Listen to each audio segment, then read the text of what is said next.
You're watching a B.A.S.S. presentation. All right, let's go. This is it, the Northern Swing, the last two events of the season for the 2026 Progressive Bassmaster Elite Series. It's kind of a great experiment when you put the greatest anglers in the world on arguably, maybe of its kind, the greatest smallmouth fishery in the world. You get some wild, interesting results. And if you missed yesterday, don't worry. We're kind of pretty much lining everyone at the start line again and going to have it out for another day here. So tight, the weights in this one right here. I mean, the top 10 separated by a little over 2 pounds. Not much more than that, separating 11th from 50th place. A small amount of weight, Davey Hyde, can move the needle in a big way, and that includes all the races going on. Absolutely, and we've been to Lake St. Clair many times before. We talked about it all day yesterday, how ounces matter, but boy, when you look down that leaderboard after yesterday's weigh-in, it's incredible. 18 pounds got you in the bottom quarter of the field, which is unbelievable. Every single ounce counts. Well, there's our takeoff right there. They took off about an hour ago from Brandenburg Park here, Detroit, Michigan. 430 square miles is Lake St. Clair, in the biggest freshwater system in the world. TH Marine Weather Watch today, much like yesterday, a couple of degrees warmer at the warmest point of the day. Perfect room temperature to start things out this morning. 15% chance of rain. That is not much. It'll be scattered, if any, at all. These guys are pumped about it, ready to go. Question in each of them's mind is, how do I separate myself from these people? This is like that old joke. I don't have to outrun the bear. I just have to outrun you. But how do I do that? There was our leader right there. You just got a glimpse of him, but you have seen him much over the last 2 years. To start the day, the leader was Trey McKinney. But right now, Trey McKinney sits in 5th place. It's early on, of course, and Greg DePalma of New Jersey sits in the top spot. Drew Cook of Florida or Georgia, whichever one you choose, whatever year we're in. Pat Schlopper, who won earlier this year down in Texas. Evan Kung of Canada. To do good here and doing very well here. And there's Trey McKinney. Dakota Ebare, we'll be in the boat with him all day long. Paul Marks, who lost some ground, lost his big giant lead in Rookie of the Year proceedings yesterday. We'll get to that. We'll get to all of these races and kind of update you on where we start today and where we'll be after an hour or 2 hours. Who knows? A lot of changes on tap today on Lake St. Clair. Let's take a look at yesterday's leader with 24 pounds and 11 ounces, Trey McKinney. This is going to be a nasty fish land, but I just figured since it's small, it might not throw my bait. There we go. Little big guy. Well, today they're being very not aggressive with me, to be quite honest, but we're catching a few. It's just the main thing is I've seen 2 or 3 big ones that haven't even gave me a shot. So actually one did. He hit my minnow and did not quite finish the job. So we've caught all 3-pounders. So exciting. But the main thing is we're just gonna have to kind of figure out what to go do. Like I said, it's changing daily. As you guys can see, how many boats are around. That doesn't help it at all. You know, it's a lot of boat pressure. Makes them nervous. When they're nervous, they don't bite good. And that's why I'm throwing little bitty stuff now. I'm not even throwing my minnow because I wish it was kind of windy, because it's one of the two. You can't have it windy to throw this, or you want it windy to throw the minnow. So just kind of pick your poison, but the big ones do like the minnow, so I would probably pick a little bit of wind. Plus I can drift faster and not put any strain on my trolling motor batteries. But, I mean, look out there. I mean, that is insane. Look at all the boats. It's like just dots everywhere. So that's kind of what I'm talking about. It's a little pressured, but it's all right. Oh, actually a lot pressured, but we just got to figure out how to catch them better than everybody else, which we might do and we might not do, but we're gonna try. Like, here's the weird thing, it's like, you can have the right bait, but if you make one wrong twitch, pew, gone. Like earlier, I threw my minnow, and I was shaking, and my hand slipped, and as soon as my hand slipped, gone, like instantly. That's how hard they are to catch. So we're either gonna have to improvise, go out there to our other fish, because I only see like 3 boats out there, 4 boats, but it's not 25 boats, so. And what I might do, a little strategy, I feel like all these boats drifting around here, I might just fish around the edge of everybody. And shoot, that might be a good plan as well. That's never a bad thing. Because those fish, if they're trapped in the middle, they ain't gonna want to sit there trapped in the middle. No way. So what they'll probably do is just skirt the outside edge of all these boats, and because they're just roaming, it's not like they're sitting on cover, so they don't have to be there. It's where they want to be, but if they can't be there, then it's not that big a deal to them. They're just gone. So that's the thing that makes it tough. There's nothing holding these fish down. I mean, honestly, nothing.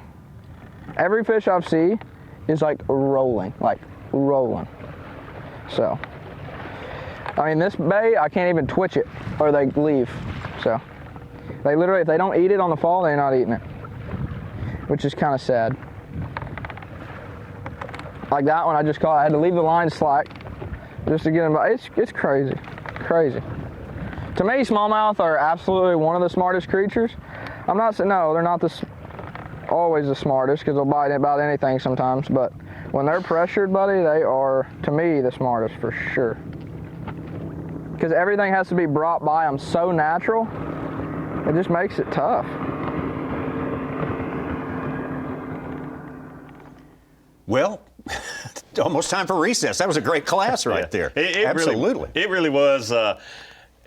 Fortunately for us, he was able to talk to us about what was going on in his head. Many times the leaders have all that going on inside, but they don't talk to us about it. But that just tells you what it's like to lead a Bassmaster event.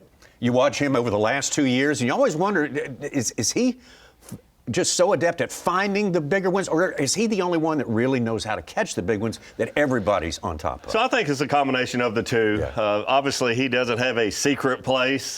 He's around a lot of boats. He talked about going out in the middle of the lake, more towards the middle of the lake later in the day like he did yesterday. I think he's saving that for later in the day. A lot of these anglers start in Anchor Bay and then they disperse throughout the day, and he's just one of those that's doing that. But you've got to find a way to separate yourself to be able to catch that different class of fish. A fish that's a year or two older than that 3-pound class fish, which a lot of people catch, and they do you zero good here. There's the boats and the occupants of those boats that Trey McKinney was talking about. Maybe fishing around the side of them a little bit like this. Very candid about what he's got in his mind for this day's plan. It was great for a cameraman to zoom out and see those boats, but this is a big area. I mean, this shot, there's no way to really, if you've never been there, be able to appreciate how big Anchor Bay actually is. 90 square miles. 90 square miles is where those 90 boats. That's the biggest bay you'll find. So really, if 90% of the field's there, you've got a square mile per boat. Yeah. So it's not like they're bumping rub rails like we do see sometimes, unfortunately. Easton Fothergill, a reigning world champion, won the Bass Pro Shops Bassmaster Classic earlier this year.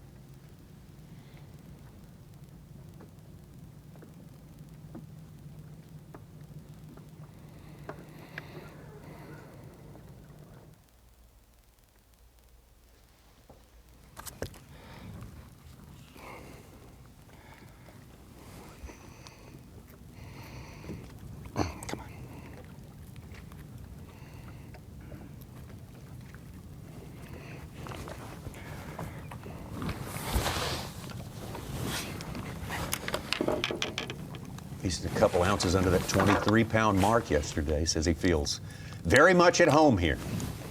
He does, but look at the deck of his boat. It's very telling right there with all the rods he has. And you see 3 different rods laying out that he's used in the last few minutes. It shows you how many tricks these anglers have up their sleeve to try to get these fish to bite that are so heavily pressured.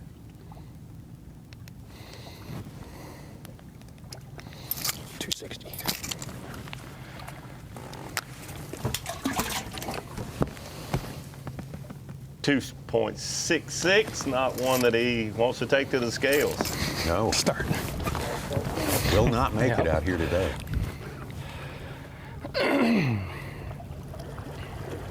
Fothergill laying some good groundwork yesterday to make it to the top 50 today, and that's what today is all about.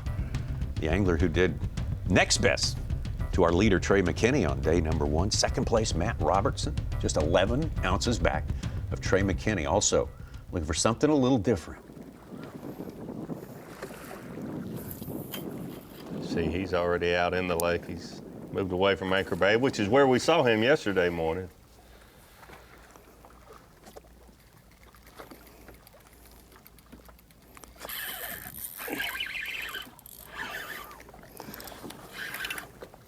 I don't think he's real big. I don't think he's big. Acting like a little one. You never know, though.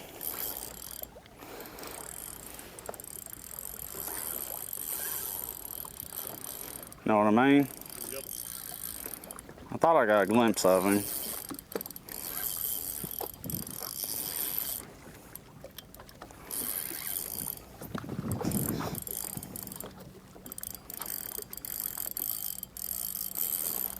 He ain't acting like a little one now, huh? But these suckers fight here.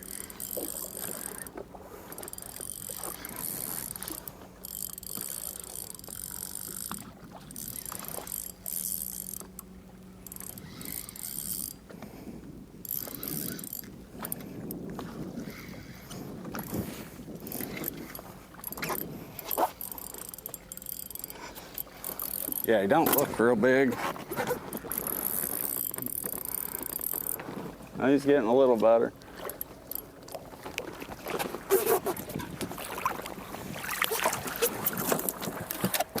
Whatever, they add up, right?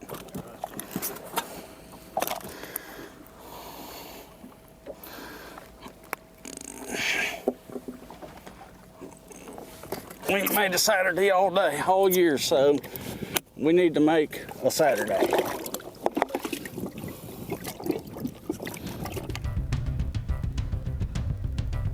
Seems like a pretty good bet to make Saturday, but Yeah. I tell you what, today and yesterday tells us that you really, I mean, you better watch your ounces. Yeah, That's the best plan you can have. For Matt Robertson, who just mentioned he hasn't made a cut all year, to the man who's made a cut every tournament this year, Will Davis Jr. I didn't realize that about Matt. I knew he'd not had one of his best years, but I did not realize he had made a cut. He's just been going for it so much this year that after catching 24 pounds, you want to go for it, but you gotta get 5 first. Little guy.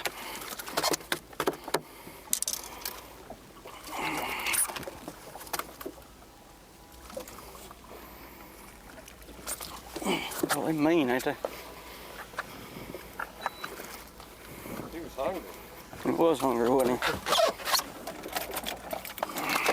I'm talking about I can't even get my hands on him.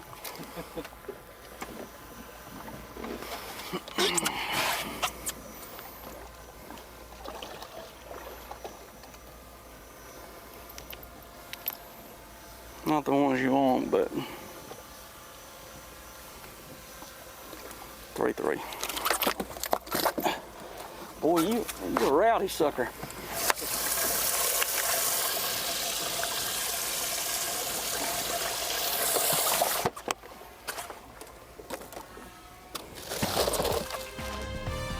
Will Davis, you know, you think it's a catch fest out here, but according to which interview you read, he caught maybe 7 keepers yesterday. And I heard 10 also. So. Yeah. But that's still not many. That's still not many, but back-to-back 5-pounders at one point in the day certainly changed everything for Will Davis Jr.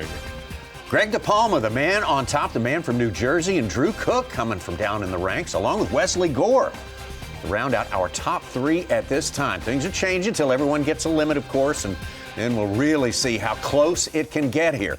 The Yokohama Tire Bassmaster Elite.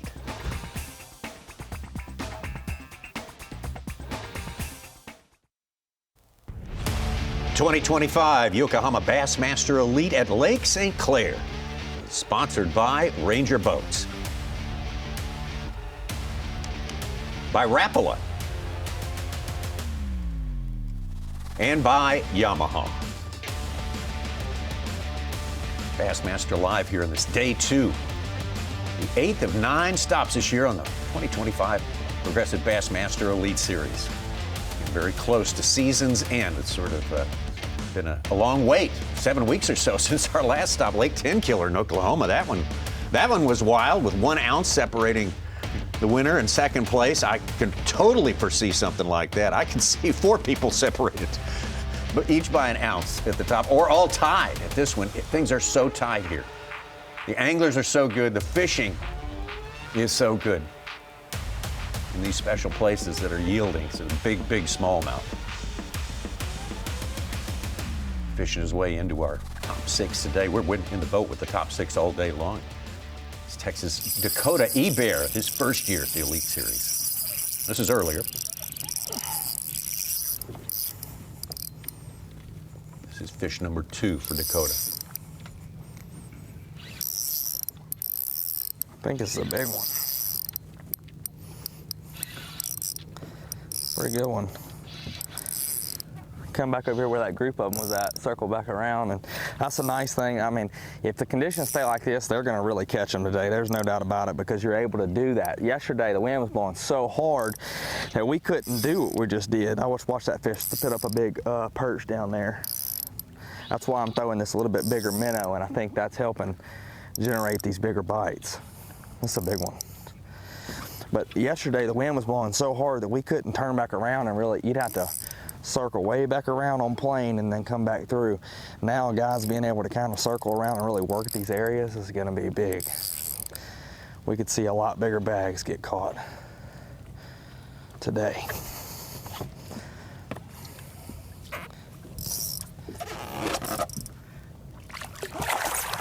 Oh no, I got him hooked pretty good. Look at that, that's a football for this morning. How about that one? Got him backwards. What are we doing here? Bass hooks. That's what we're doing. I'll hug every one of them if I can catch 5 of them like that today. No, he's not that big. He's a little skinny, actually. Some of them are really fat and some of them are still a little skinny. Damn near 4-pounder, though, if it ain't.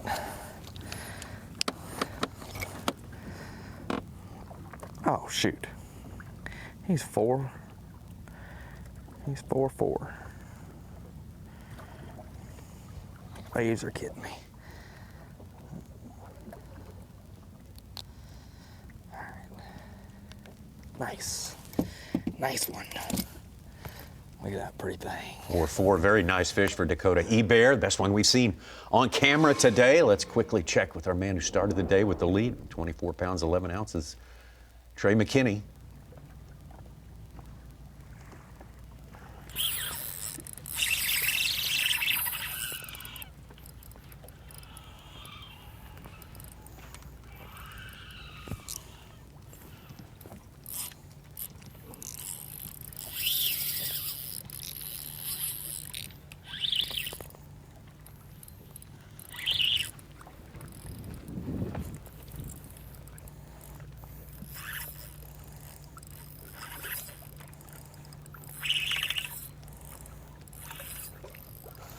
Feels like a 3.5, 3 3/4. Not even, maybe.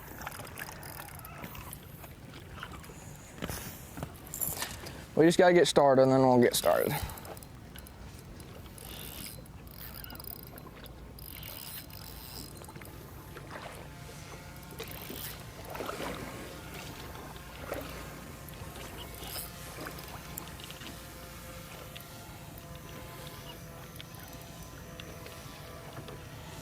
Hey, these fish are so strong. Come on. Biggest one so far, but still not very big. There we go. Getting on the board, but we'll get up there. A little better one.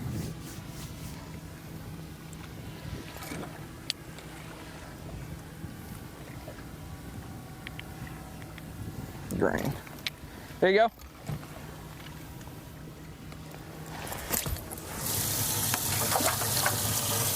Not a bad one there. Might not have made the cut yesterday, though, for Trey McKinney. Such an amazing day, and we were with him all day yesterday. We'll be with him all day today, and glad that you are with us today on Bassmaster Live. Welcome to the Bassmaster Studios, sponsored by Marathon. I'm here with Ronnie Moore, Mike Such-Sukon, and two-time Progressive Bassmaster Angler of the Year and Classic champ Davey Hyde. Also a winner here at St. Clair in the past. We just saw two good explanations of what's going on from Trey McKinney and Dakota Ebare there. That was very informative. What would you add to that? Yeah, so we do appreciate Trey and Dakota talking about exactly what they're doing. That's what everyone watching wants to hear, is what's going on between these anglers' ears right here.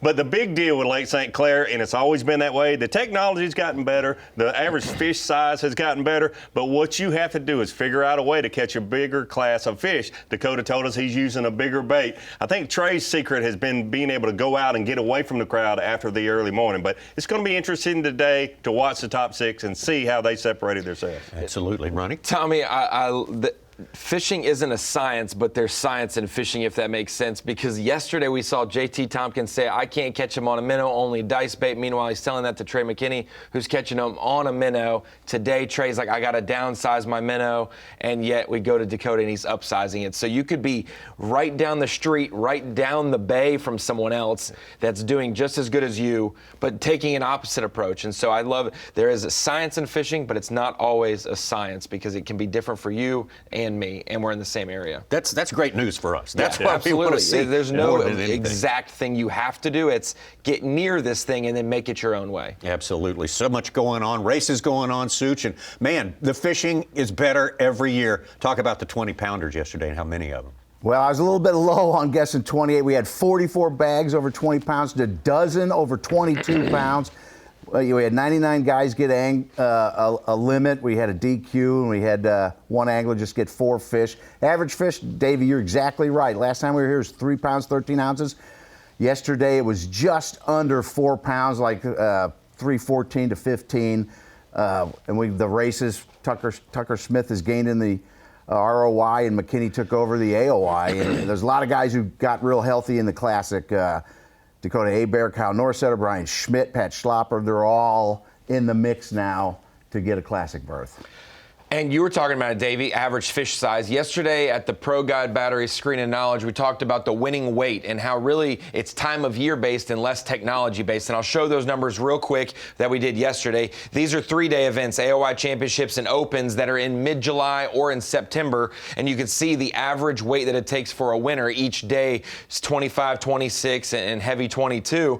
But then we look at the Elite Series events that have been late July through late August. It's very consistent, very similar, 22 plus a day for the most part. But I said that technology, because the time of year really doesn't make a difference, at least for the top weights, technology has impacted those 50 cut weights, showing that same year from late July to late August, you can see how the 50 cut weight has gone up for the most part every single year. With 2023, when Joey Cifuentes won, it took 38.7, 19 pounds, 3 ounces a day basically to make the cut. In those 3-day events, it's all over the map because of technology, field size as well. But looking at yesterday, day one's 50th place weight, 1912. So projecting what it'll be today, 39.5 pounds to make the top 50, comparing that to the best year we had in 2023 cut-wise, 38.7. So once again, we're seeing not only top weights are staying pretty consistent in every elite event,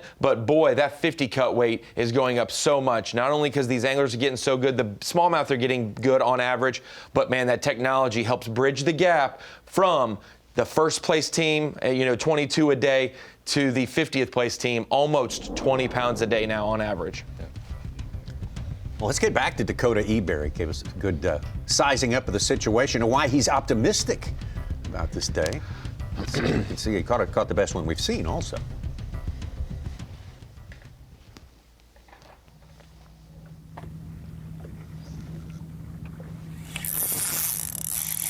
Got that one.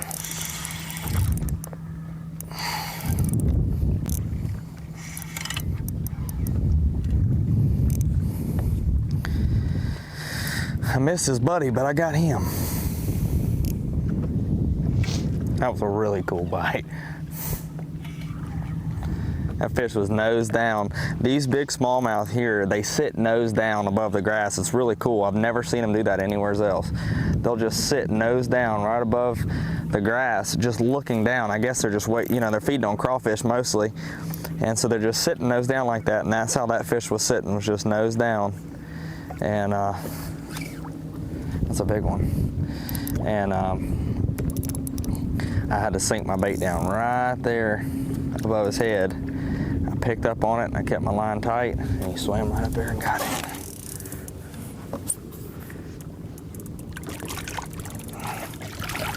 Skinny, really skinny, dang. Thought he was a big one, but he wasn't. Nice one though. I thought he was gonna be a 4-pounder, but he don't weigh it nearly enough. Ain't got enough meat to him. He been on that diet. I don't know how one gets skinny with all the bait they got in here, but they do. It's 3.5. 3.5. Another good-looking fish there for Dakota. Talk a little bit more about the bait size. Ronnie, you brought up that point about Trey talking to JT yesterday and the smaller minnow versus Dakota. Say they can both be right. They're in the same general area, but they're miles apart, and it could be different size perch in the area where those fish are. The mood and the attitude of every bass is different. This one nose down for Dakota. Big minnows working. We've seen that. Pressured fish, you maybe get a bigger crankbait out, in the south instead of Look how pretty they are down there in that water. Man, that's beautiful. Can't see you in the sun. Oh yeah, the sun's getting you. Yeah, you're just a 3-pounder.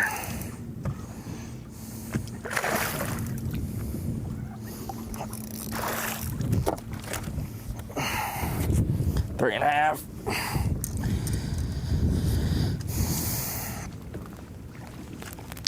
They're biting though. Definitely biting better today, it seems like.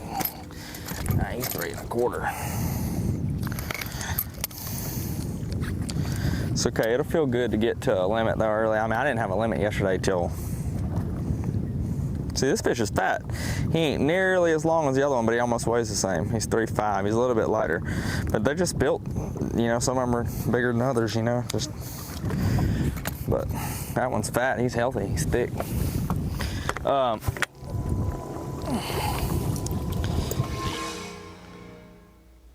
One more look at that one. Not his biggest of the day, but he's been doing well enough today to rise from 4th place to the top spot. He is your leader, tournament leader right now, Dakota Ebare. Yeah, like you mentioned, a lot better start for him today. It was up in mid-morning or almost noon, I think, yesterday before he caught his 5th keeper.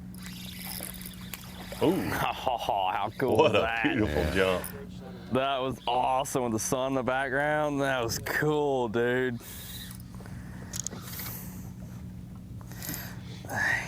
This fish didn't eat my first presentation, and I come back with the spy bait and got him to bite. This is what I caught most of my fish on yesterday. Actually, all of them. He's got me in a bad spot here. Come on. It's a pretty nice one. I think it's hard to say, really. I don't want him to jump, though. No. I don't want him to jump. I got him on treble hooks. Don't jump. There we go. He wants to jump so bad. He's tried so hard to jump. Stop it. There you go. Go down there. Get to moving. Quit wallering. I want him to move. You don't want him to sit there and waller like that. I want him to swim on out so I can kind of wear himself down. It's a nice one. Got him on treble hook, so just trying to be really, really careful with him.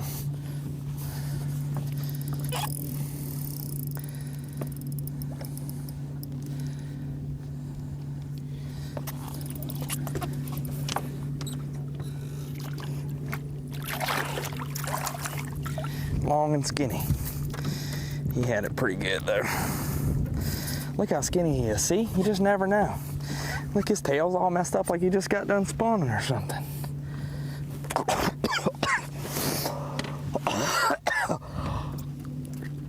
Oh, mayflies in the morning.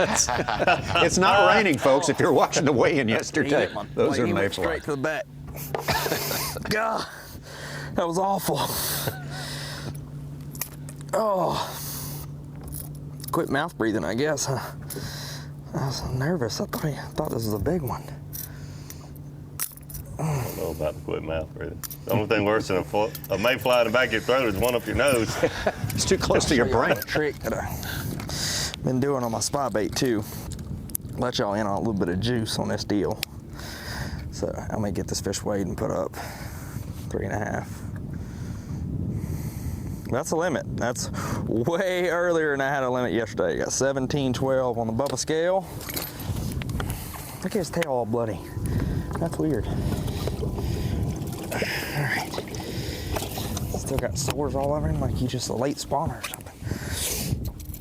Gosh, that bug's still killing me. But anyway, so I tied my treble hooks on here with braid, and that allows that treble hook to have some rotation to it, a lot more than what it would with a split ring.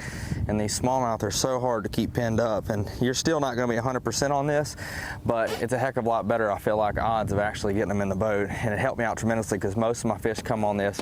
The other thing is this is a custom light rod, and it's a medium light. Having that good soft tip really kind of gives you some play there, and give you an opportunity to hopefully get those fish in the boat when they bite. So that's been key for me yesterday, as to getting those better than average bites on the spy bait, but then keeping them pinned up with those treble hooks tied on with braid. Can I just say thank you, Dakota Ebare? Yeah. Oh that is awesome. gosh. He explained exactly what was going on. And oh, by the way, watch this. Thank you for that too, Dakota. He made him jump just perfectly there. Now that was great. Exactly what he was doing, why he was doing it, showed the bait right after he took it out of the fish's mouth. That's awesome. Good stuff, Dakota. Yeah. We appreciate that. Hey, two of the baits that lose more smallmouth than anything, spy baits and jerk baits. And we saw last week Ryan locking net up at the St. Lawrence, hand-tied his split rings with braid as well. Didn't lose hardly any also. Excellent stuff, and we're just getting started here. What a big day we have ahead of us here in Michigan, here with Dakota Ebare on top of the leaderboard with 40 pounds, 15 ounces.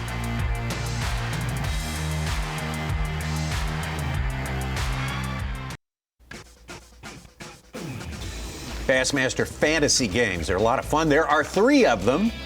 And maybe the most challenging of the 3 is the Falcon Rods Bassmaster Drain the Lake Fantasy Fishing Challenge. Man, it takes some foresight, some big, wide view knowledge of the Bassmaster Elite Series and who the players are, because you pick 8 for each event.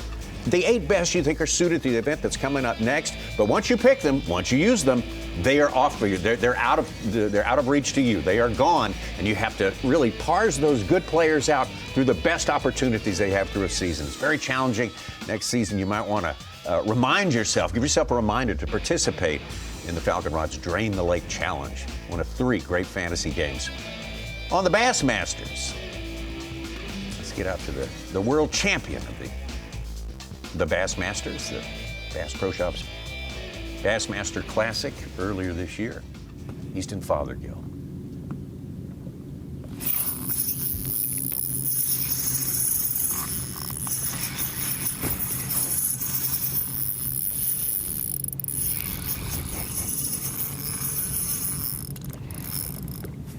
Might be a little bitter. I don't think it's a 4-pounder, but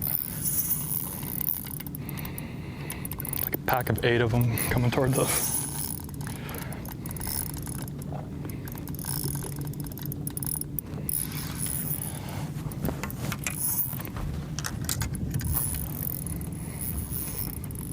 Maybe it is big. She's sure fighting.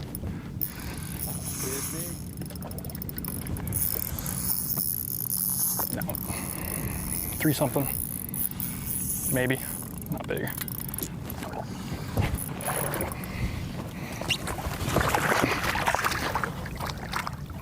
Ow. Hook was at my finger. Come here.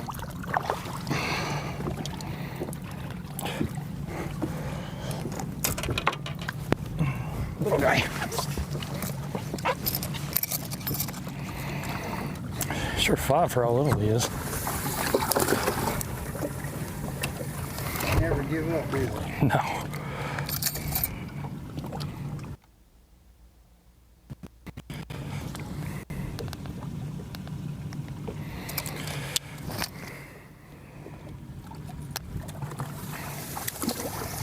Maybe a 3-pounder. Yeah.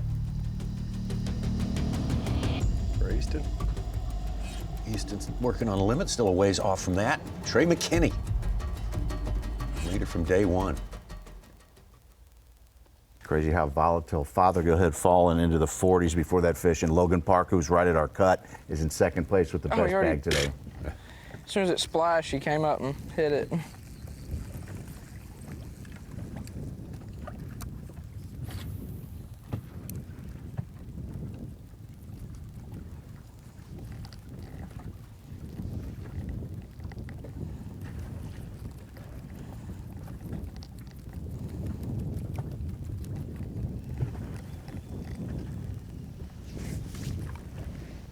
Oh gosh, oh my goodness. I'm here, baby.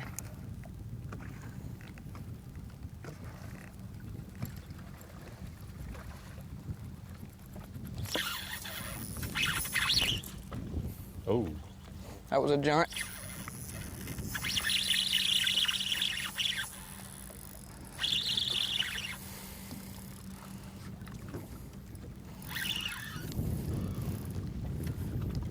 That first one was big.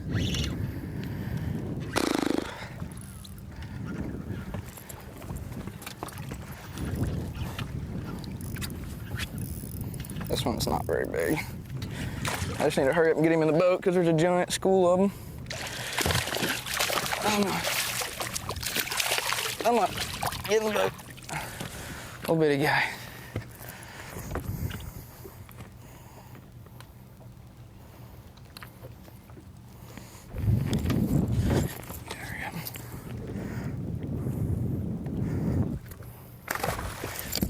If I weigh that, I'm screwed anyway.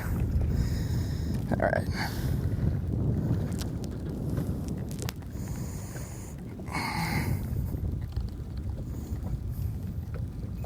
Dang it. Dude, that one was huge. So, pay close attention to what these anglers are doing, especially the ones like Trey that obviously figured something out to catch these fish, the better class fish. If you look, we could look back at that fish catch right there. He lost a bigger one, and then that fish got on. That bait hit the water, and he started fishing it back to the bait really hard and really fast. He's probably in 10 foot of water, you know, give or take a foot. It's pretty easy to figure out how deep he is. But he's fishing that bait this morning up very high in the water column. He's hooked up again. We just heard Dakota talk about catching that fish real close to the bottom, looking down. They're in two different areas. Fish probably feeding on, you know, these fish feeding on bait, and Dakota talked about those fish feeding on crawfish. So these anglers are really good at what they do, and there's a reason why an angler catches 24 pounds and another guy catches 18 in the same area. Those little things make a big, big difference. So let's watch when he makes his cast. Hopefully we'll get the cast. Bait hits the water. Watch how hard he's fishing that bait back. It's a light bait, so that bait is within 2 feet of the surface. He loses it, and then he gets right back on it. He doesn't let it sink down very far. He's the only angler I've noticed today fishing up close to the surface, fishing the very top of the water column. That first one was big. Let's take it back Before to that Easton fish, Fothergill. Chris Johnson has climbed. He has taken over the AOI lead with McKinney's slight drop, but both of them are only on 4 fish right now.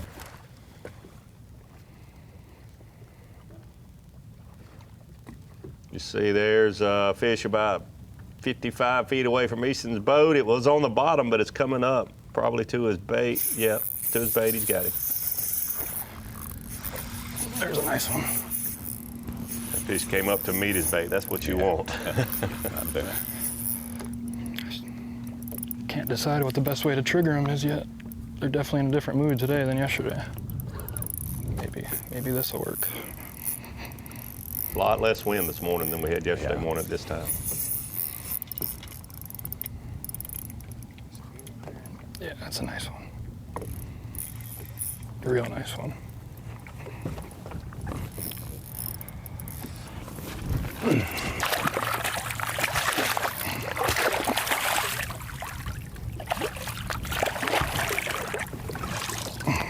He ain't 4, but It's a better one for Easton.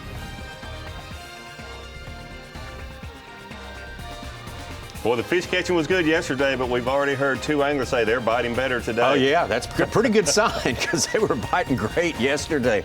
Unbelievable. Day number 1, day number 2, man, it's all about being in the top 50 when it's all said and done, and that is going to be a sort of a Wild West stampede to get to the top 50 here today. We're going to enjoy all of it. Dakota Ebare moving to the top of our leaderboard early on, day number 2.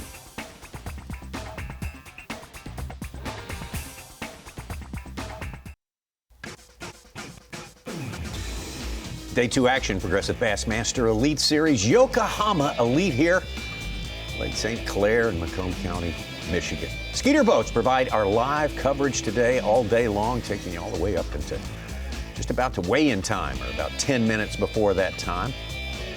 Our day 1 leader, over 24 pounds on day number 1, is Trey McKinney. A much decorated career and his very short, young career here with the Bassmaster Elite Series.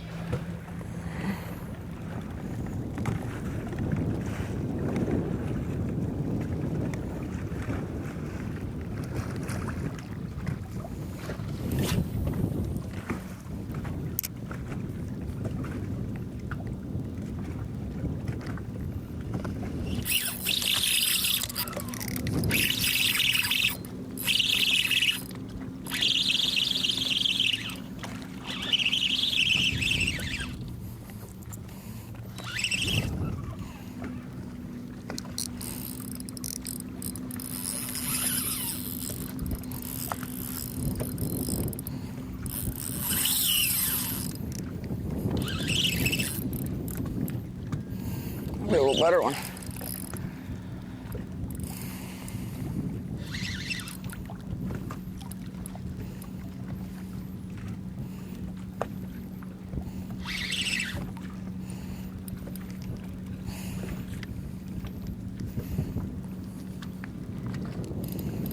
More like some of the ones we saw him catch yesterday. This is a better fish.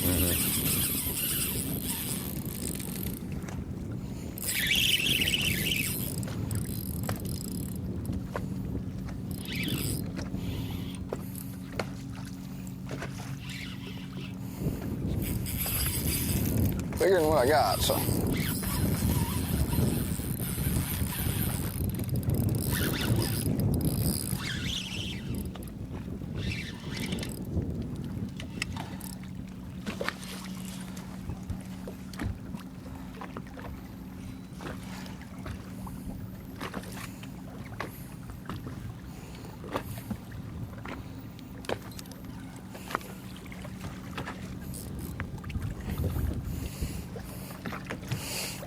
Gosh, I almost had him. Not even that giant, but he's pretty big. He's pretty big. Come here. Come on. You're barely hooked. Barely hooked. There we go. Not a bad one.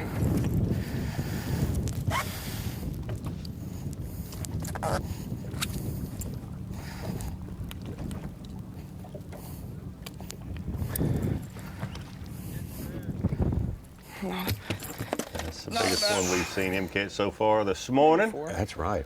Regain Bunch the of lead. them yesterday. A bunch of them, yes. This one might not have made the cut yesterday, as good as it is. Yeah. All right, let's set aside a little time for Yamaha on the line now. More than happy to. Our colleague, our friend, Mark Zona out there. And Z, this is a wonderland. Put this crew on this lake, and you just see so much. This is must-see viewing here. Well, it's definitely, it's why we call it the Gunnersville of the North. You catch them every day, and it sustains that beating. But something actually, I'm being dead serious, and I thought about this a lot leaving ICAST when I was sucking on COVID all week down there into this tournament, and really before that, because we've talked about this. And a lot of times, and listening to the anglers today, look, in years past, you can come to Lake St. Clair from a tackle standpoint. You could live with a tube, you could live with a flatworm, a baby Z2, maybe a jerkbait or two, Davey. You know that. and go to work on them, right? You are now seeing, and I got to see this yesterday, man, when I was out on the water, you are seeing now the absolute evolution of tackle trends due to the pressure that forward-facing sonar, and look, I know we beat the drum of what does forward-facing sonar do. From the tackle standpoint, it is making anglers evolve, and here's why I say that. I got to see lures yesterday that I have never seen in my entire life being thrown on this lake. I'm like everybody else. After the weigh-in, I sit and look at all of the photo galleries out on the water, and I look for two things, and you can smile if you're that same person. I look at what the background looks like and what is hanging out of that bass's mouth, right? There were things yesterday that I was looking at in our photo galleries that I have just never seen before. And they were a lot of the anglers that were out fishing other anglers around them. Look, you're getting to see the Dakota Ebares, Easton Fothergill, Koya Fujita, and Trey McKinney's. What you're not seeing is the anglers around them that are purely sucking, okay? And that's what a lot of these little tweaks, man, the evolution of forward-facing sonar connected with tackle, you're literally see that happening right now. And not only that, you're seeing it in a lot of the local tournaments here where a lot of the younger guys are dominating with stuff that we've just never seen before with technology. And why I say that, Davey, I texted you this yesterday. 5 years ago, you could come to Lake St. Clair, click on your 2D sonar, and drop and drop and drop and never make a cast the entire day. That don't work anymore on this lake. Z, so I've got to ask you, and you're right, the new baits we're seeing, you know, I was at ICAST, we saw fuzzy dice, fuzzy Senkos, fuzzy everything, and that's kind of the new thing that's going on there. But you've seen, and you've fished hundreds of tournaments there on Lake St. Clair, and you've seen other tournaments that you weren't participating in, people that win it. Tell us dive a little deeper in mentally. How do you separate how does a Trey McKinney this week, and you've seen 20 years ago an angler on a lake like this where 3-pounders galore, how different are those guys to dialing in, I got to catch 4- and 5-pounders? What do they do in that crowd that is different than the other? Like you say, when you get out there and you see them, they're not out on an island by themselves. They're around other boats, but they catch a different class of fish. And I agree, the baits are certainly a big part of it, but tell us mentally what you've seen through the years, how someone can just catch a better class of fish. Davey, it's almost impossible to answer that. One thing is, now this is very basic, but I stare at a lot of our tracking as far as where anglers are at, just where the clusters of boats are at. A lot of your leaders, if you're looking at my paw right there, if you see a cluster of boats, a lot of your leaders are always, it seems like, on the outskirts of those boats. And then when those leaders catch one or two, those boats will surround them, and you constantly see a lot of the leaders jockeying a little bit better. And here's this is simplistic. I made this comment yesterday during the halftime show.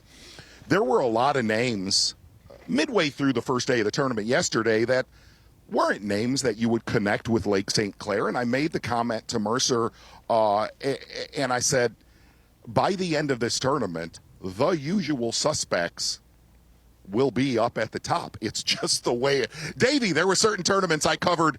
There were certain tournaments, heck, I fished with you. You would catch a 5-pounder, and I'd catch a 3-pound. I don't know. Maybe it's the way you shake your bait. But now if you really want to dive into that and me to give you my opinion, yeah, you see Trey McKinney, he's not doing that much fancy stuff. But look, like you look at a Koya Fujita, and you look like at an Easton Fothergill. To me, Easton is very, very, very similar to Koya, okay? Naughty, tricky lures. Doesn't like to talk about a lot of what he really uses a lot.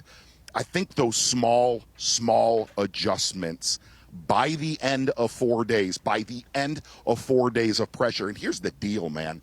the areas that they're fishing have not been throttled just this week. They've been throttled since McKinnis was up here in the end of April, right? There was so many boats that were out there.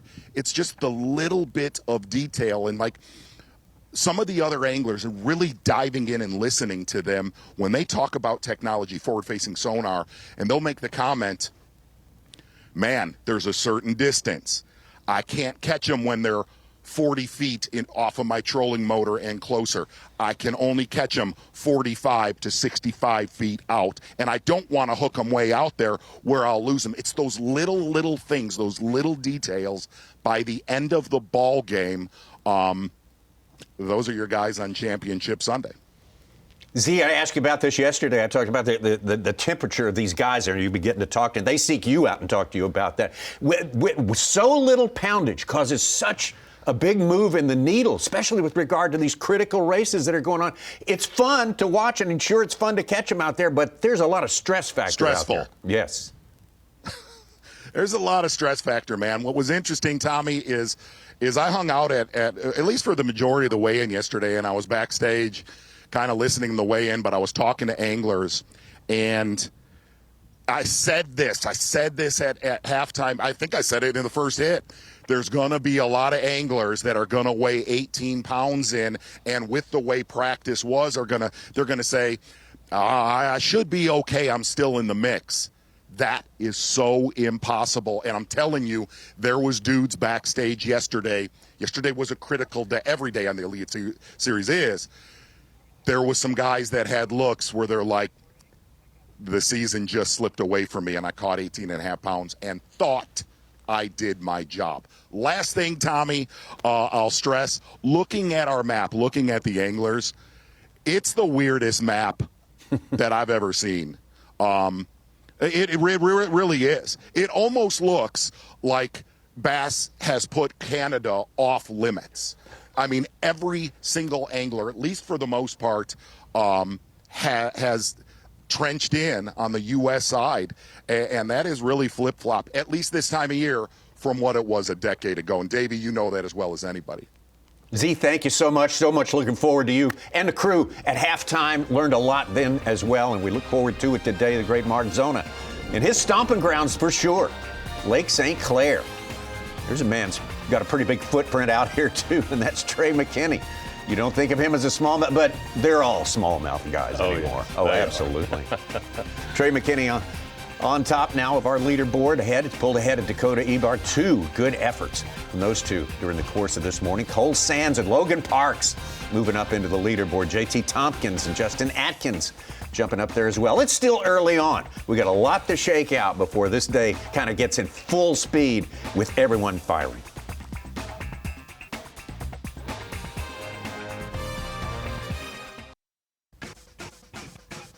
Back on St. Clair. And spotlight today on Bassmaster Fantasy Games. How about the original, the main one, I would assume the most popular still to this day. Rapala Bassmaster Fantasy Fishing. You build your team by picking 5 anglers from 5 different buckets. Those buckets are separated on the basis of points, of Angler of the Year points as the season moves on. Pick your 5 best and put them up against the world. You can fish, you can fantasy against the world here and maybe come out with some serious bragging rights. Got one more available to you this year coming up from the upper Mississippi River, La Crosse, Wisconsin, the final event of the year for the Bassmaster Elite Series. It has been a tough year on the Bassmaster Elite Series for this man right here, Catawba, Kentucky's Matt Robertson. Struggled to make cuts and just has not had anything go right, but boy, he is going right this week on St. Clair so far. That feels big. Oh God, that's a huge head shake.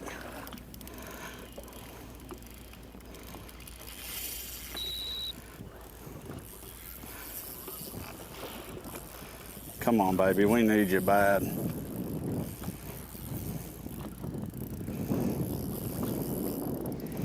We need you bad.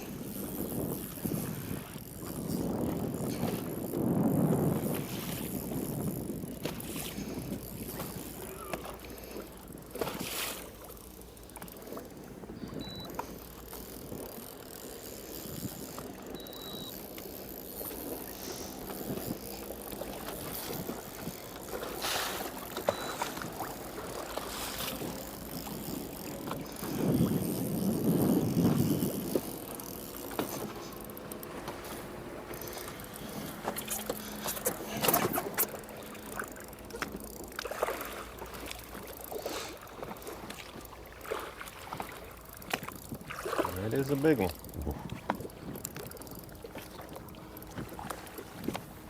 It's a big one.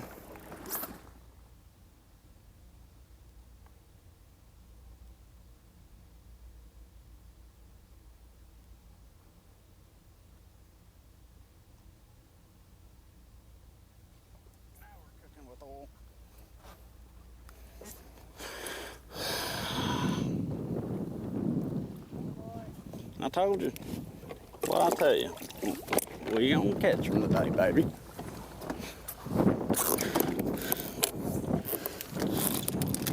And the foreign thing's looking up. That one had some of that winter fat put on already. Yes, it did.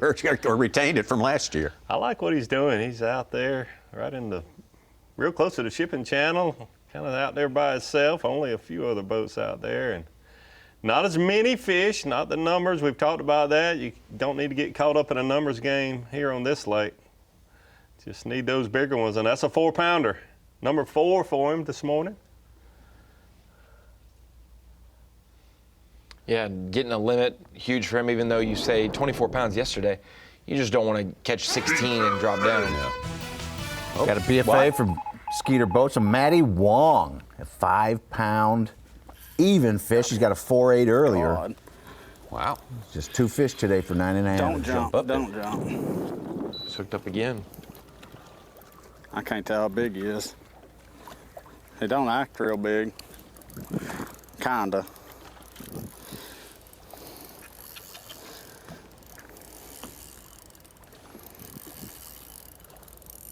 He's got that kind of little fish kick to him. I don't know, he looks all right. That's a long ways down there, though.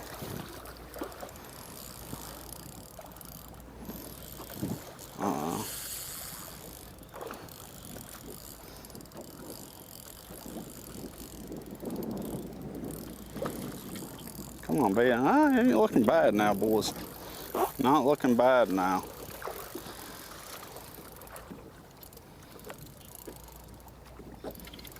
Come on.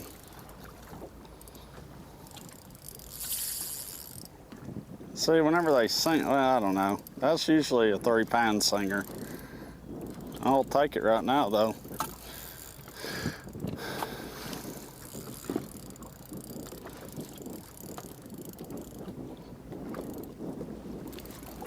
He's looking nice now. I just got a glimpse of him. He looked good. Hell, I can't tell.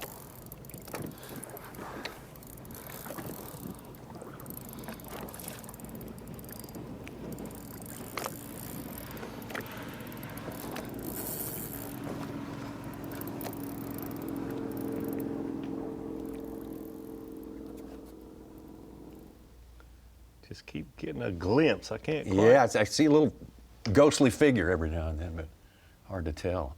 That's a good one, isn't it? Oh, yeah. Oh, yeah. Oh, yeah. Getting bigger the closer it gets. Yeah.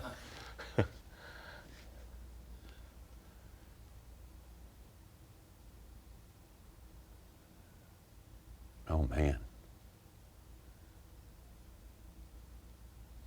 Oh, my God. Oh! Unbelievable. Right under the boat there. We're going to have some complaining about that. I don't doubt that. But one more look how big he is. I mean. Oh, it's another 4-pounder at least. Yeah. I don't know how many bites he's getting out there, but we sure don't want that to happen.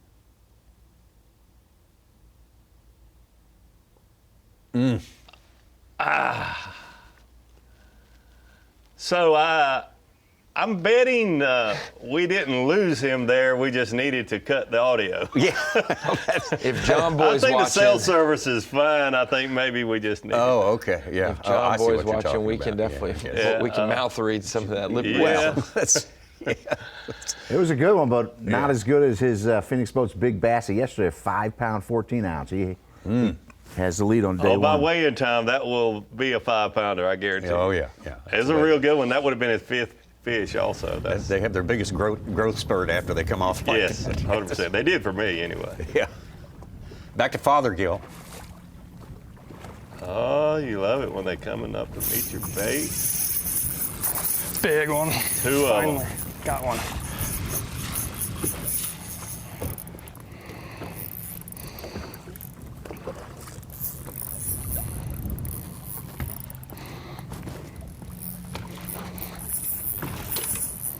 There's a pair. Maybe that other one will sit under the boat for us and we'll get her.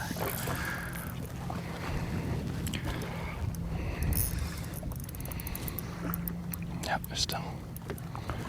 she's still hanging with her. Yeah, if I can do this right, that other one should sit under the boat for a second. I can get back in there.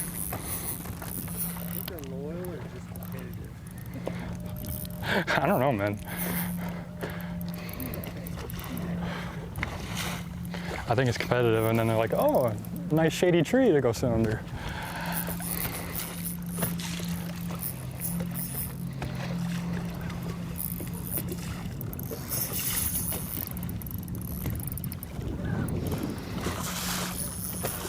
Still there.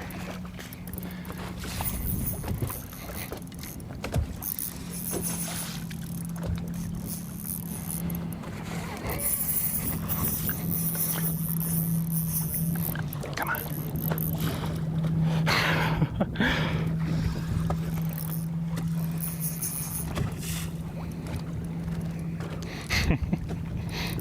Come on. Ain't as big as I thought.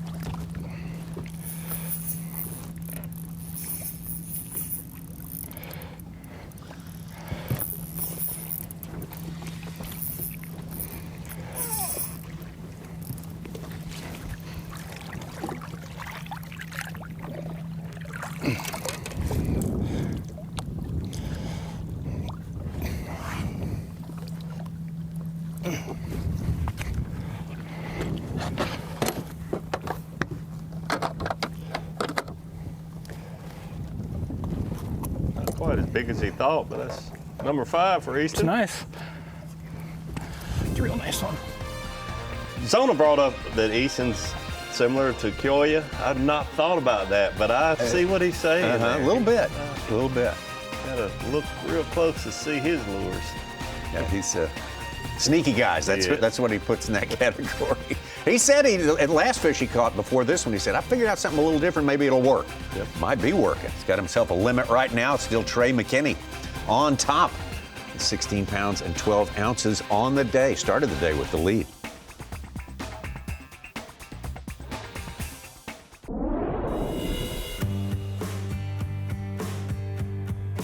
Hey everybody, I'm Dakota Ebare, Strike King and Lose Pro, and we are at Lake St. Clair. And today I'm gonna go over kind of something that's quickly becoming a staple, especially on these smallmouth fisheries. So we've got a new bait out from Strike King. It's a Strike King Tumbleweed. And basically this bait imitates, in my opinion, a mayfly, which is a big pattern here at St. Clair at certain times, and really on all smallmouth fisheries across the north. When these smallmouth bass are keying in on those mayflies, this is an awesome representation of that, basically. I've just got it rigged here with a little small drop shot hook. Gonna put a light Nico weight hook in it, and I'm gonna float it up high in the water column, targeting those bass that are cruising around up close to the surface that are looking for those mayflies. I'm throwing that on a 7-foot medium elite rod from Lose with a Custom Pro spinning rod. This is a Custom Pro 6:2:1 ratio, 8-pound braid to 8-pound fluorocarbon. It's my go-to setup. Bass Pro Shop's top tackle, Dakota Ebare. Good guy to deliver that right now. We just saw him put on a show for us and give us some good insights into what he's doing out there. He's tucked up into second place behind Trey McKinney. As it stands right now, Cole Sands and Logan Parks both moving up into our top 10 earlier. Talking about that good day for Dakota Ebare. The tumble, we always wondered what these dye-style baits, mayfly, that's what they're supposed to imitate. That makes sense. The best explanation I've heard. I've been asked that many times. What's it supposed to look like? It looks more like a mayfly than a lot of other things, I guess. Dakota having a good start this morning, a great day yesterday. That's why we got a camera with him. He's in our top 6, but much better start for me this morning. He said, boy, they're biting a lot better today. He said calmer winds, less wind on Lake St. Clair has been an asset for him. Some other anglers want more wind. One cool thing, you see somebody catches 24 pounds yesterday and they're like, man, they must have been dialed in. Yet he talked about the tumbleweed.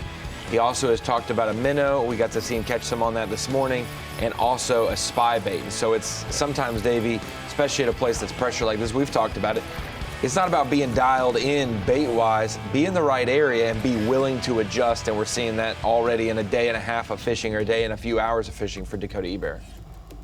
That was all earlier with Dakota Ebare today. Good day going for him. Almost 18 pounds already. I believe he bit Now we're live. He bit it right here in the boat. He's not that big. I thought it was gonna be a big one. He bit it right underneath the boat. Might help a little. That's so much fun.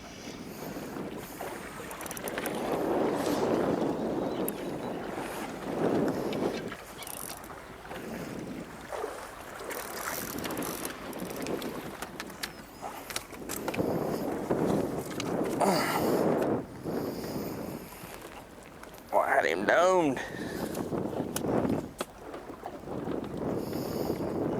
I'm amazed he didn't make a cut in the first 5 events. He was close a couple times, 50s. And the last 3 cuts, he's in classic contention now. He's inside the top 42 cut. Had a slow start to his league career. Surprising everybody. Absolutely, including himself. And to his credit, I had a conversation with him, and he was owning it. He said, hey, it's going to make me a better fisherman, make me appreciate when I do well. 3-4. And he has done well since then. Yes, doing very well this week. All right, Matt Robertson, job 1 is recover from that miss. Very disappointing out there just a few minutes ago. That might be a sturgeon or something.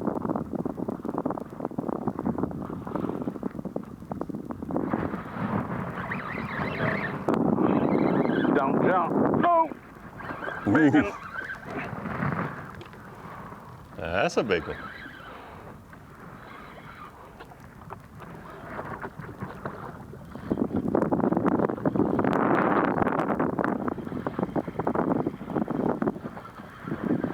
Jeez.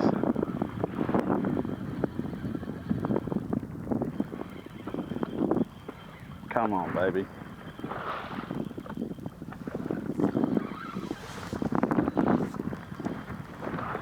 Come on.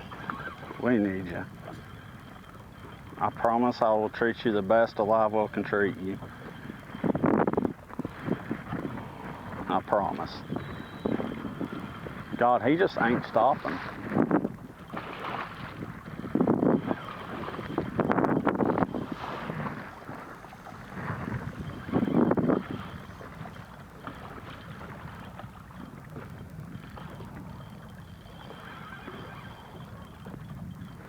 Come on, baby.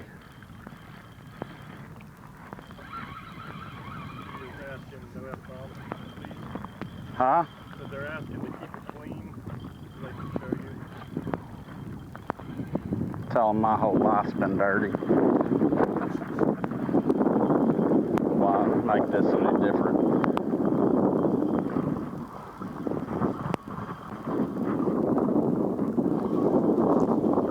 Come on, baby.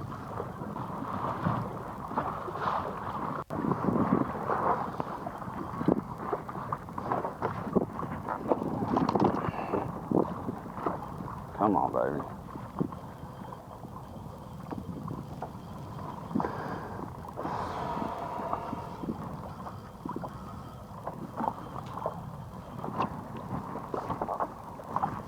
Come on, baby.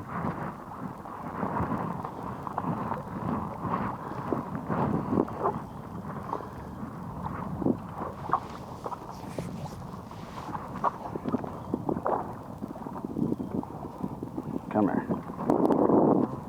Come here. Not a great big one, but she'll weigh. She'll weigh. Oh yeah, baby.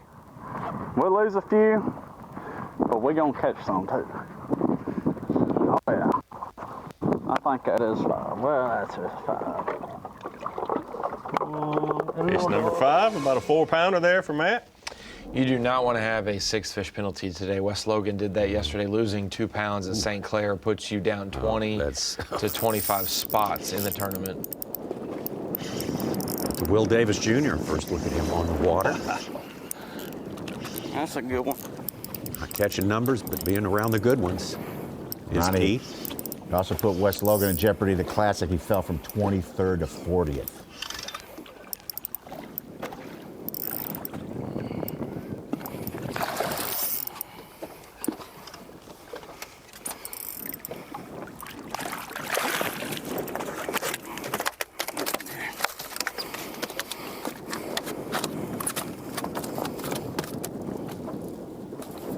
Better one. Appreciate it. Gotta put some of this fish stuff on there. Stick him in the tube. Slower rate than everyone else, but that's kind of his speed here this week. He said it himself. Not catching very many during the course of the day. 2 for Will Davis. Will Davis, who has made every cut this year, no surprise to find him in the top 10 here on Progressive Elite Series Angler of the Year points. Trey McKinney taken over that top spot there with 28 pounds advantage over Chris Johnston to start this day. Jason Curritt came here with the lead. Had a rough, challenging day yesterday, so he's got work to do. He is significantly far back. Oya Fujita broke out of that tie for 4th place, so he is solo 4th place right now as Kyoya. He came up from 5th place. Will Davis, Patrick Walters, Taku Ito, Bill Lowen, Shane LeHue, and Paul Marks rounding out our top points getters at this point, late in the season.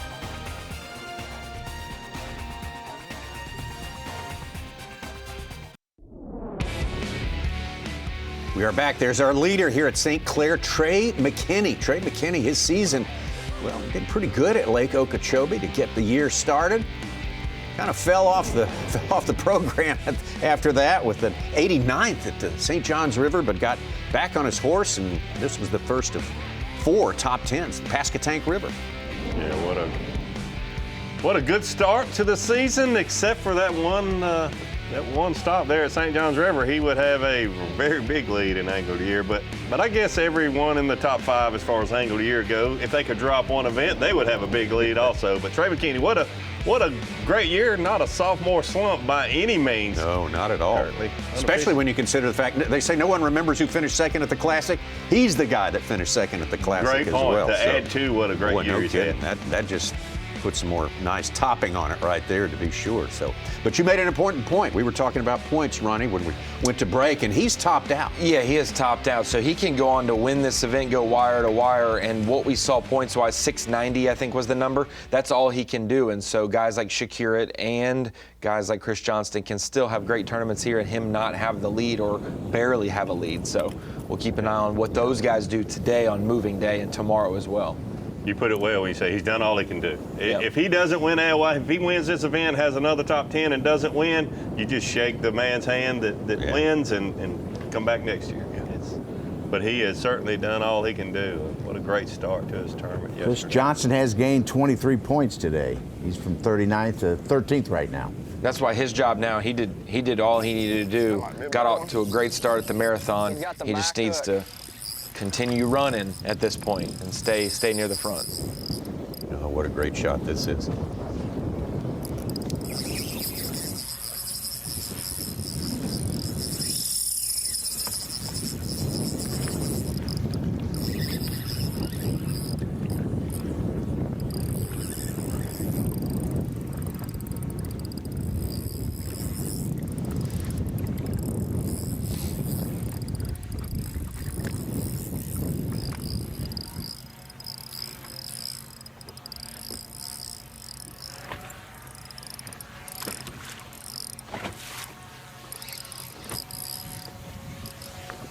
Head shakes feel really big.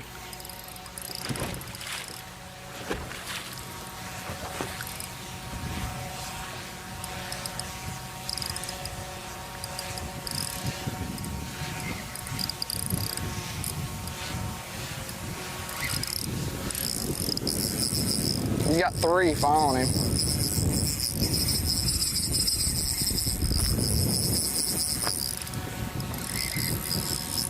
I don't know if it's a 4-pounder or not. I hope so.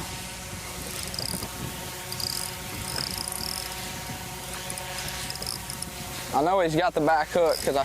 Whoa! Whoa! Whoa! Wow. Whoa! Stop! Dude, I was like, what the crap? I think I got him with more hooks now. Here he comes again. Stop. What a great shot. It's like self-defense.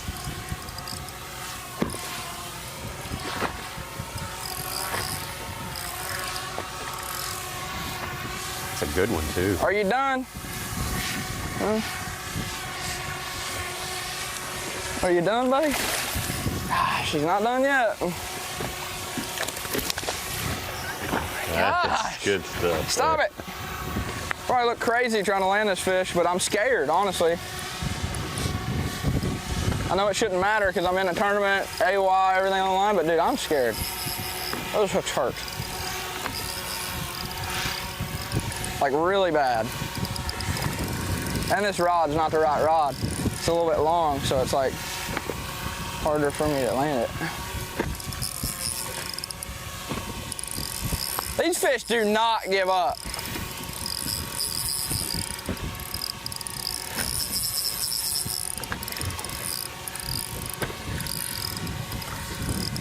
I guess she's just not ready yet. Possibly the strongest fish I've ever caught.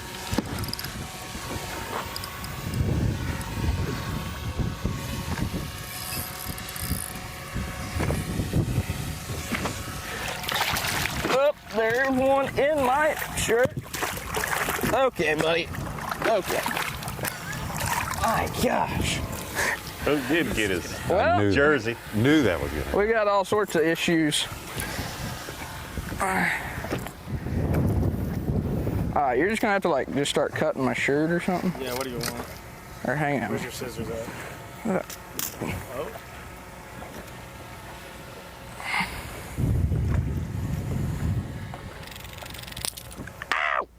Oh! Now it's in your finger. It's not bad though. Okay. Yeah, we got this smallmouth. That was the most craziest catch, and it's not even okay. Actually, yeah. Can you just cut the bait off? Yeah, where's that? Scissors right there. We'll get it done.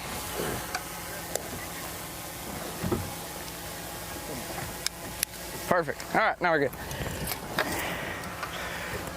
Meanest smallmouth in St. Clair, we have found to determine. Oh, I forgot it's still in my shirt. We'll take it. Purple. 3 3/4. I don't even know if I want to keep throwing this. I think I might take my chances on throwing something else.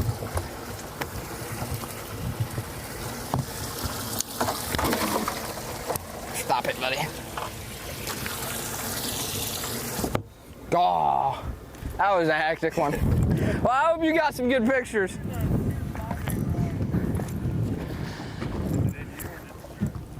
It's a little bit of both. It's not bad though. That one's the only one. How about that? That was awesome. Oh man. Look at That's that. like the 5th jump right there. Yeah, and usually I used to say they're either diggers or jumpers, but that fish was doing a lot of both. Oh, a lot of digging down deep, and then it jumped like 5 times close to the boat. He hated Trey McKinney. He would rather kick down the barn than go in Trey McKinney's boat. Good stuff. Good stuff. And then you knew when he started talking about the treble hooks and I don't want to get them in me, you knew that was going to happen. Oh, yeah. Absolutely. Yeah. Every time. The drone shot, seeing the fish dig under the boat. Good stuff. Let's get it back over to Will Davis. He had on 2 bass last time we checked in with him, but he's admittedly on a slower numbers track than most everyone else.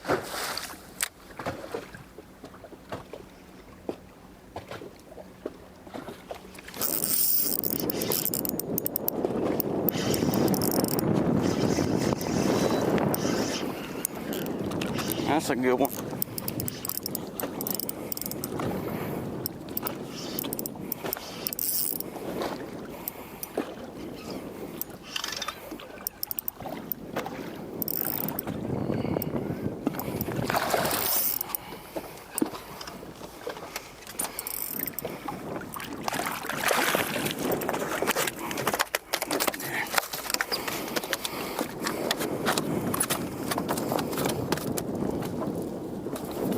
Better one.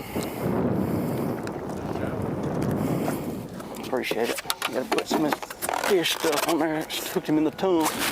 Good example of you don't have to catch 30 a day, just need the right size. Yeah. Had 2 big ones in his among his 5 yesterday. Really big ones with Will Davis. To repeat that again today, you'd be looking really good.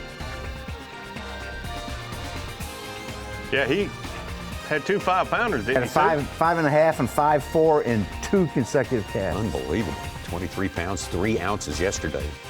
Put him in 3rd place. He's considerably below that right now, but he hadn't filled out his limit yet. Look for big things for him later on today. This fish didn't like Will Davis much either. First 2 20-pound bags, Cole Sands and Logan Parks.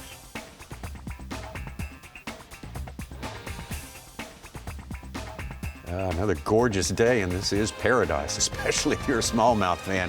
That is for sure. Trey McKinney, and on top of the leaderboard right now. Cole Sands in 2nd place, as Such said, hitting the 20-pound mark. Dakota Ebare doing very well today. Kyoya Fujita hanging in there, kind of moving back up to where he lived all yesterday, right around 3rd, 4th place. Logan Parks, Easton Fothergill, Matt Robertson, Pat Schlopper, Justin Atkins, we see him when we're around smallmouth a lot, and JT Tompkins, our top 10 right now.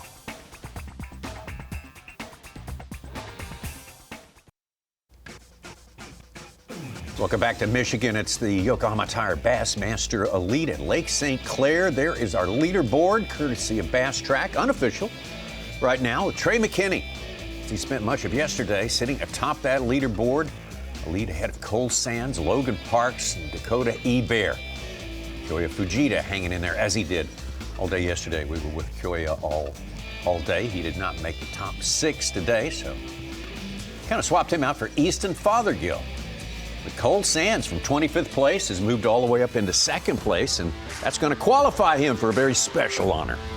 Yeah, absolutely, Cole Sands. Mercury Move of the day, getting it started early with a 315, 47, 36, 49, 48. They're getting bigger and bigger as his limit progressed there with a 49 and 48. Unofficially 20 pounds, 13 ounces. First angler to 20 pounds this morning, I think, wasn't he, Such? Him or Logan Parks? Him and Logan, okay. Mercury Move of the day, Cole Sands. Good start for him here this week. He needed a good finish. Great guy. Everybody pulls for Cole Sands, no doubt. Mercury Move of the day. Former high school stud, college stud, was yeah. on the bubble for requalifying, said, don't count me out for making the Classic, though. 2 top 20s, and I can do it. He's doing it right now. First leg. There's a map with all of our anglers, all of them relying on the latest technology to do better, achieve more out here. And among those technologies, so important is mapping.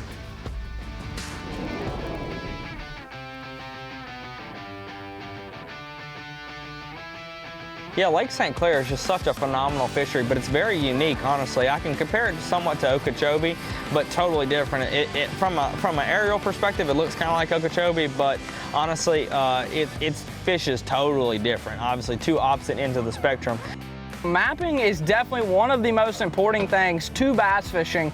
You know, I don't know what I'd do without it. You get out there on the main lake, you get lost, and that's a lot of times. There's not much contours here, but when you put enough waypoints on either your Garmin or your Lowrance, and then you can see a pattern maybe with even an angle of how the creek lays.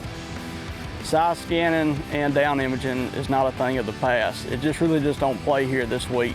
But you can put it on 2D while you're running, and you can see grass pods, you know, if you're running 25 to 30 miles per hour. So that's really crucial as well. You ain't gonna have trouble missing this thing out there. It's got that sexy red to it. That's the only color we run. And yeah, man, basically you're out there just live scoping in the abyss. It's literally like an ocean, and you just look for just differences in the grass and holes in the grass. That is a different deal. I mean, no, not so many contours, features. I mean, you're kind of on your own out there, aren't you? You are, but the mapping is better than it's ever been. Like a lot of our other technology, it certainly is. LakeMaster mapping is better. I can't help but think back, Tommy, you may not even remember this, but when I won the event in 2001 and came to studio with you and Jerry, and you guys had an aerial, a satellite imagery of Lake St. Clair and showed that I was actually catching those fish in a depression that I didn't really even know was there because it's only about a foot difference.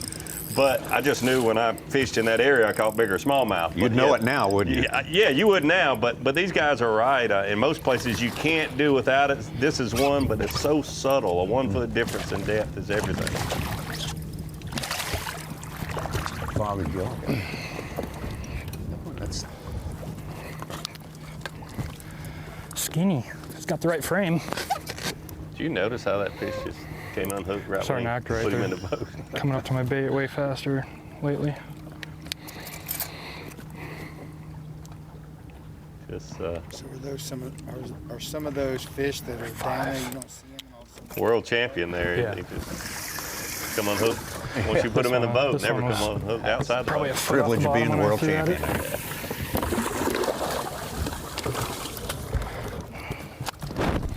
it. Good trade. That's a lot of places from this place. It's a lot of spots.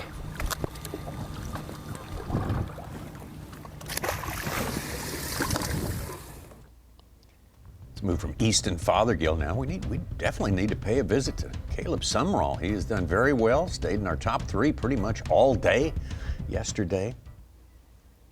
A great day out there. Would love to repeat that on day 2. The 4.5 pounder Logan Parks has our biggest limit today so far, 21-12 from 50th to 3rd. So, Such, you normally do the big fish alert. This is going to be a BCA, a bait caster alert. This is the first bait caster I've seen so far in this event. Glad to see you with that, Caleb Sumrall. I've seen 1 or 2 on the deck, but I have not seen an angler use a bait caster That's until right. I hadn't this thought moment. about it. You're absolutely right.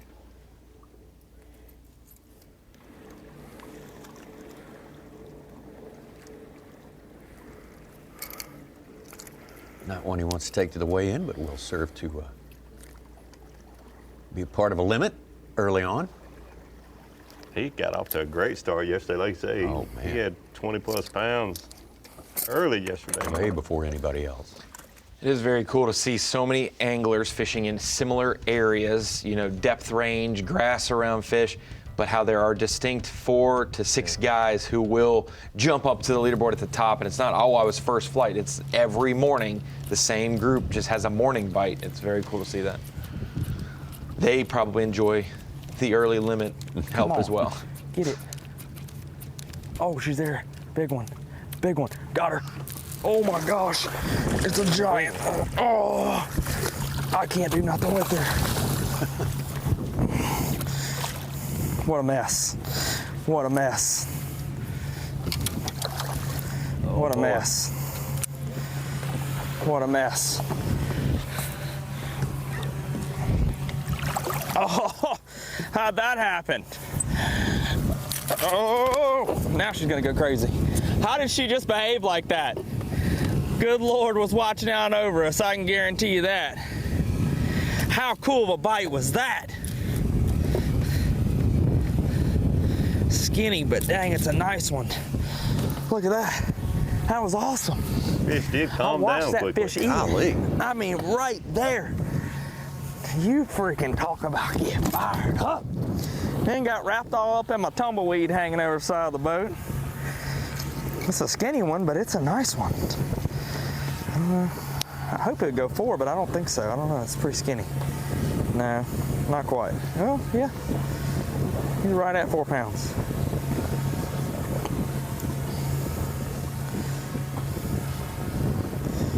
I don't know, somewhere between 313, I think. 314. Big upgrade though. Got me up to 18.7. 18.7. Well, that's a 4-pounder on a 6-pound frame for sure, right there. That's it. around the right kind. Oh, there's Steve Bowman. I wondered where he was. You know, he just. We didn't see Bo Nose yesterday. Right, because they had special guests, you know. Z there for the halftime show. But is he trolling gobies? Just trying to catch a few for the JM that's fish right. fry. Yeah, that's all. Hey, I'm going to need $20 from you later, okay? Yeah. When we go. I mean, we got to buy a meal and, and all the drinks and everything. And Cokes. Don't you put that, don't you expense that. 42.9. Trey McKinney's weight, about a day and a third, but closer to a day and a half as we move on through the morning here. Cole Sands, first angler to 20 pounds today, rewarded with the second place. And Logan Parks rocking up there. A good day for him as well. Dakota Ebare, man, showed us a lot about what's going on out there on the lake. We do appreciate it. JT Tompkins heads our top guy in the 11th spot. Gerald Swindle. Gerald Swindle won't be top 5 yesterday. There he is. He's working his way back up. He won't be denied. Greg DePalma was on top of that leaderboard early today. Huff, Kelly, Chris Johnston, 16th. You see him moving up yesterday's position. Definitely expected that. Chris Saldane hanging in there in the top 20 as well. Greg Hackney, Taku Ito, Keith Combs having another good tournament here so far. Got to be in that top 50 today. That's what it's all about. Patrick Walters. Steve Kennedy. What a tough year it's been for Steve Kennedy. Would love to make it into that top 50 and make it into the top 10, possible. Mark Menendez, good day yesterday. A little bit slower today. Will Davis, ditto. Will Browning, Brandon Lester, we've seen him do very well. St. Clair River, in those environments, in earlier tournaments here at St. Clair.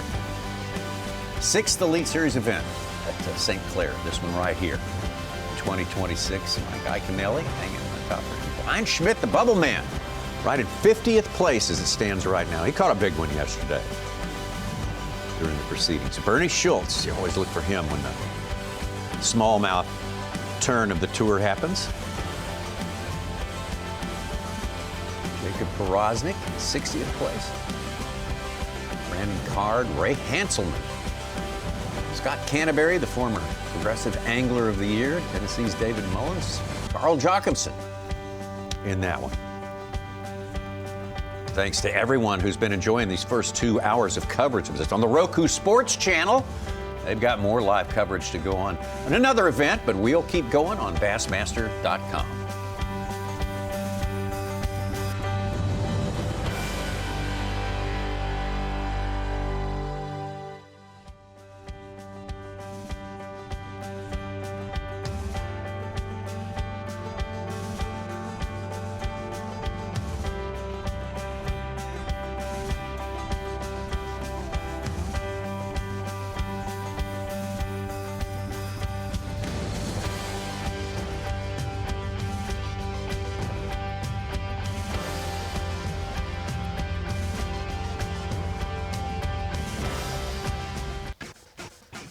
'25 Progressive Bassmaster Elite Series. This is the Yokohama Tire Bassmaster Elite on fabulous Lake St. Clair, our live coverage. Sponsored by Skeeter all week long. We had some beautiful sights here. It's like perfect weather, sun splashed. Well, we saw Steve Bowman a minute ago, and I believe this is Dave Mercer. Is that Bowman's boat on the back? Yeah, of Bowman's Mercer's boat on the now? back. They Yeah, he's picked that Bowman. He's got him into anchor. Oh, no, he's no, out there there he is. Oh, okay, There he is, right there. Stay hydrated, boys. He's just gathering intel, getting some information, getting ready to roll it out a little bit later. Mercer just kind of taking a relaxed view of Lake St. Clair. Appreciate those guys being on the job. That kind of looks like the boat you and Mercer fished out of on Mille Lacs when you went muskie fishing, right? that's where the that net was. looks like about the same size. I like Bowman using the net as a sail there. Yeah, that was pretty cool. It's big enough. There's a couple holes in that plan. Will Davis Jr., Alabama. You can catch him everywhere. He's proven that. Got an Elite Series win as well.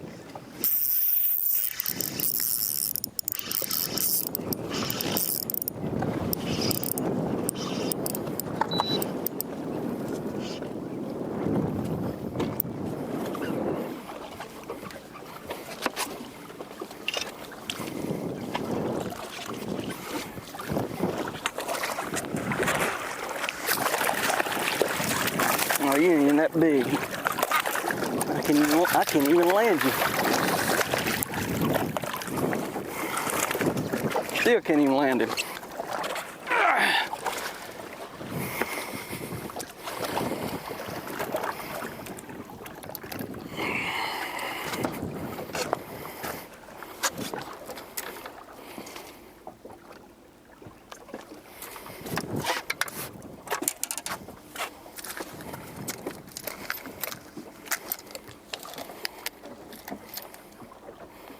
Fourth keeper for Will Davis. Boy, he was not lying when he said he wasn't catching a lot of numbers. No, he was being full disclosure for sure. Koya Fujita with a 4.7s up to 19.3 in second place, 9 ounces back. How about that? 3-2. Number 4, it's going to lift him up from 27th place. Started the day in 3rd place, Will Davis, but you'll be down until you get that limit for sure. Back to Trey McKinney.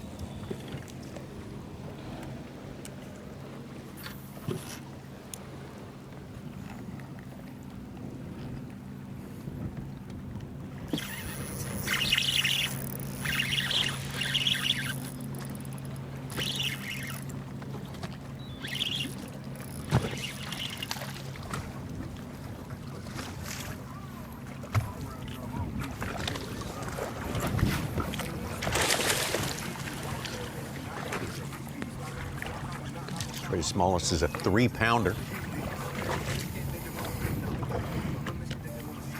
This one will help him here.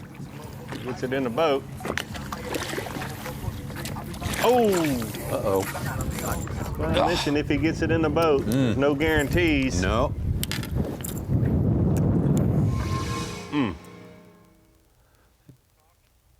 Definitely would have helped him there. It's bigger than a 3-pounder.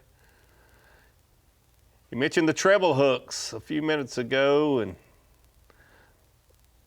makes it a little more difficult to land these fish. Gets his fish up beside the boat. It's part of it, though. You catch a lot of these smallmouth bass, you're going to lose some of them.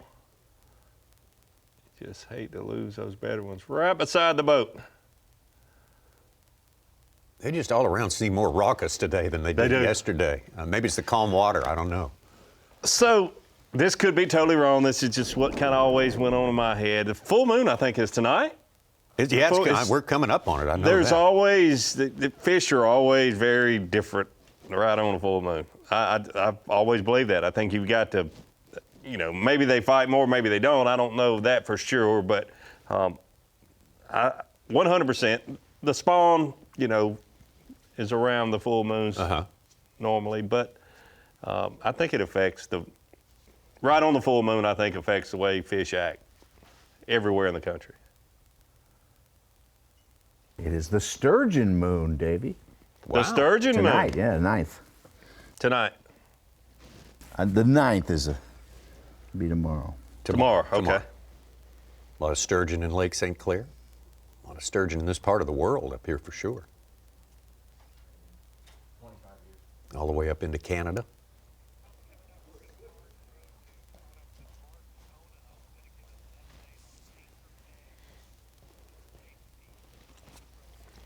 Boy, looks like Trey just missed another one there.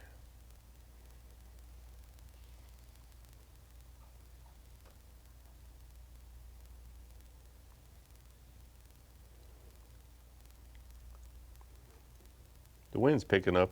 Looks more like it was yesterday right now. Yeah, it does. I mean, it's way different than when we started first thing this morning.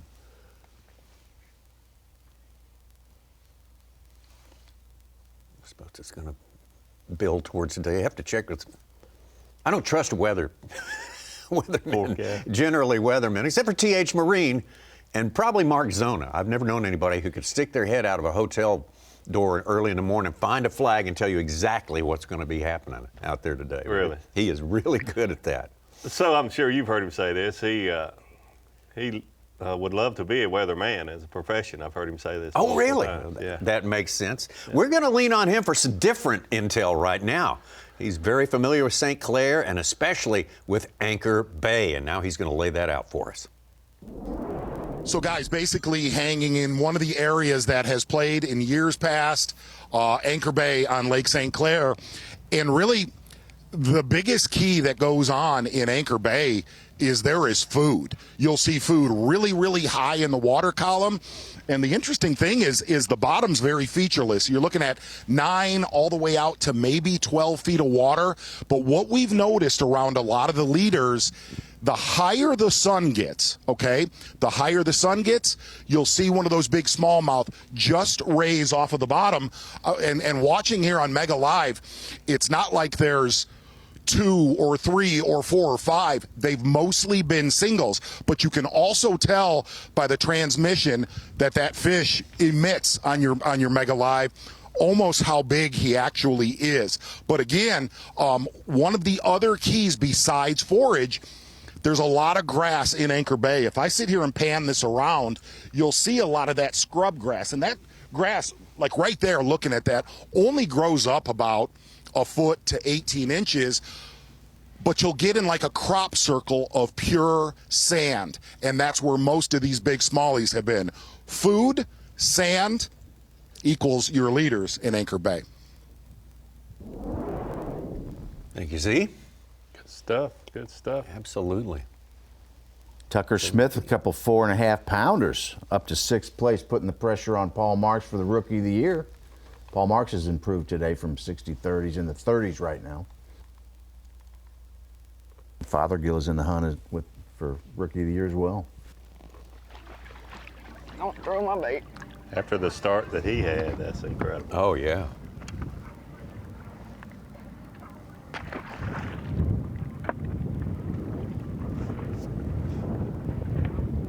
Was he dead last after the first 2 events?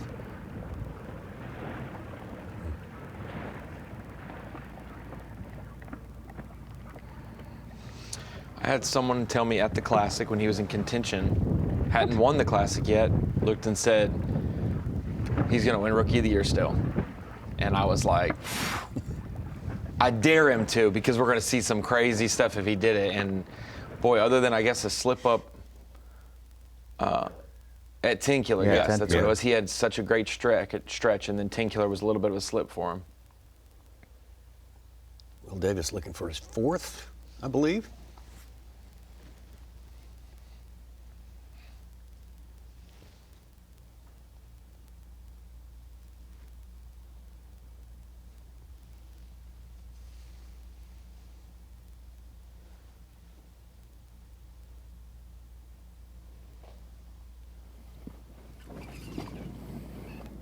Not a real big one, but certainly a good one if you don't have your limit. I gotta do a better job of scooping them. You did pretty good. I hate to keep them, but Oh, that's 5th. Okay. That's his 5th. Well, that's going to move him up significantly.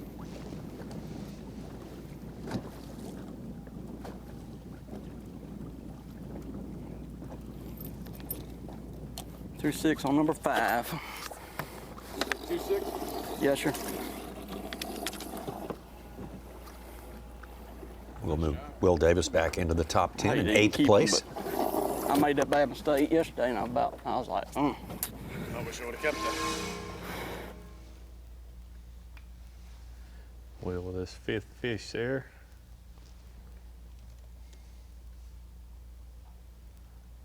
And Will, one of these anglers that's made every cut this year, had a good start down in Florida, especially Okeechobee.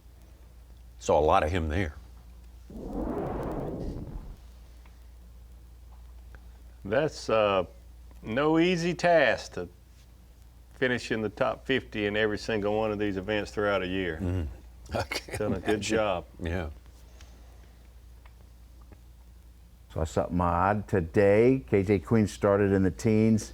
He had a limit for 8 pounds, 11 ounces. He's upgraded since to about 13, but I haven't seen a 3-pounder with 4 1-pound plus fished. Now he's done well. He's climbed to 16th in AOI. It's like Trey's hooked up. Looked like a good one.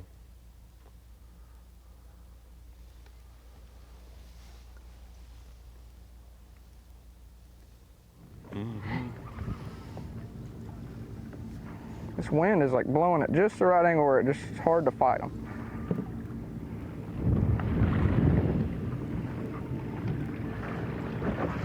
He needs to catch it. Cole Sands has just taken the lead. He caught a 4.2. He's got 3 other 4.5 pounders, 21.9.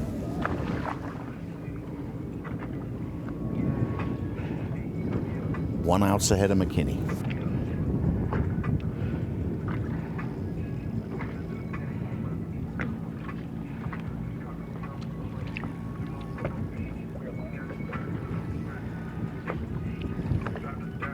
Taking it easy, he lost a fish. It would have helped him just a few minutes ago close to the boat. Hopefully that doesn't happen again.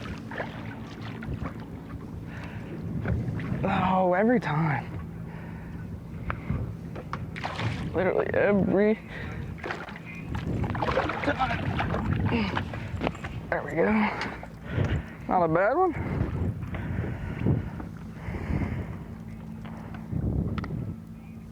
Smallest fish is 3 pounds. That will help him.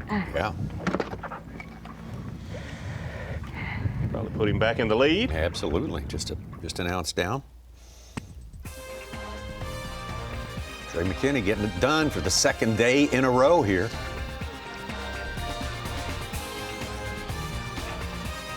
Not a sophomore slump in his season and not a 2nd day slump in this tournament. No. Getting it done again. He's become one of the most reliable characters out here, that is for sure, for finding them and catching them. Trey McKinney. Cole Sands, though, for the moment, unofficially on top. That's going to change. Goya Fujita worked his way back up into 3rd place. Dakota Ebare, Logan Parks, our top 5.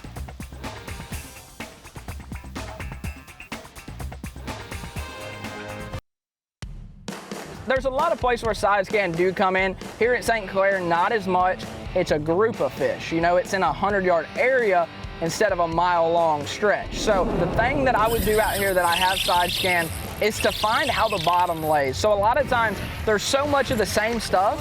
I mean, you don't really know. There's no way to tell right there is where they're gonna be. There's none really of that out here. A lot of it is bottom texture, sand, and mixture of grass. That's a lot of times how I do it. I find something that looks right, I drop the troll motor, I go around, find out where they are, and if they're not there, roll on.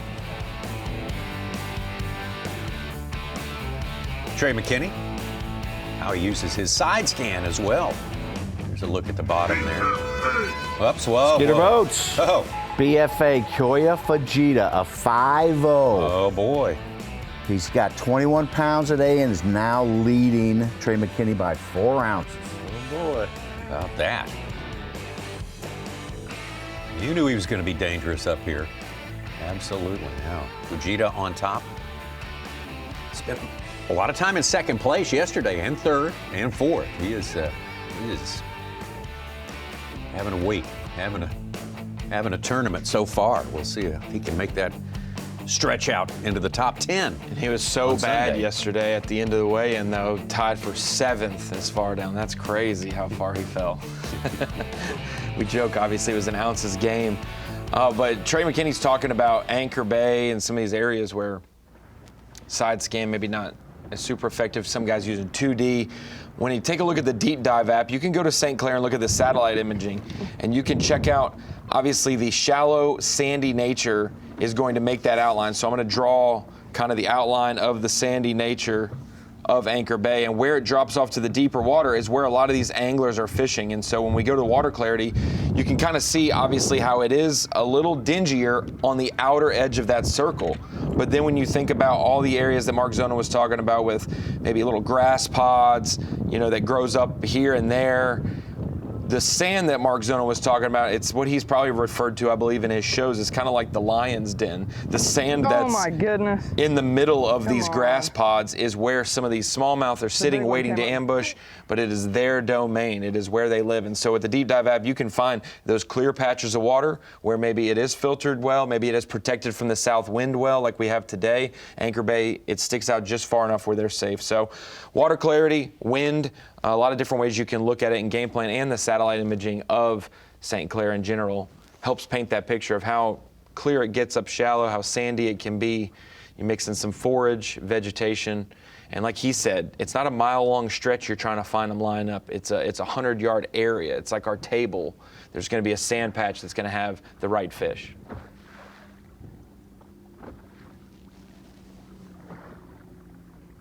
Sand's a big deal. Crawfish love it. It is. And there's a ton of it here in Lake St. Clair. All that rock that was ground down by the glaciers up to 15,000 years ago. Yeah.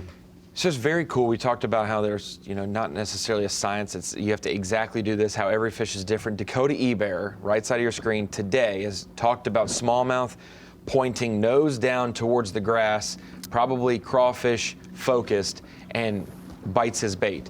Then the next fish we see, he's thrown a spy bait, which goes above fish for the surface, feeding. Pretty hesitant. Very interesting, just how every fish is different in the same area. I've had several big ones short strike this daggum jerkbait and just not quite get it. But it's the only thing I can even get them to remotely commit to, so it's like you're danged if you do and you're danged if you don't. Come on, I got more to catch. Come on. Like this one. Let's go. Trey caught that one way out there. Oh, I had it, see? Dude.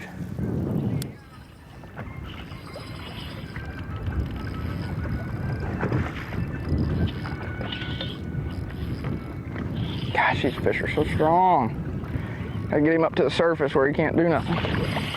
And down he goes. Okay. No. Thank you. Of course, he threw my bait.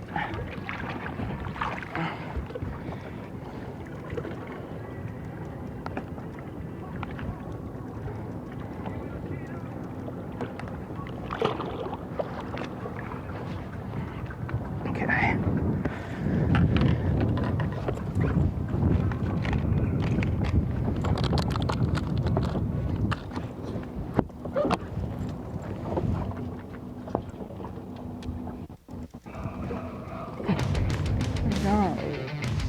Hey. Is that in Trey McKinney's boat, or is that? I don't.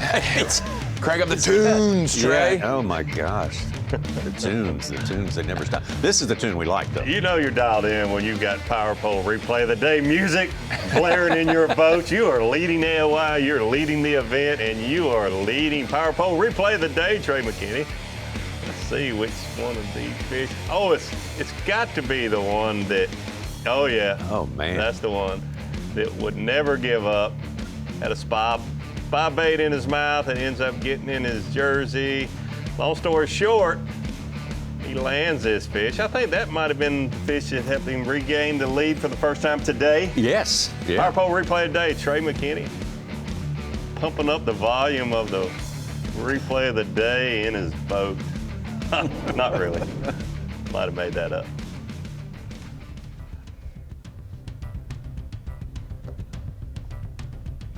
Those two probably farther away than they look like there in that picture, but we're going to put them up. No, Oh, wow. They are that close. Holy cow.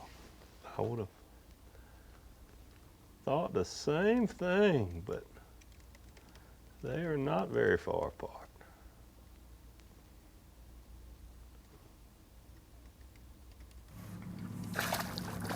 Yeah, it's pretty little. 2 spots apart on the leaderboard as well.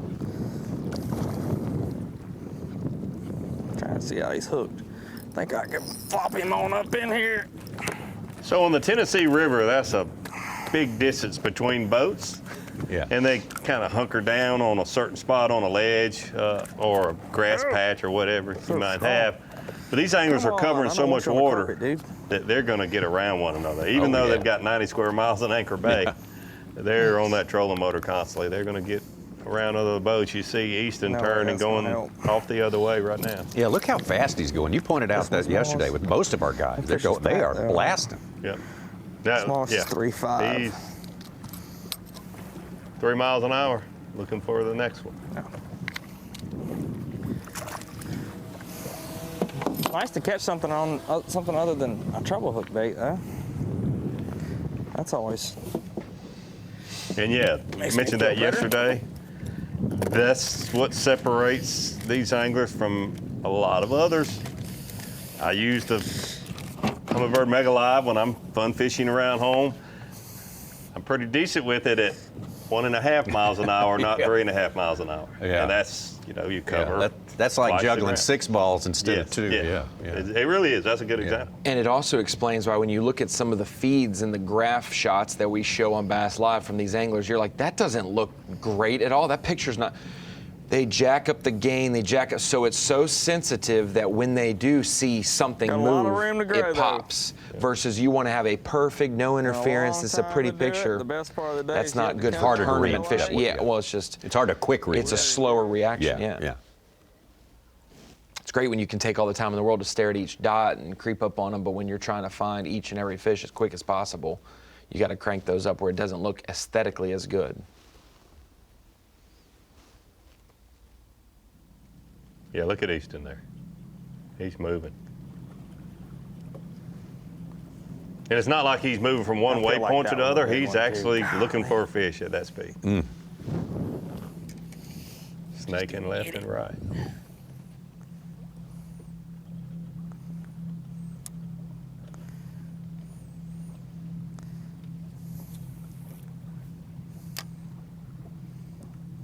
Got to keep an eye on Dakota there, too.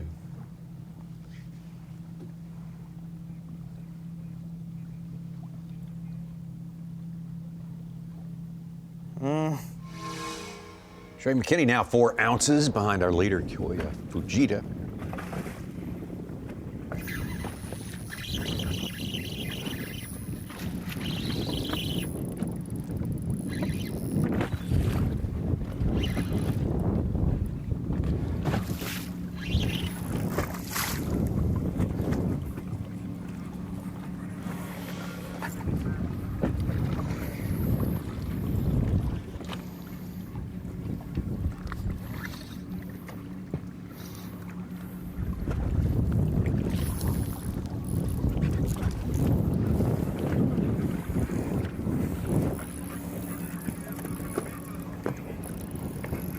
Trey's smallest fish is 3 pounds. Gosh, stop it. This will help him.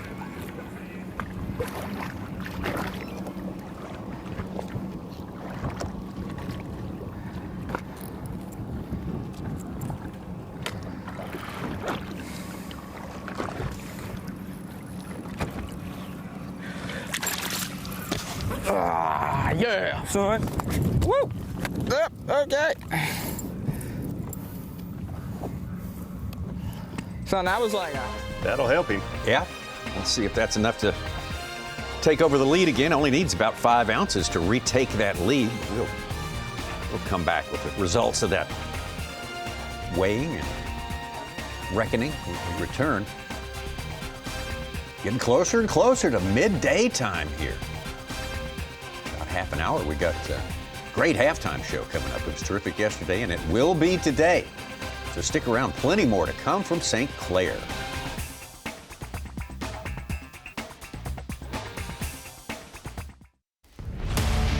'25 Yokohama Bassmaster Elite on Lake St. Clair is sponsored by Minn Kota, by Bass Pro Shops, and by Skeeter Boats. 8th stop out of 9 events of the year. We started 6 months ago down in the state of Florida. And man, this week, a sun-splashed Lake St. Clair reminds you of Florida when you look at some of these shots with the sandy beaches all around the lake here. Beautiful place and perfect conditions for these guys to do what they do. There's Mercer again. Okay, heading back. Trey McKinney right on top there. Took back the lead from Koya Fujita. A couple of tough customers at the top of that leaderboard. Cole Sands, though, big day for him. Dakota Ebare, Logan Parts, Tucker Smith coming out of the pack to make the top 10. We're getting close right now with just 3 hours into day 2. We still have 5 hours of fishing left, at least for our leaders. We are almost on pace for what the 91 pounds, you know, roughly for 4 days, like the 22 a day, 22 and change a day. We're already at 22.5 a day, basically, and he was at 22.14 a day. That's what Joey won. We still have half of today left. Caleb Summerall hooked up. And I don't remember anyone predicting that. Even not just the anglers, sure. but like Zona, Yeah. people that know the lake Yep. and kept up with it. Didn't think we'd see another 90-plus pound to win here.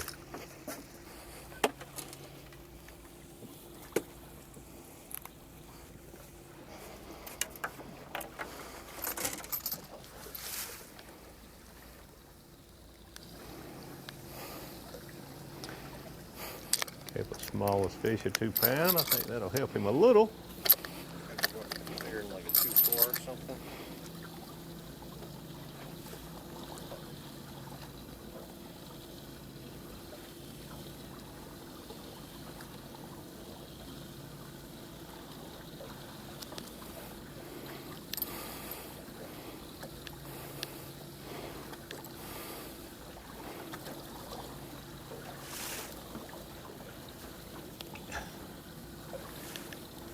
Two and a half. 2.5. Hey, there's a That'll help. tube catch. It's not a spinning rod like Mark Zona throws, but it's a tube on a bait caster. We'll take that, right? That I'll counts. take it all day long. Yeah, yeah. Luke Lost Palmer my did fair that. share on a tube on a bait caster.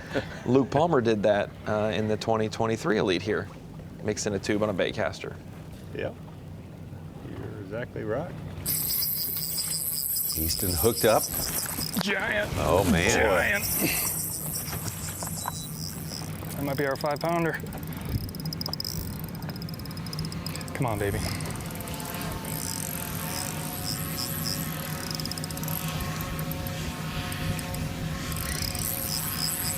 Oh, there's another giant with it.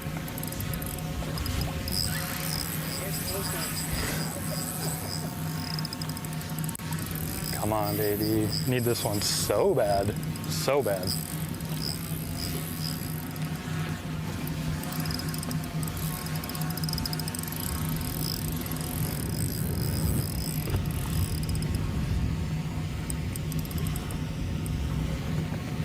Oh, she's still with her. Come on, hurry up.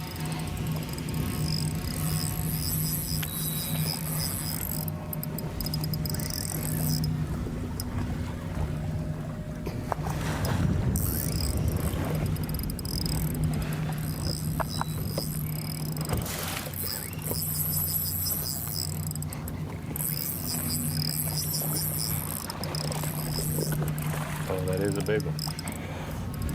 Oh, yeah. Come here. No.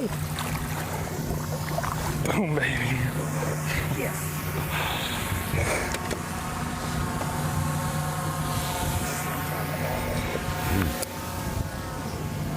I think Wes and the drone has been a good luck charm today. Yeah.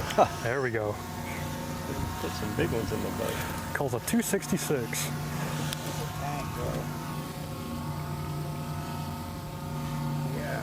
5-pounder. Let's go. Yes. Game changer on Lake St. Clair. Oh, no kidding. We're fishing tomorrow. Pull a 266 for a 5-pounder. Yes. Moved him way up near the top. How about that? Oh. Uh-huh. Yeah. Yeah. Yeah. Money. Yes. Now get back out there and catch that other one. Let's go.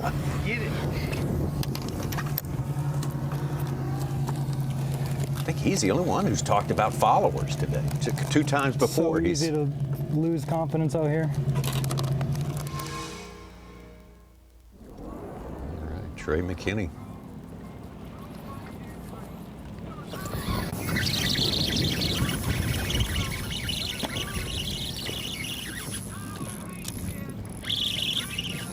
That's a big one.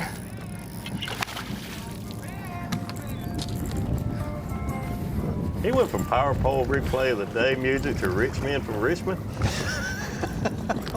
No wonder. It's kind of like he fishes, kind of all over the place. Yeah. But he Hey, is successful. You gotta give him credit. Got to keep everything in play. We'll have a little Yo-Yo Ma coming up next.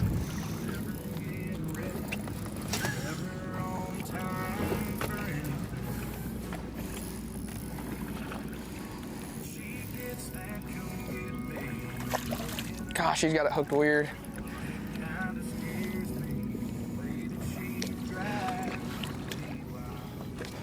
He's got it hooked so weird. Wow. We're getting better at scooping. It is a good one. Look at that. I mean, just barely skin hooked. It's definitely bigger than 3/8, his smallest fish. Look. Amaze me. Oh, please spare us. No. Come on. We're gonna get royalty copyrighted fined over here for. Not gonna lie. Yeah. A little rough start, but now we have got all 4-pounders, so that's good. We almost got 21. So green,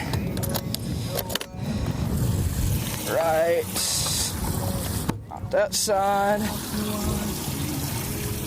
There she is. I'm a bad little coal right there. All 4-pounders. He's right on track with where he was yesterday about this time. Yeah, I would say just a carbon copy almost. He didn't have that 5'10" though today. Yeah.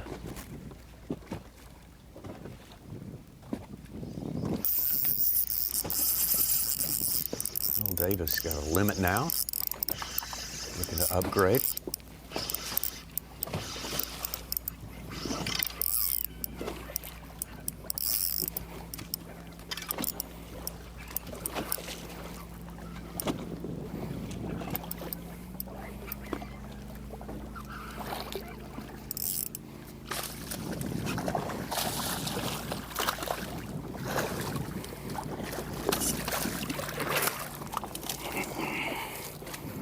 Thank you, bud. A little better.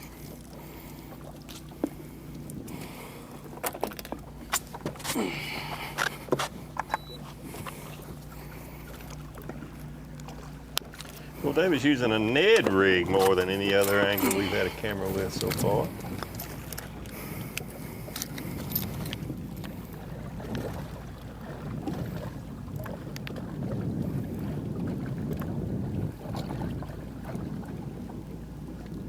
Nine.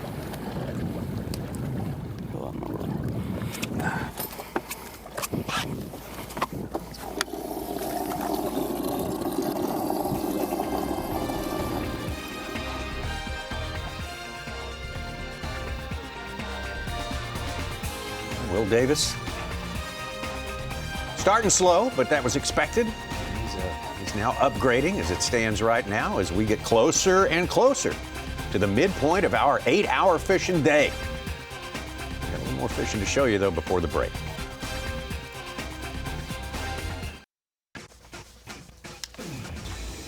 Yokohama Tire, Bassmaster Elite. This is day number 2, all-important day number 2. We're about to the halfway point of the day, only 4 hours or so, and they will start to winnow this field down from 100 to 50. Anglers, 50 only, will fish on Saturday with the right, for the right to be the top 10, who will go for the trophy and the top points. On Sunday, Championship Sunday, Trey McKinney making a case that he ought to lead the way into that field on Sunday. Doing a good job of hanging on to that lead. He's getting bumped out once in a while, but doesn't seem to last for very long. Kyoya Fujita, maybe his strongest pursuer throughout the day. Cole Sands, though, and Easton Fothergill moving today. We're now projected, based on his bass track weight, 90 pounds, 12 ounces. We're projected to be over 90 pounds. And that is cool. Like you said, Davey, I mean, we're seeing this fishery get better and better. I think these anglers drove north thinking it would be easy, not better and better. It is better, it's just a little harder, but we're seeing that. Like, the weights are still good. It's just not the winter wonderland we thought, or the summer solstice festival. He's going to take 40 pounds to make it into the top 50. I think it does. Wow. I think it does. I don't think anybody saw that coming either. No, absolutely not. Somebody's going to have 19.5 pounds a day and be 54th. Oh. Yeah. Make you want to throw up. Make you want to spit up a perch.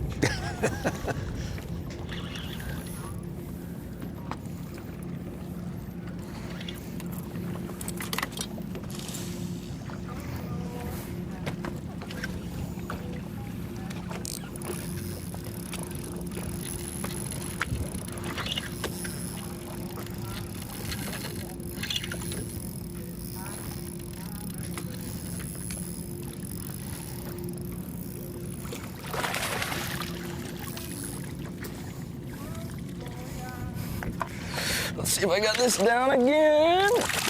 No, I do not. Okay. That's not, I don't think it's gonna help. Gosh. I know he wasn't ready, but he's not that big.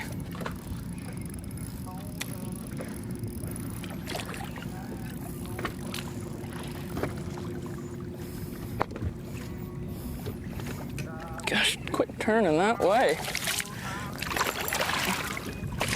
Buddy, you're hooked good. Leave it alone. Okay. He's fat, so you never know.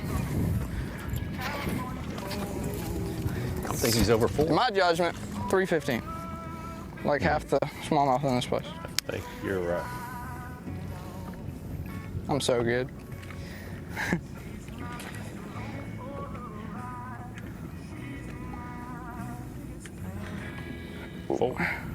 Four even is smallest.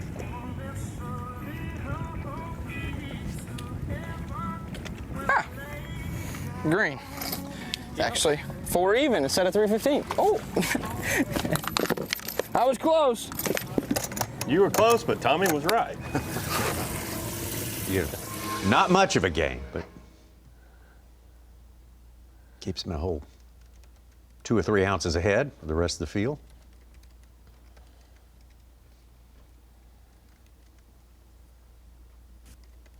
So it gets us, just like yesterday, I think he's moved away from Anchor Bay and seems to be a little better class of fish out in this area, but he also does not throw at those fish that he can tell are smaller. So it seems like everyone he hooks up on is going to be that 4 pound That's plus. a really big one.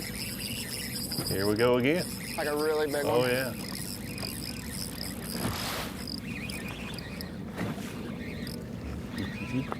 Watch him. He's doing what Chris Johnson was talking about yesterday. He's staying Making a longer way cast. off, Yep. way off of it.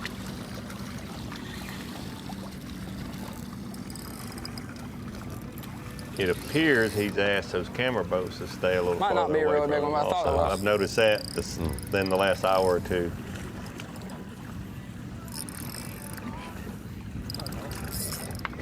Probably.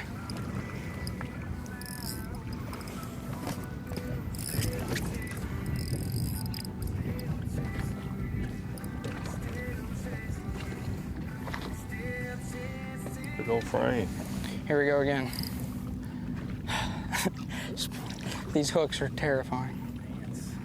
I really thought it was gonna be a 5-pounder.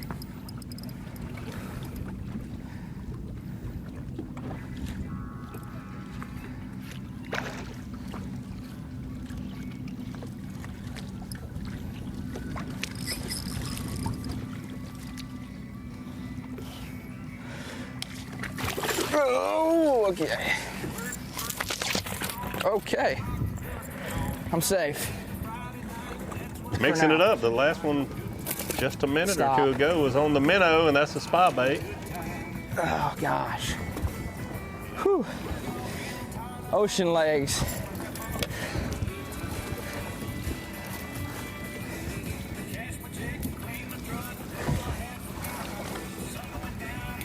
Another reason he has to stay back is because fish pick up on country hits 97.9 from way out there. Mr. Yeah, Good she was Time. not coming off.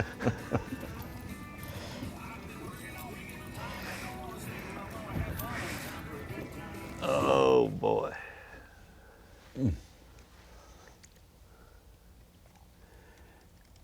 Let's see if Can you imagine if you were fishing close to him, playing Mr. Good Time, and you had about 12 pounds in a live well? you'd be looking for something to throw. Something to throw at him other than your favorite lure. That was fun. That was fun. That was so much fun. You watched him.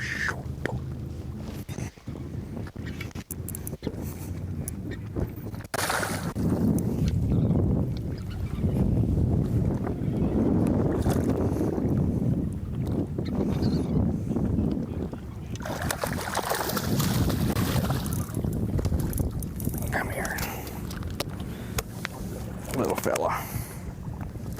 Just a little guy.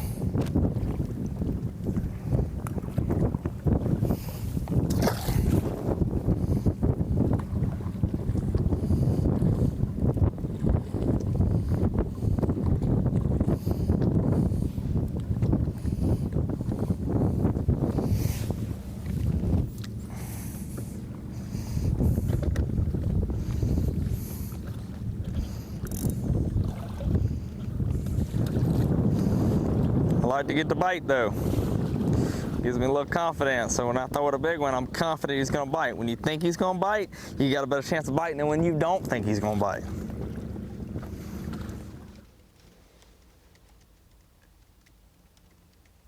Dakota Ebare could be really going place if he could get one of those 5-pounders in the boat, that's for sure. As it is, he's doing quite well today, 4th place. Great day yesterday.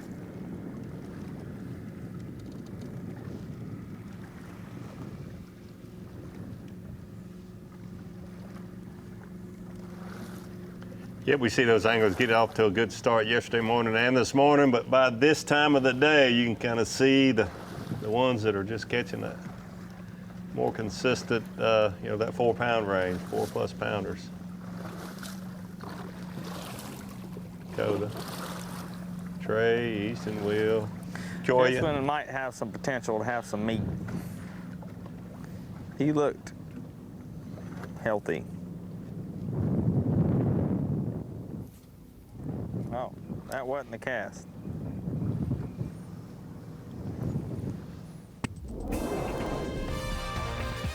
All right, we've hit the halfway point in our day.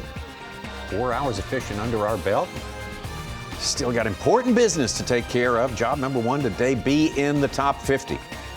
These 10 are looking good to get there. From Trey McKinney all the way down to JT Tompkins and everyone in between, including Taku Ito, who just joined our top 10 after sort of hovering under it all day yesterday. He's in there now. Coming up, we got the halftime show. Dave, Kyle, special guest, the Z-Train, Mark Zona. That is coming up next. You don't want to miss it.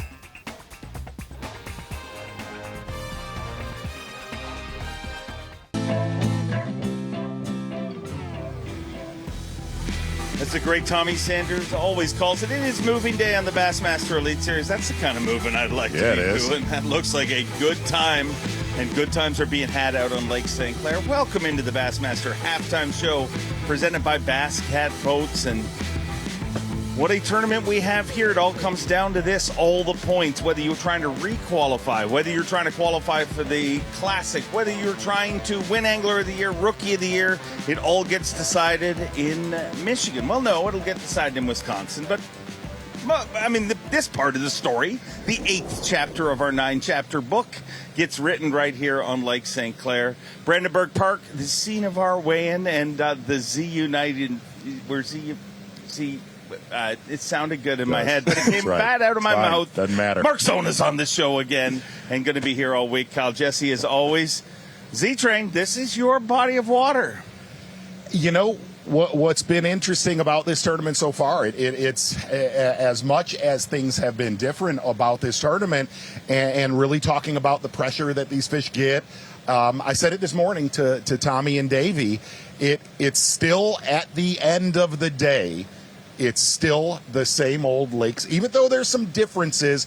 If you look at the weights, the one you made a comment, you know, you were up on stage yesterday. You said, was there anything that was cool yesterday behind the stage? And one of the things that it's staggering, but there were some guys that really, really needed to catch them yesterday. Looking at Angler of the Year races, looking at guys that were trying to qualify for the Classic or just re-qualify, just fighting for their life. It's always staggering to me to see guys behind that weigh-in stage over there that catch 18 to 19 pounds where they probably thought in their head, man, I did something. I did something today, and you come to the stage and no, you didn't.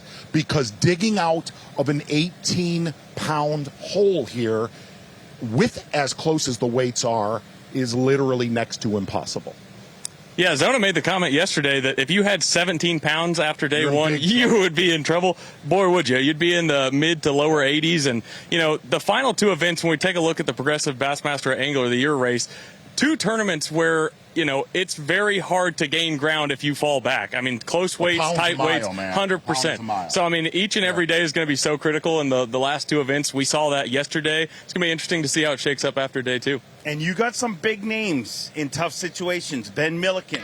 I mean, as nuts as it is to think he may not requalify after his rookie season, he's in a situation after yesterday he has to catch him. But let's get caught up with all the catching right now with your Yamaha midday report. And we'll kick it off with a guy who I don't know that he was feeling any pressure, because he walked on stage and said, "How was your day?" before the weight showed up, and he said, "Okay." Will Davis Jr. was more than okay. He was in third place. Exactly. And Will Davis really fishing right outside of our takeoff here on the north side of Anchor Bay. One of the interesting things with Will Davis, a little bit off the beaten path here in Anchor Bay, not in the cluster, the core of pressure of Anchor Bay. And I guess it was a little bit surprising, as good as he did yesterday, very, very scary low on numbers throughout day number one of this tournament. One of those guys that I think gets overlooked a lot. You know, we have the conversations, guys that are, you know, underrated, don't get appreciated enough. Obviously early on in his Bassmaster Elite Series career, but so far, you know, you might not have him on your fantasy fishing team, but he always shows out each and every tournament. And part of the reason he gets kind of overlooked is his personality. He's a really quiet guy, does his talking on the scales, and 100%. yesterday was a prime example of, but there's not an angler on this tour that questions him being here. 100%. He has got the skills to pay the bills. And just all around, as far as versatility goes, if you watch what he's done the last couple of years, very, very solid. Talking about versatility, from East Texas, Dakota Ebare, not a bear, but he is a bear on the water. Dakota Ebare, most of his damage, day number one, very popular, a little bit overlooked technique on Lake St. Clair the last couple years, fishing a spy bait, counting it down. A lot of times the Canadian side, that was always a big player. And it always seems like when you have a tough tournament on this lake with a little bit lighter winds, that is when that spy bait tends to shine. Predominantly what he weighed in yesterday, exactly on that bait. And about time. Let's be honest. Dakota, a lot was expected of him coming here. I mean, he expected it, man. 100%. His track record proved that it happens, but it's been kind of a rough rookie season for Dakota Ebare. But buckle up, because I don't think he's going anywhere this week. A guy that is not going anywhere anytime. Former collegiate champion, your reigning and defending classic champion, Easton Father. And I'm going to tell you something. I'm going to call Easton out real quick. You ready? Do. No, I'm going to do this because I'm a little bit hard on Koya Fujita for he's sneaky secrety about his baits.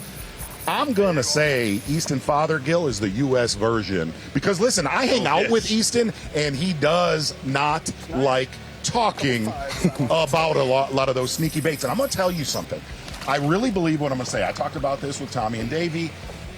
You see the evolution of forward-facing sonar baits, and I'm going to tell you that evolution is right now, and I believe a lot of that evolution is because of anglers like Koya and guys like Easton Fothergill. Like, I think right now they are the true, besides college fishermen, I believe Easton Fothergill and Koya, they are the trendsetters of where we are heading the next 10 years with lures. Well, if you look at the two anglers that stood side by side at the very conclusion of this year's Classic, it is that angler right there, Easton Fothergill, and our tournament leader and unofficial Progressive Bassmaster Angler of the Year leader, Trey McKinney. Those two are going to trade blows for years and years to come.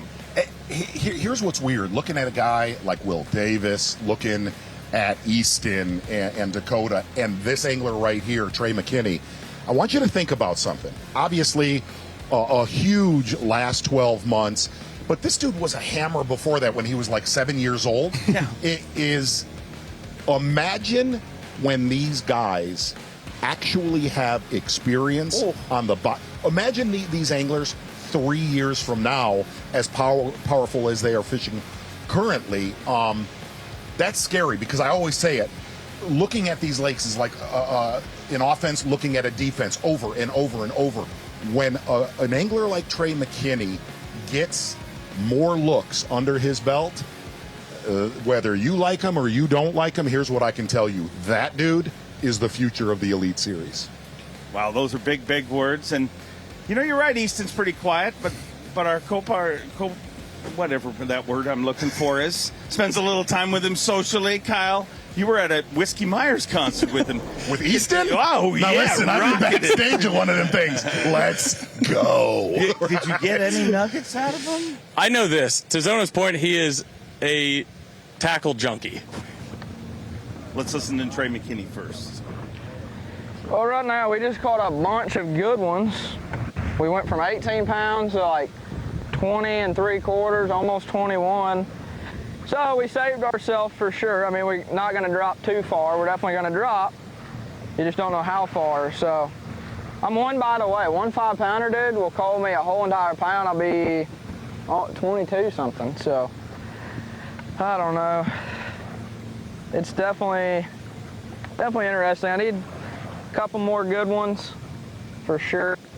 I would like to get all of them to 4.5, but that's going to dictate on what the fishies want me to do or not. We lost one. I don't even think it would have helped us too much now, maybe a few ounces. But right now we're in this area.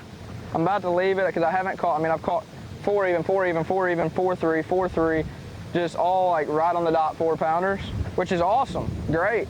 But right now that's not going to help us. So I'm about done with my drift here.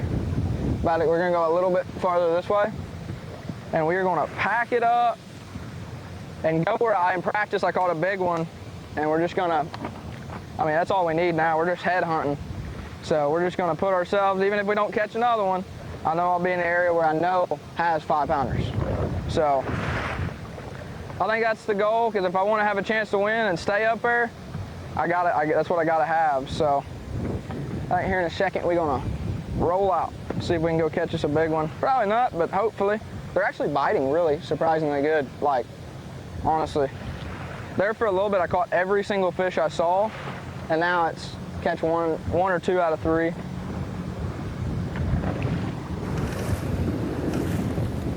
See them flies, you got to get that leg up like that right there. Flat tire. You got to get that leg up, and then you can get them out there. Gave us a wave, too. They actually saved me and the kids out here one day. We were down in Wapool area, and things went wrong.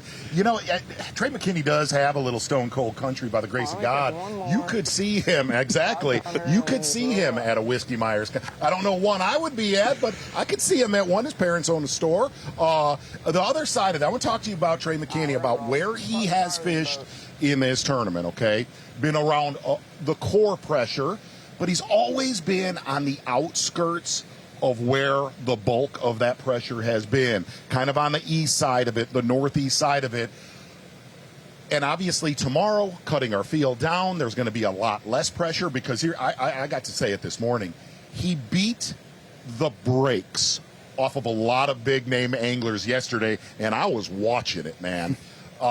There will be less pressure in there tomorrow, but tomorrow in that area of Anchor Bay, there's one of those, Bowman talked about it, Bo knows, there's one of those flotilla parties going to be out here. It is going to be a gong show where Trey McKinney is fishing tomorrow afternoon. Oh, I can't wait. Catch him early, Trey. Catch him early. I'm going to that party.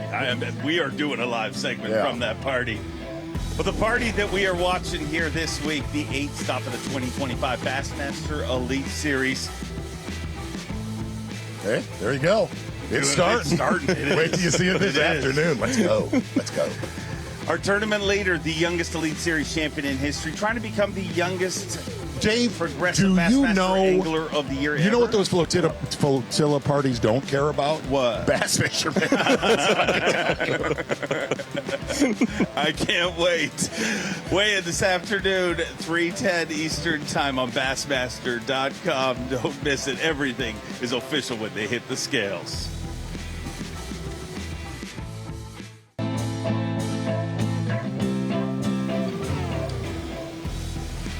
It is Friday. We have 101 anglers on the water. We'll cut it down to 50 after today's competition. Welcome back into the Bassmaster Halftime Show presented by Bass Cat Boats. Lake St. Clair is the playing field, and the guy who has dominated this tournament since day number one, Trey McKinney, trying to become the youngest progressive Bassmaster Angler of the Year in Bassmaster history. Already the youngest Rookie of the Year. Already the youngest Elite Series champion. I mean, might as well throw that crown in there. And if you really look at that top 10, that unofficial top 10 right there, yes, it is starting to take the shape that we were talking about yesterday. A lot of the familiar names that you thought would do good are starting to rise. Well, can I take the handle of this real quick? Please do. I used to do it with Tommy Sanders, and in honor of this halftime show, in all honesty, I used to make lures rise up in the studio with Tommy Sanders. We'd whip them, bull whip, stuff like that. Right now, I give you the rise of this halftime show, the rise of Bo Knows. See, we didn't get it. We didn't. Did we get it? There we go. Let's go. It was a great idea until we did it. It was a great idea. It was go just ahead. fine. All right. Bo knows that St. Clair smallmouth are old, tough, and resilient. I'm going to tell you how I came to this conclusion, okay? 2 years ago when we were here, when Joey Fuentes won, we took 15 bass from this event. The Hall of Fame, Bass Fishing Hall of Fame actually bought transmitters. Right. We put 15 transmitters in the fish that we caught here in that tournament, right? Of those 15, 13 were tracked at least 100 days. 2 just went they either went forever away or the transmitters didn't work.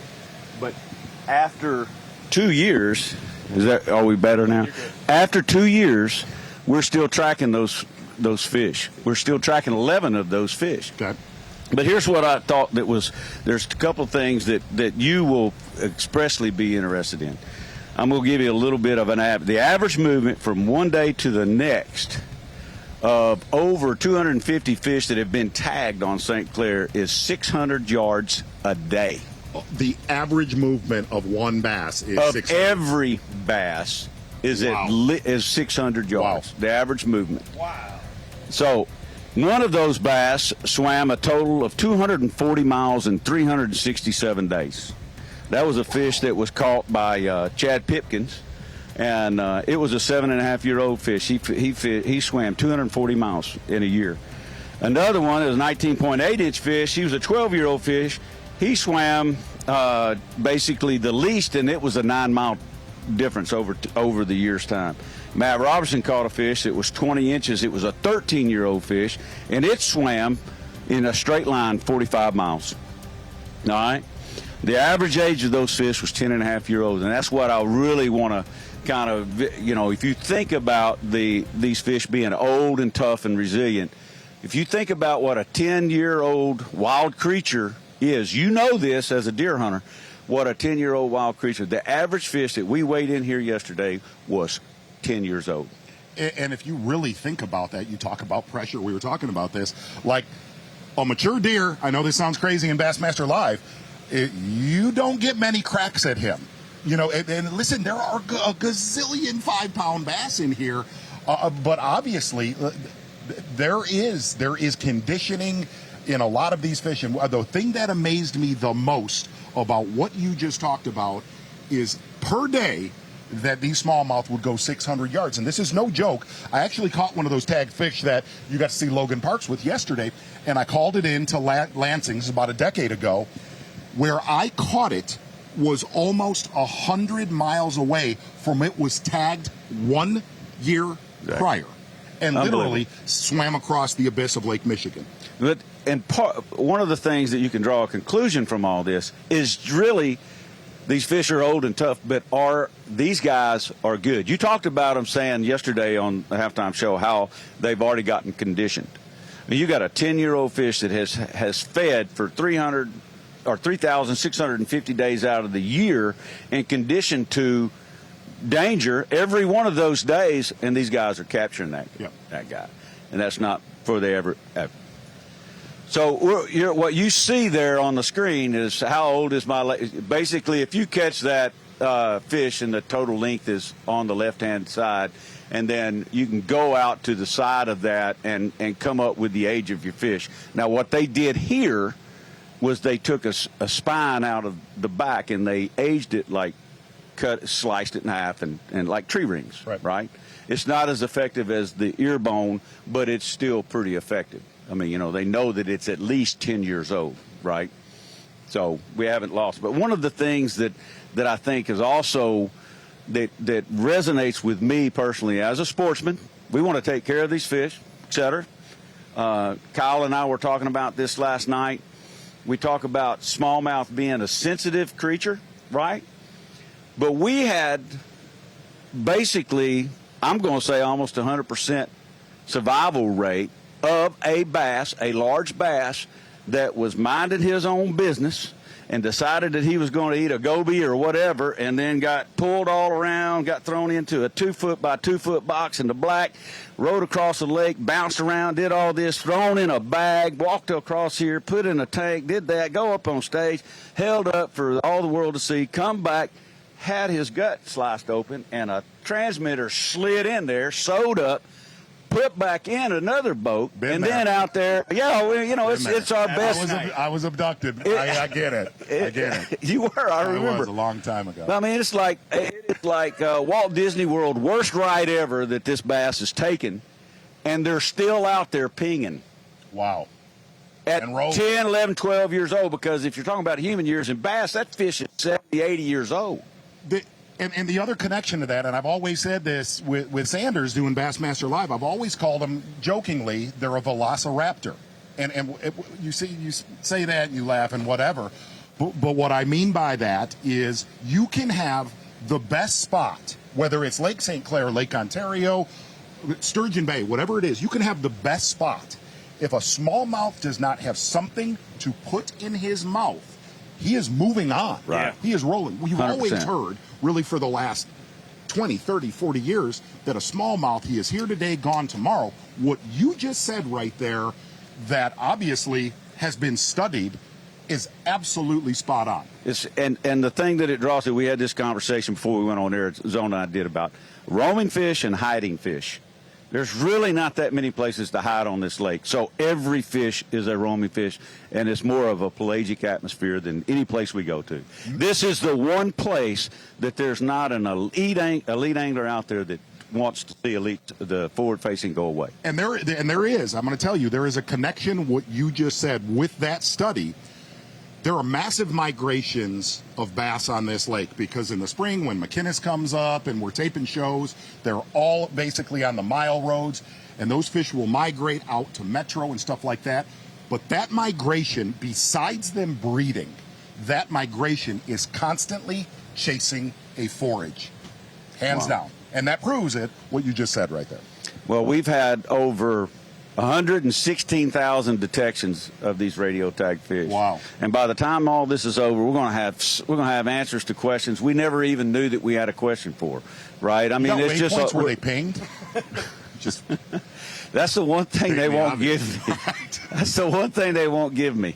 But I mean, it is an amazing deal, and it's something that kind of brings home the fact that these guys are out here chasing an elusive fish that's on the move. That's on the move, and they are not rookies.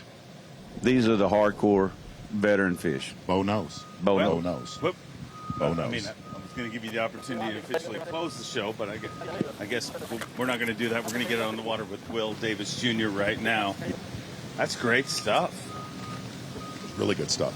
Like, when he got into the actual miles that they ping, unbelievable. Will Davis Jr. live. Sorry? Yeah, I mean, it's been a pretty tough morning to get a good bite. You know, I've caught, I don't know, 8 or so. Got one good one. The rest of them I need to get rid of, but it's one of them deals that it can happen real quick, like. And the name of this game is just keep on moving. You just can't really just sit. It really ain't like a place where you can just pull up unless you're out there in the middle of the lake, and sit there and, you know, in one little area. And Anchor Bay for me is been one of them deals where I'd have to put this troll motor down and just keep on rolling. But we'll find us a good one here in a little bit. We still got 4 hours of fish, plenty enough time. And there's giants live in here, that's for sure. The wind's picking up, so I think it's gonna make them a little bit more active. And the sun's getting higher too, and that's definitely what you need. See, yesterday the fish started biting real good from about 9:45 to 11 for me, and it seemed to be that way today. So you know it's a full moon right now. Will Davis doing his impersonation of one of those smallmouth, just covering water. Just covering some water. And I'll tell you, that little light chop, that 1 foot chop, I heard Hank Cherry on stage. He was just happy yesterday to be on solid ground. That 1 foot chop yesterday beat my guy up out there, Hank Cherry. Does not like it. Yeah. Does not like it. It is his kryptonite. It is. There is no doubt about it. Bassmaster Live. McKinney leading this event. Koya Vegeta behind him. Cole Sands. I'm still stuck in the whole rise of Bonos. That was magical. Good stuff.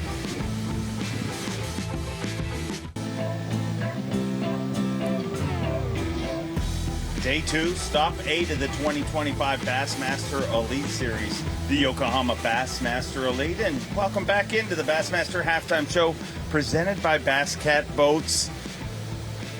Lake St. Clair, we returned for the first time in just a few years, and everybody talking about one thing coming into this, Progressive Bassmaster Angler of the Year. And as you can see, our top 3 literally flipped in one day of competition. Wow. But that is officially unofficial right now because it doesn't become official until kind of the points sort out after today and obviously to the end of this tournament. But by the looks of things, we got lots of changes going on. Well, I'll tell you where I did not know, where Z did not know, is in the TNZ podcast. I said I really felt that man, and here's why I said that. Obviously, you look at Jay Shakurit, you look at Chris Johnston, you just felt coming in here, both of those dudes were going to catch them. It really has not been the case. Like, if you were to look at this season, in fact, to look at Chris Johnson and Jay Shakurit, a place where you're like, well, they're not going to slip there. Maybe one will at the Mississippi River. The ultimate dream for Trey McKinney happened yesterday, which makes today paramount for Jay and Chris Johnston. And it stuns me, it does. Even though Chris had a solid bag yesterday, I think you just said that he's sitting right around 18 pounds, correct, which means he's probably around 19 pounds. Yeah. I really thought Chris was going to gamble today, go up the St. Clair River, and go for a big. Here's what I can tell you: Jay Shakurit or Chris Johnston, and Chris Johnston, they need to make the cut today, bud. Yeah, I mean, it's a just as critical of a day for Jay Shakurit. Go from leading AOY coming into this event, only had a 3-point lead over Chris Johnson and a 12-point lead over Trey McKinney. But, I mean, obviously falling back to third place, if he doesn't make the cut today, I mean, that's going to be hard to overcome because he's 30, after yesterday's weigh-in, was 39 points back. So, I mean, that flipped quick. Talking about things changing, that used to be called the pre-fish stance. That's right. I was actually competition. You've seen it in a lot of competition, Dave. Way to point that out. Know a few of our fans of the forward-facing Sonar technology, the era that we're in. Is a dude that hasn't casted for the last 4.5 minutes. Looking at it right there. But I mean, hey, it's going to give us a good race going into the Mississippi River. Again, it's Captain Obvious, dude. The rest of today is huge for Jay and Chris. Yes, that's a good one.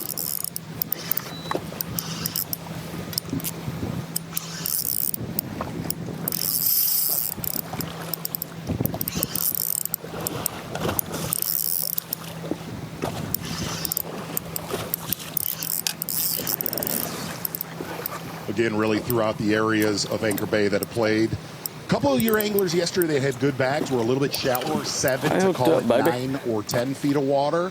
Really the most consistent depth throughout Anchor Bay. Kind of looking at that 9 to 11 foot throughout this tournament. Start rolling and everything else.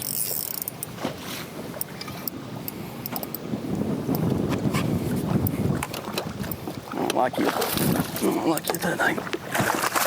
Oh, come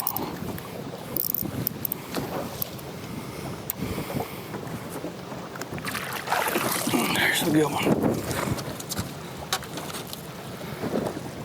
He's been caught before. Hooked better than what I thought, though. Pretty one. That's the ones we after right there. Whew.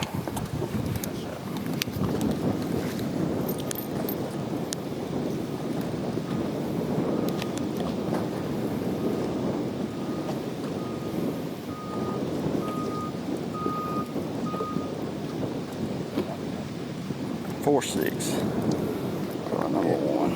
Let me pick at one more thing about Anchor Bay, and Easton Fothergill last night was the one that really talked about it.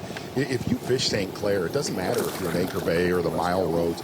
There is a ton of current throughout the entire system, and what was cool to listen to Easton. I'm going to take a look at Dakota Ebare right here, actually just a couple hundred yards away from Easton Fothergill.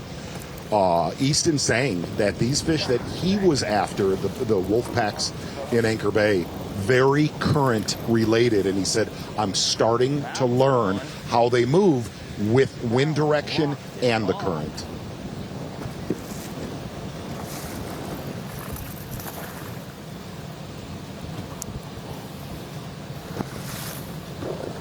I think so. I think it's 3 3/4 probably. And mad. I can verify that.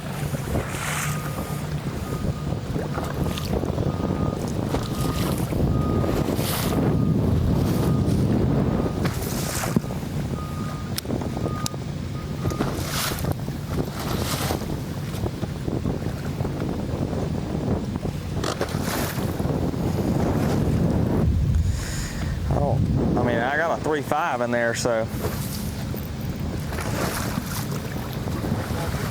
yeah, this one's bigger than 3.5. He could be almost a 4. He could be a 3.5. I really don't know. But I'd like to weigh him and find out rather than have to guess, right? Yep. Because we had to guesstimate if he comes off. He's always going to be bigger than what he really was, right? Isn't that how fish stories work? Yeah, so I went back to throwing this jerkbait just because of this cloud cover, and I thought maybe I could actually get one to commit to it with this a little bit of cloud cover. The waves are picking up from the boats and the wind, and so it's definitely, I got one to commit to it, and he did thrash it. I don't know how well he's hooked, but he hit it hard. I'm about to try to scoop him up here. He's still got quite a bit of pull to him. They fight so hard.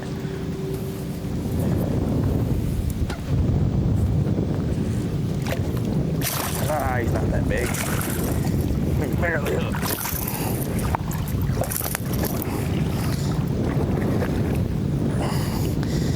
See, that's why he was fighting so hard. When they get hooked outside the mouth like that, them son of a guns will dog you. I think he's bigger than 3.5.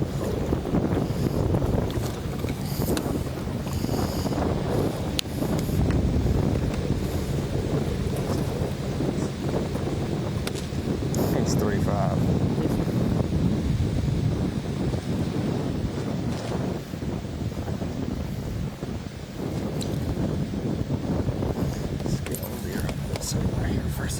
That stash Dakota is rocking. He could be a sheriff. He is a sheriff, my friend. He brings it on camera. Like, he walks you through exactly what he is doing. Good stuff, Dakota Ebare. And it was cool looking at his 2D right there, just how featureless a lot of these areas are. And one of the biggest keys, and we talked about this, and it's I actually have been texting back and forth with a buddy of mine, Derek Solier, lives in Windsor, great fisherman on this lake. And I said, dude, what is the problem with the Canadian side? And he said, there's some sort of vegetation on that side right now that is kind of, he didn't use the word choking out a lot of the typical notorious areas. And he said there is something different on the bottom where you don't have those, what I've said all week long, those crop circles of sand, hard bottom.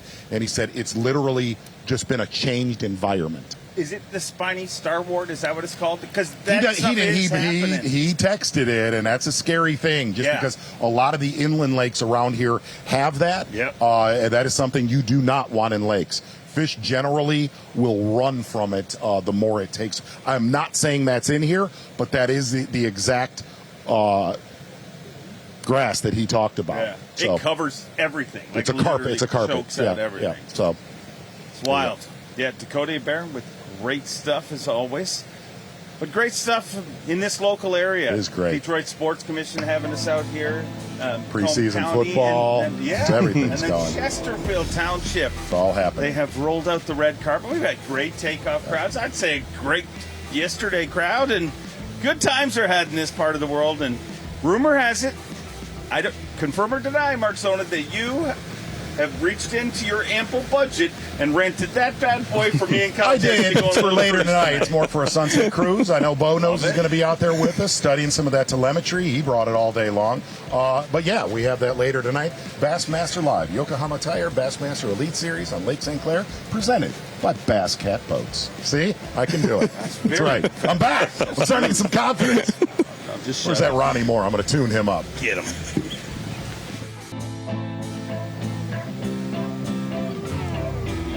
Pretty much everyone in the field has a lot of pressure on them here this week, whether you're trying to win Angler of the Year, win Rookie of the Year, qualify for the Bassmaster Classic, or just re-qualify for the 2026 Bassmaster Elite Series.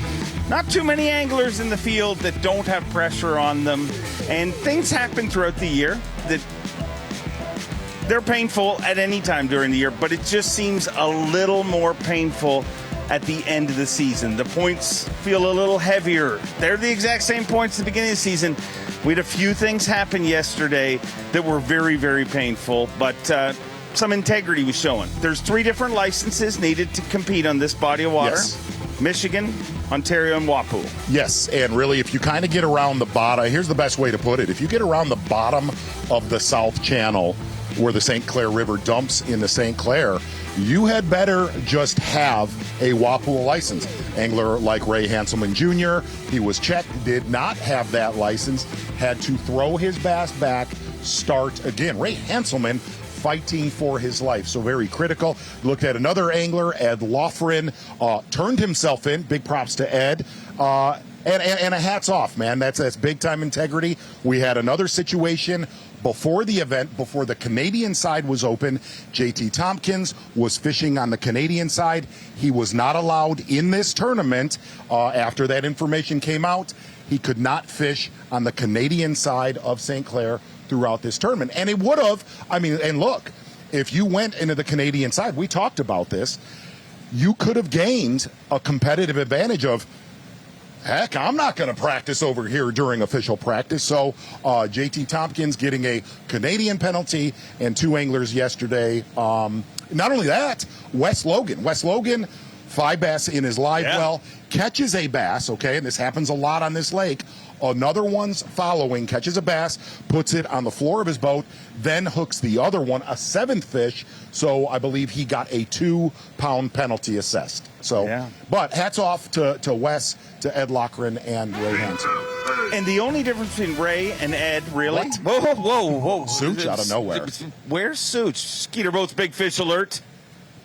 Steve Kennedy, a guy with pressure right on there. him. There we go. 5 pounds, 8 ounces. The only difference between Ed Loughran and Ray Hanselman, both dealt with the same penalty. Ed didn't realize until the evening that he was in that area, and he called in. So they both self-reported. But if Ed had done it throughout the day, because let's be honest, Ray Hanselman had 22.5 pounds in his live well, had to let them all go and start over, and that's when he got the 15 pounds that he weighed in. Biggest thing you could take from Bassmaster Live, if you're going to come and fish a tournament on Lake St. Clair, and you get down near the bottom of that South Channel, have your Canadian license, have your Wapoo license. Just play it safe, have every license you need here. Shout out to the guys from Wapoo, although it was tough. Didn't give the guys tickets. They just said, Right. hey, buy a license. And they you sold go. them one right on the spot. Good stuff right there. Let's get out with our reigning Bassmaster Classic champion, Easton Fothergill.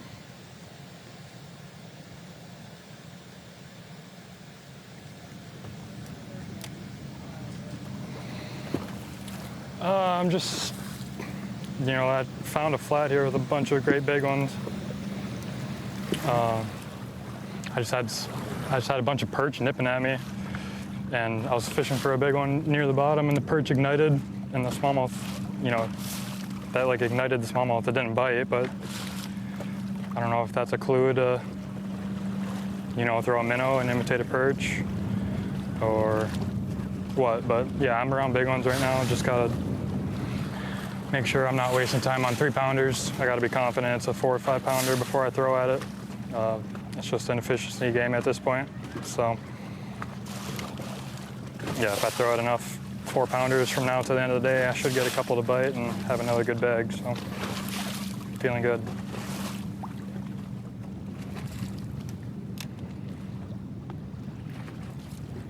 Novel idea, Z. Oh, yeah. But you like to throw things around about in the TNZ podcast. I'm a big fan of it. Thanks. Baseball put in basically a shot clock. Why don't we do the opposite? Like, if you don't cast for 1 minute... We'll get there. Yeah, we'll it's get there. happening. Trust me. As we're watching Easton Fothergill here, Zona, I got to ask you, because for somebody like myself that's followed the sport his whole life, looking at these northern smallmouth fisheries, for a person that, fishes in the South, from the South, all of them are very unique, but St. Clair, when you hear it explained, it's just a big bowl, basically the same depth. Where do you start? Like, obviously forward-facing has made that transition a little easier, but for somebody that is going to come up here, has never fished here, where do you even start? No, that's a great question. I mean, it's a very... Man, I remember the first time I came here, I was 16 years old, and all of a sudden you get to a boat ramp and you're like, whoa. But now, I'm going to put it in simplistic terms. It's a lot like Okeechobee. I know that sounds nuts. You need to, if you're, just be around other boats, whether they're perch fishing or bass fishing. You see that in the majority of the tournaments. That's Sure. a simple way to put it. Not how I attack the lake, unless there's 30 boats in Anchor Bay all catching 22 pounds. But the other way is, and I mean this, is there's little irregularities out here. I've fished out here with Mercer and Van Dam so many years, and some of the best that have ever fished this lake. And if you look at, this is not a sales pitch, I heard you make a comment. If one thing that you can never not have in your boat, it would be mapping. If you look at what's interesting, if you look at Lake Master mapping and the good mapping that's out here, just going from 11 to 13 feet of water for these fish is enormous. Huge. That is enormous for these fish. When you combine one of those little high spots with the correct bottom, broken grass, hard bottom, and sand, that's the pure mixture. But what's funny was when I was really starting to learn this lake, throughout my 20s, I would, on days like this where it's not rough, I would just idle and idle and idle. It's so boring. It's so incredibly boring. But a lot of those areas that I found throughout my 20s, they still work today. All the way, the same thing goes on shallow on the mile roads where it goes from 5 to 7. You look at that and you go, well, heck, dude, that doesn't mean anything. That is so big to how these fish travel on this lake. Again, when you combine those little irregularities of depth change combined with the correct bottom. Now, listen, you go into the St. Clair River where Dobson fishes and guys like that, or you go into the Detroit River, those are current fish that pack up and they wolf pack, and those are seams. But out on this lake, either find out where the mass population of fishermen are at or little irregularities. Out on the water live right now with Caleb Summerall from Louisiana, having a big event, and kind of figured out the smallmouth thing a few years ago and said once I started thinking of them like redfish, they became a lot easier for me to figure out. Yeah, man, we got a small limit right now. Nothing ideal for this place at all. We got to get rid of every single one we got. The fish are just not doing the things that they were doing yesterday. They're being very, very picky. A lot of short strikes, a lot of follows, and just never committing. I mean, these fish have had a lot of pressure throughout practice and yesterday. I mean, we're all fishing a pretty tight area, and these fish are starting to feel the pressure, most definitely. Like I said, I got to get everything out of my box, so I'm going to drift for the next 20 minutes or so through my best area, and then I'm going to make a move where I caught some smaller fish in practice. I say smaller, just around some more fish that probably less pressure, and hopefully salvage the day. We got till 3 o'clock check-in, so anything can happen. I did catch some good 4-pounders late yesterday afternoon. Midday was kind of slow for me, just the drift that I was on. I don't think it was just going down at that time. We're just going to keep hunting them down. I mean, that's all I can do. And just hopefully I get 5 to commit. We start the time, so.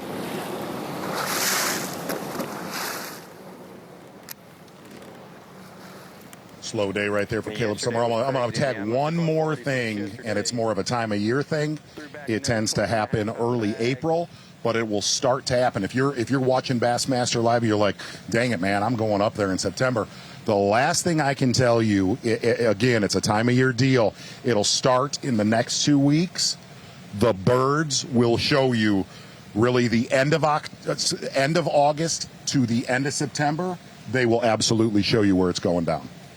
Well, that's all I got. It's been going down here at the halftime show. I mean, you finally, the rise of Bo Nose. The rise of Bo That was Nose. my season highlight. Yeah. It was a great idea until we did it. Well, I think it was excellent. I loved it. Let's go.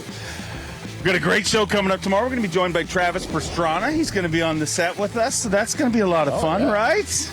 Yep. Totally. He's sold on it. Wow. I'm in. 2 days in and ready for his re-retirement tour.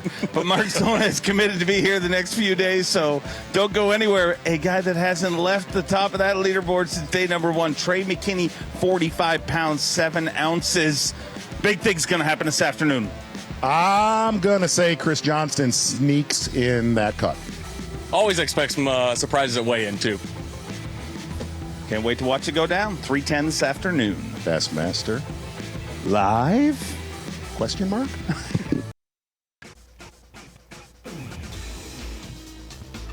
(2025) Yokohama Tires Progressive Bassmaster Elite from fantastic Lake St. Clair, busy place. Skeeter Boats providing live coverage today, being our big sponsor there, and we do appreciate that. All sorts of craft out here. Boy, they're going to get the big fast boats out this weekend. Yes, they will. That's going to make things fun on Lake St. Clair, but why not? I mean, the end of summer's right around the corner. Doesn't feel like it where we are, but it probably does up there.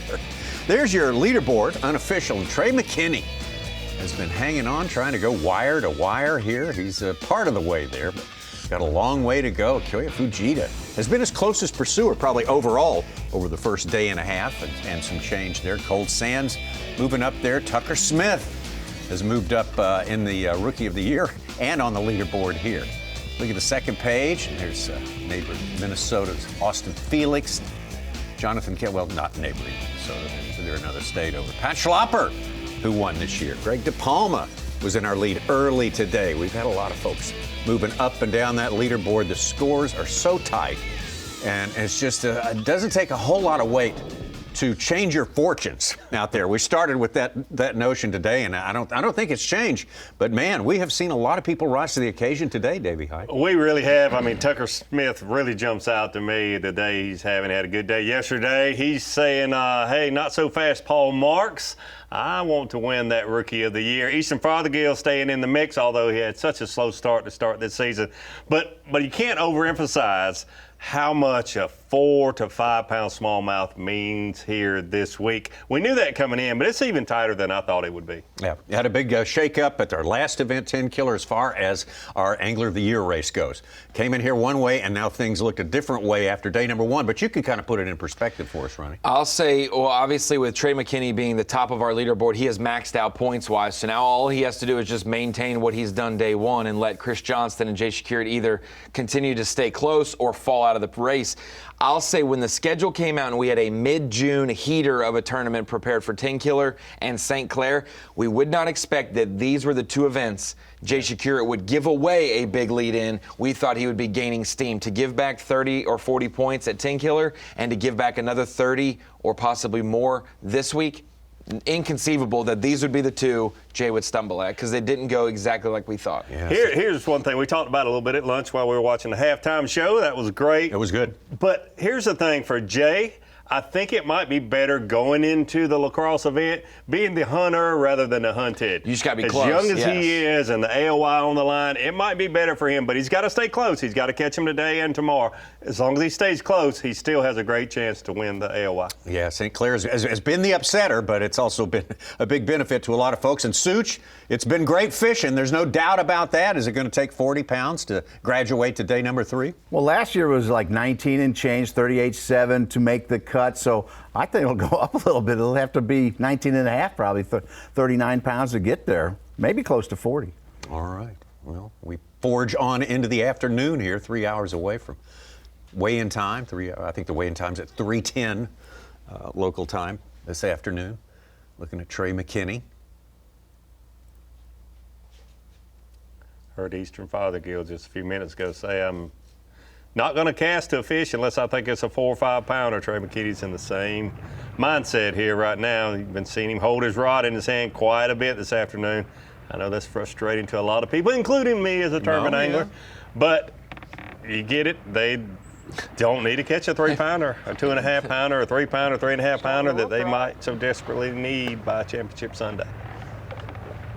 He's trying to extend the advantage of forward-facing sonar by not letting so many fish associate a lure with the sound of the sonar, right? Well, just not catching a fish is not catching a fish. It's either your bait's in the water where you know no fish are, or you don't have it in the water till you see a fish. It's just it has been this way for the most part. The no wake policy for years at this fishery.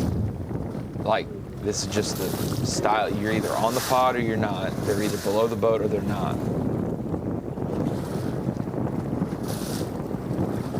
But just drop down on one. Yeah. Just for appearance's sake. Just for tradition. Let it halfway to the bottom. We're assuming that he might not even have fish currently right now in the view, you know, as he gets on the outskirts of those areas and looks. Can we use that? Yeah, that's what it is. Uh-oh. Finally see one. There he goes.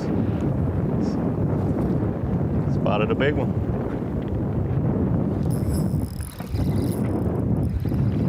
Dakota.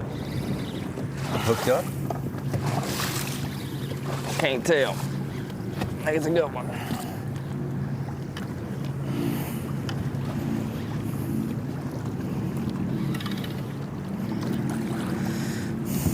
I think it'll help. Oh, shoot. I wasn't ready for that. Big pull.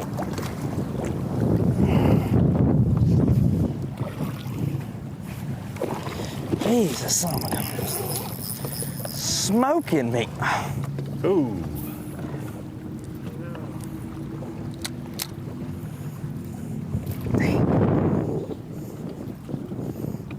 Came unbuttoned.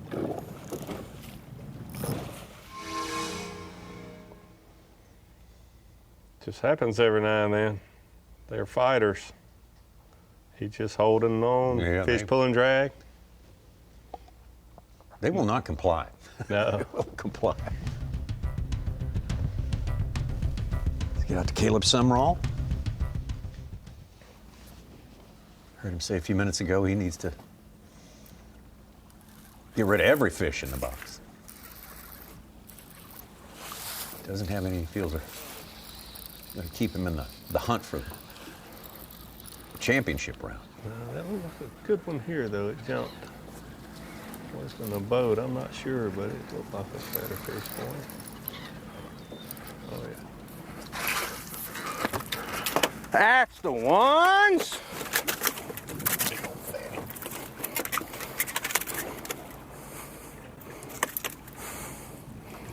Boat flipping, baby. Gosh, don't we quit it, cut it out.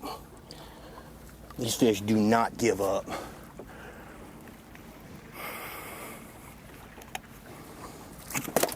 Choked it too. Dang it. There we go.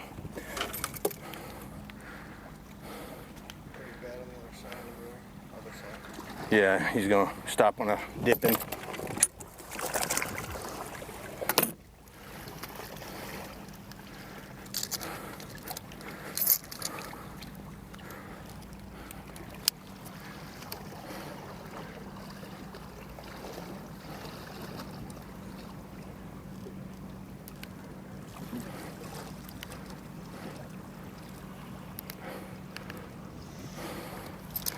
One and a half pounder.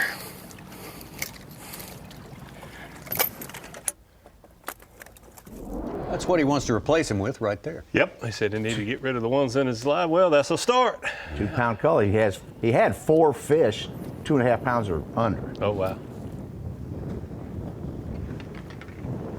Yeah, big upgrade.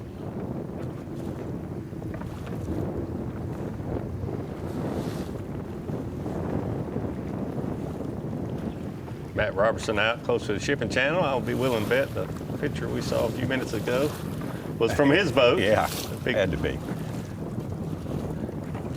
Ship going by. Was not in Anchor Bay. No.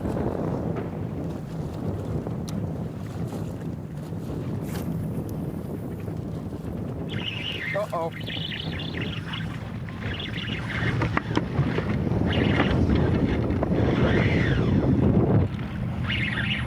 The uh-oh from Trey was for everyone else. Yeah. This is a big one.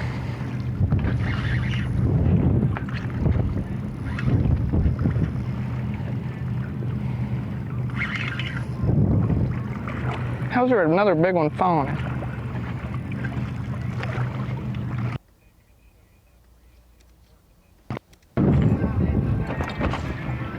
I think it's gonna help.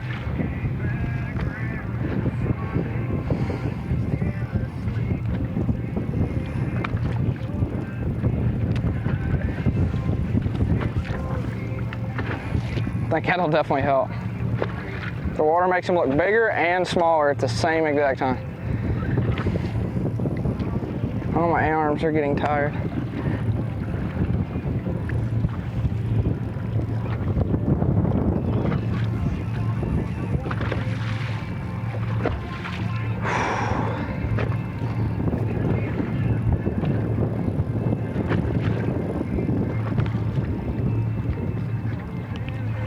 That's a big one right there. That's a big frame. Yeah, that's just some Oh of them my are gosh, it'll definitely lean help. and some of them are thick, but this one's got the frame to be over a 5 pounder. I think. Okay. I think so. God, she's skinny. Whew. It's a good one, but he's skinny again. Yep. 4 3/4 probably. I gotta get my feet placement.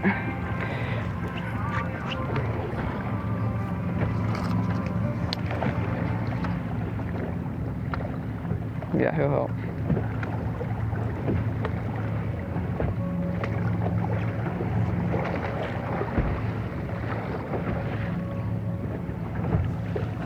Come on.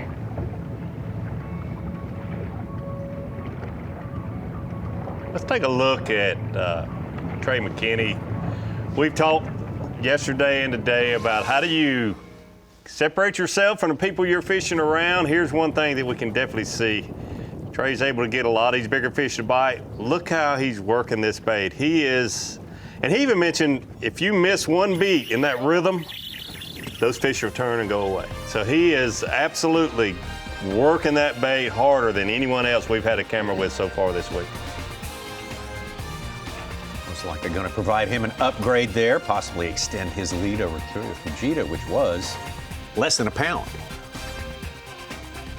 Good day to be out on the lake sightseeing or whatever you have in mind, but boy, we have got some sights lined up ahead of us here as we sight down on the weigh-in coming up a long time from now.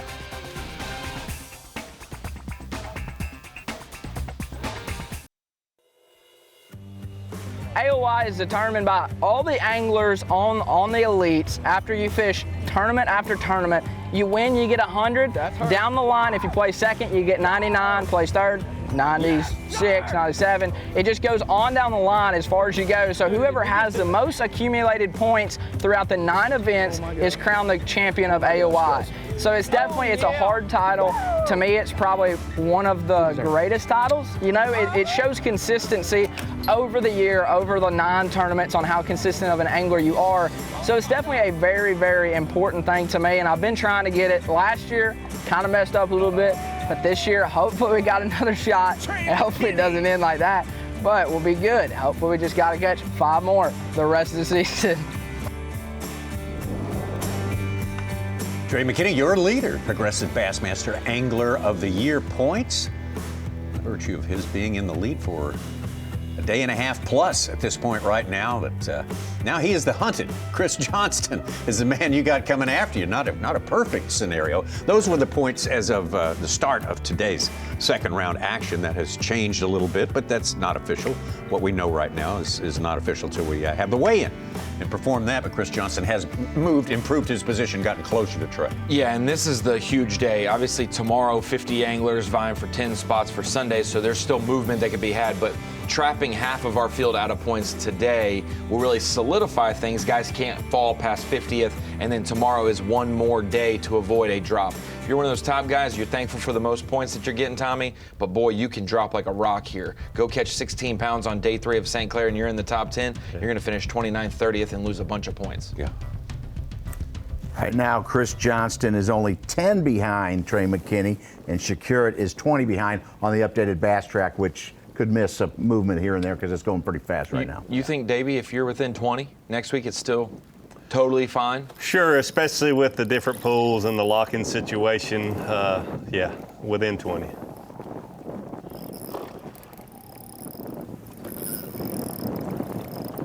And if you're the leader, you think anyone within 50, but for sure, honestly, within 20.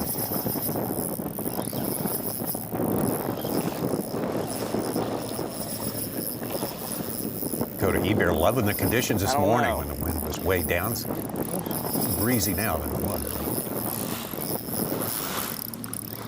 He's been steady all day long today. He's catching them. We're going to give him the benefit of the doubt for now. Jerk bait, spy bait, tumbleweed. That one we saw with Trey McKinney before we went to the break, that was a 4.8, so he gained a half a pound with that one. Now he's got a pound and 6-ounce lead over Kyoya Fujita.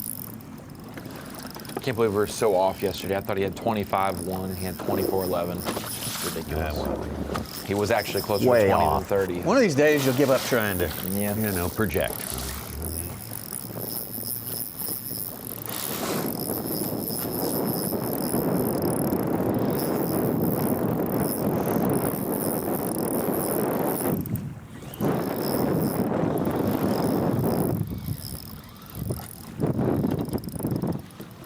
Yeah.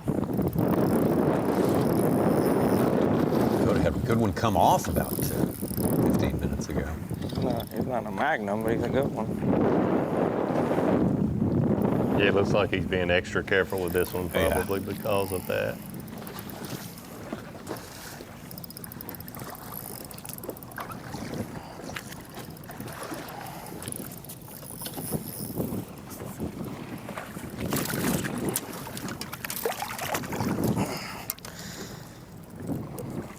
Help out one. Help out, I think. Ooh. I got very, very lucky.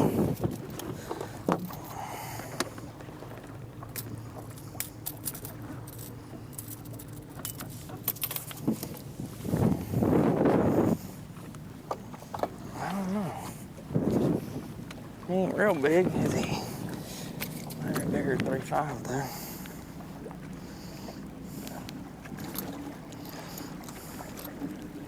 Nah, I do think he's bigger than 3.5.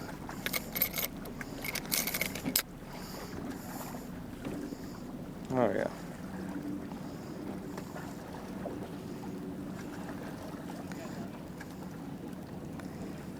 $3.10.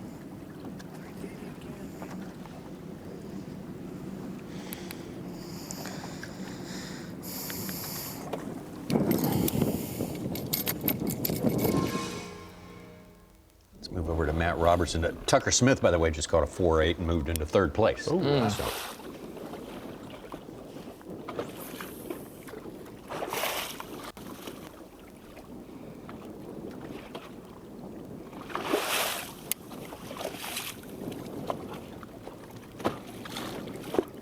Actually, conditions have improved for Matt since the start of the day.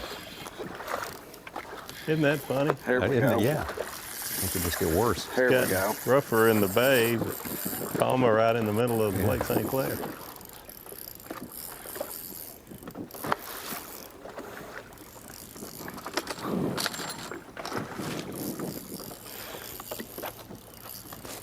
Come on, baby. We need you. Feels nice. I guess they all feel nice.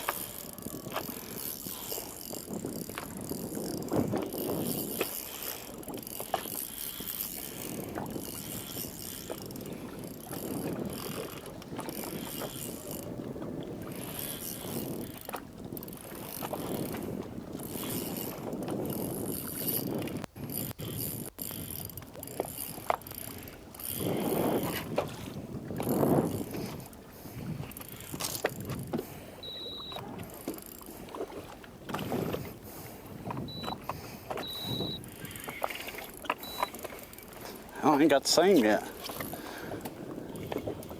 Oh, Jesus. Just in case. Little guy. That ain't gonna do nothing, is it? Might have to take a look in there.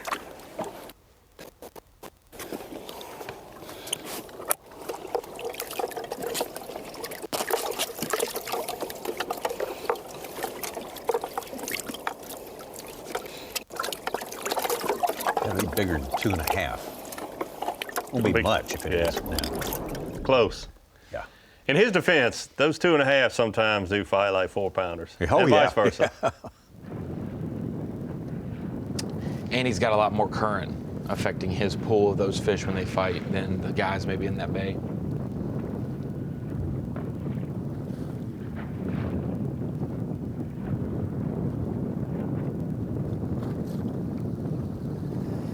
Seeing some, but they're little.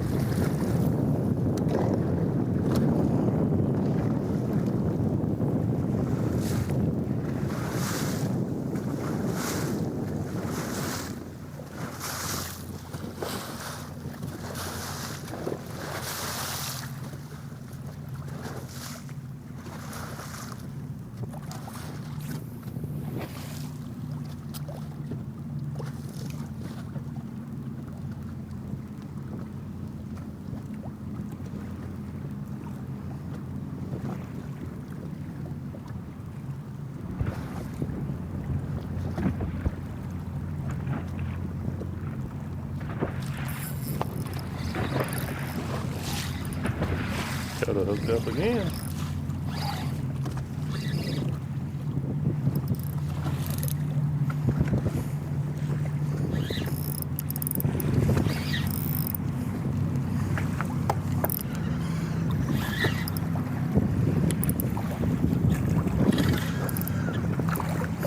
Yeah, we're going to have to make a move and get around some big ones because they're biting.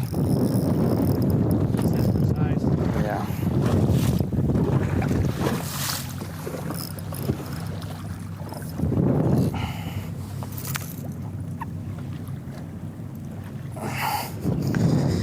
They're starting to. 4-pounder from JT Tompkins gives us our 7th right on bag on Bass Track over 20 pounds, and he's just knocked Matt Robertson out of 10th place. Midday, you know. By taking 10th. How many bags over 20 pounds a day, Such? 7 right now. Oh, you mean in the end? Yeah. As many as yesterday. It went up last year from 33 to 48. And the conditions are calmer, and we still have several hours of fishing left. We'll top yesterday. 46. I don't know. 46. Trey's got another big one.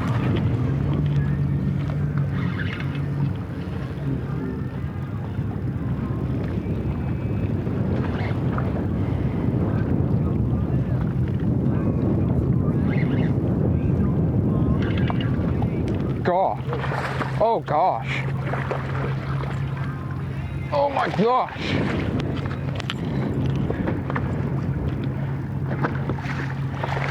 Stop. Stop that, stop that, stop that. Stop that. Oh gosh. You think? It's pretty thick.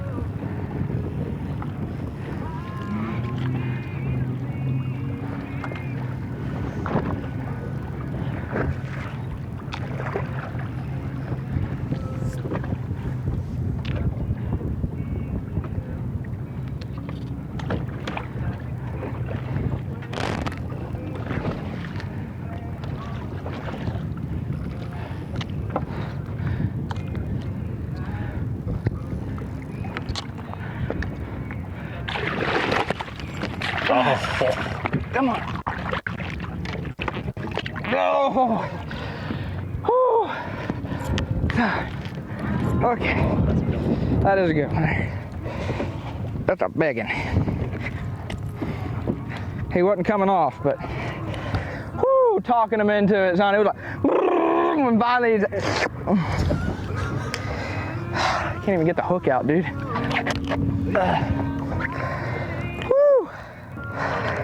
I mean, I literally can't get the hook out. I didn't have nothing to worry about on that one. Dang tank.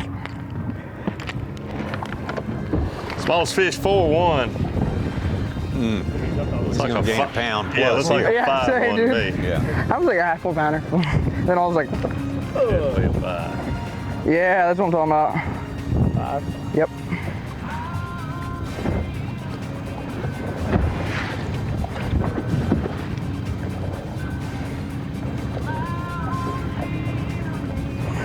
Bam! 5 pounder. Purple, baby! Yeah! Oh, that's a big one. Yeah, that's, wow. That's huge. 2025 Lake St. Clair game changer. Right there, 5-pound smallmouth. He had one yesterday, and there's his 5-pounder for today. And the good thing to go along with it, all 4+ pounders, the other 4. It'll be hard to top that today, what he's already got in his live well. We'll see. We'll see. Close to 22.5 now for Trey McKinney. He's gonna be hard to run down the course of this tournament. That is for sure.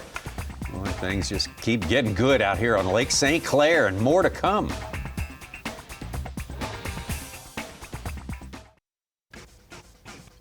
Oh, catching them all day. Huge surprise, right? Lake St. Clair, the Yokohama Tire.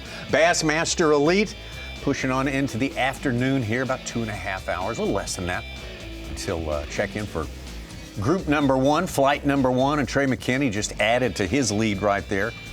It's up to about 2.5 pounds now ahead of Kyoya Fujita. Just caught a 5-1. Put it in the boat, gained a pound. So that has changed. Tucker Smith has moved up into 3rd place. He's been pretty much ascending ever since day number 1. And Trey McKinney, well, I think that last fish deserves another look. Yes, it does. Oh man. That's what'll make a 20-year-old have a heart of a 40-year-old right there. That's right. Makes your heart stop. There you go. There you describe it. Yeah, there we go. Right. Yeah. You know, words not necessary. Oh, there you go. All right. Having a time, isn't he? Having a time. There you go. If you look past this. It's like good, slow.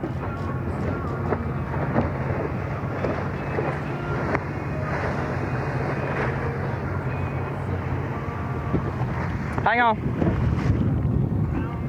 How much you got? 21. 23. 23? I just caught a 5.8. My biggest one's a 4.6. Dude, yeah, right here, I just caught a 4.8 and a 5.8. I was about to come here. Right here. I don't even have a waypoint here. This is where I missed my boat on 5 yesterday. Right here? Right here. Huh. No, you're good. You're good. Yeah, I didn't know that. I'd rather you get the points. Well, here, just start fishing. No, good? I haven't even fished any.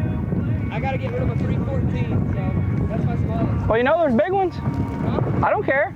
Got big ones down here. I'm just gonna go that way. Tomorrow we're gonna catch them. Where? About 3/4.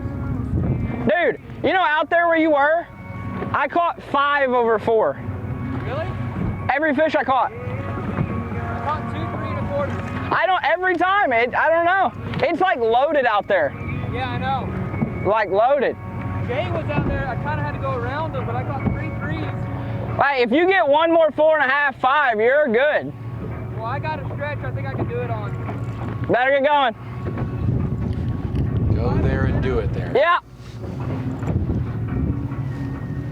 12:30 must be rendezvous time. I remember this same interchange exactly the same time. Tommy, he told on himself.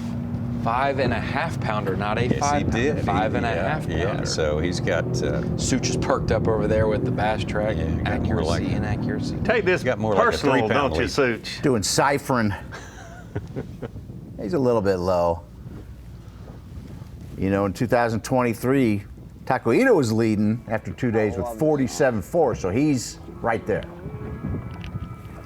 And Joyce Cifuentes had 46.10 after 2 days. Don't let the to get to wood run 91.5. away. He is well on his way.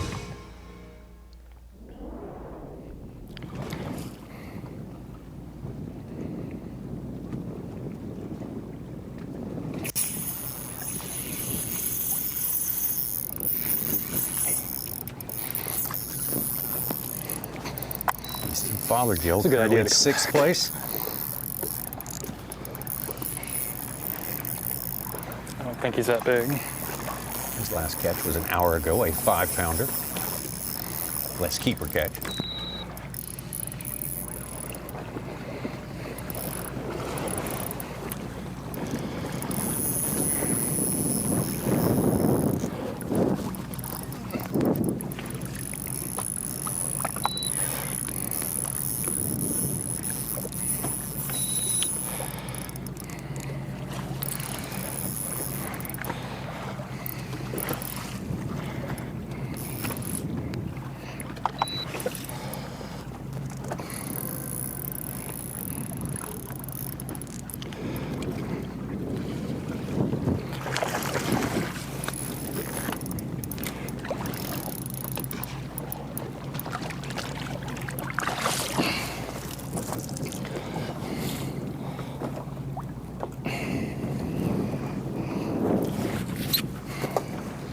Should help a little bit, I think.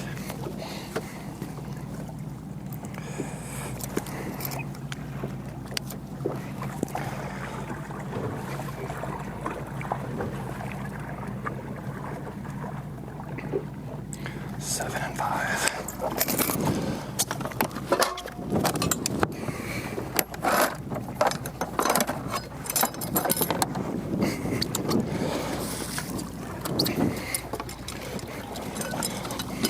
Fothergill, huge year last year. On the Opens, won 2 of the 9 open events in the EQ things, came in, missed the first 2 cuts of the year on the Bassmaster Elite Series, came back and won the Bass Pro Shops Bassmaster Classic. He's 3rd right now and not very far back. That one's tightened up, that Rookie of the Year, the Dakota Lithium Bassmaster Rookie of the Year. To put it in perspective, Easton's 2 elites to start the year were worse than any of his worst finishes at the Opens with 250 boats. So bad start. Dead last right after two events. He is caught up, and it's going to be a battle, no doubt, in lacrosse. Man, this is still today. Tucker Smith's moved up. This is yesterday. Tucker Smith's moved in the top 10. Oh, yeah. Yep. And Easton's moved, well, Easton's about where he was. Yeah. He's pretty close to it. He'll be within that 20 points we talked about. Yeah. Yep. Yeah. We'll have 3. And I didn't see that coming because Paul Marks was really pulling away with this. Yeah, I mean, we said the same thing about Jay. We could end up having 1st, 2nd, 3rd in AOI and ROI because it'll all be decided, next week on camera. First man out of the 50 cut right now is Paul Marks. Ooh. Yeah. Oh, how about boy. that?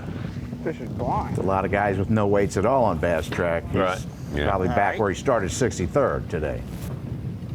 Unless he catches a few more good ones. Yeah, that's the goal for Paul today. Not to go out and win the tournament, not to go out and make the top 10. I need to make sure I secure a top 50 and then use Saturday as, let's gain 15 points and stay right there. There's a lot more fishing to go, but after today, with half the field gone, everything shrinks. It narrows, but you know, we could definitely see top 3 AOY, top 3 ROI in a shootout. In the last event at lacrosse, any of those 6 people could win, or any of the 3 could win. Well, right now, I time. definitely feel like since I got a 4 even or 4-1, definitely. We got to get rid of that. Like a 4.5 pounder, good, golden, done. That's good. But we definitely need one more 4.5 and bigger. Not that we'll get it, but we're gonna try. Because the main thing out here, I just got in this area, I just caught a 5 and a 4.5. So, and I seen one more that I know that was that size. So we're in a good area to do it. I just got to see the right dot that's gonna bite. That's the main thing. This is the hardest fish I've ever had to catch on a minnow. Like I'm out here, I mean, shaking it as hard as I possibly can. I don't know why, but every once in a while I get one to do it, and thank goodness I got that one, because that was the best fish we caught all day, or all week, honestly.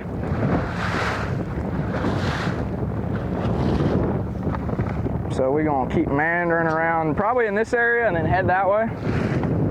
Need one more 4-pounder. It's 12:45, so we got time. So that's a good thing. Main thing is just keep our fish alive. I don't need to lose any ounces. So, and I can't throw a 4-pounder back, so we're just gonna have to tough it out. See if I can get one more. See if I can trick him.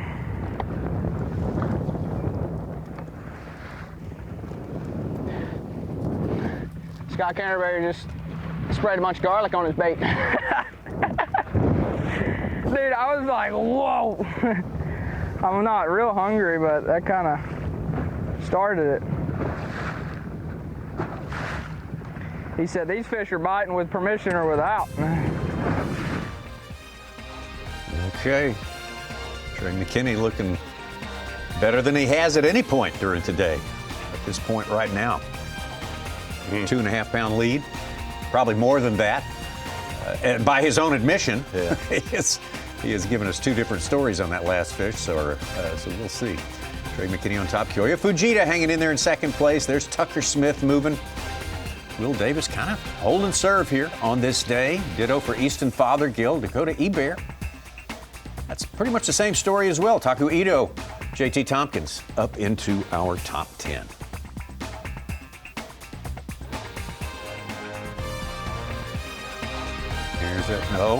Yep. One more look at this fish. 5.5. It's not so much the landing; it's the recreation of the. Yeah, of the right. catch. Here we go. Boom, boom, that's how it happened. Yep. And then. Okay, more to come. Plenty more to come from Lake St. Clair. Fantastic Lake St. Clair. Oh no. Dude, literally, it's like these things are in different moods throughout different times of the day. In the morning, you got to throw one thing, and then whenever you start getting denied on that, then you got to switch it up to another. I started around a lot of boats, and I was catching a few. It was a little slower than I started. I hopped around real quick until I noticed what the fish were doing, and then I found little groups of them, and I caught a 5-pounder in this one place out in the lake, and I thought I'm just going to take a chance and go out there and just try to catch 1 or 2 big ones, you know, and it ended up working out. Matt Robertson's comments after the first day of fishing. Had a great day number 1. Put him right near the top of the leaderboard right there. Now we're back out live. God, it feels huge.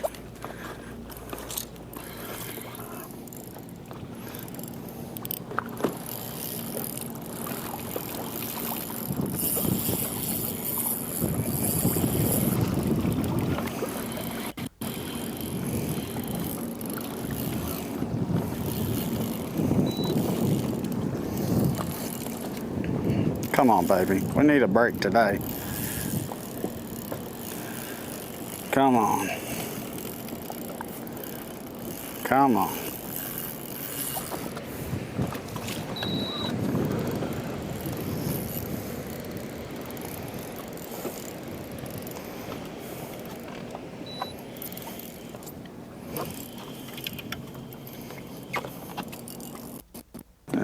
Running around like a daggone little one. I don't think it is, though.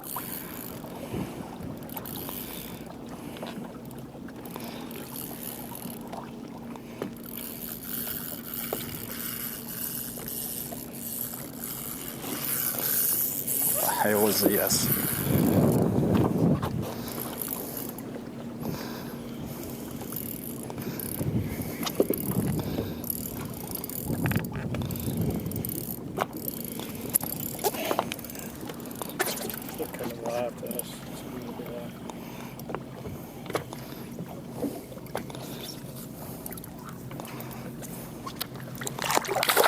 It's a nice one. Yes. Not a great big one, but it's gonna cull out one of those 3-pounders. Had to move around, man. They kind of ghosted me up there, but there's a pile of them here.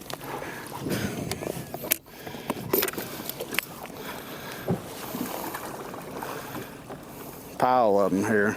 We gotta get rid of a 3-0, number 2. That is a 315. It gets rid of number 3.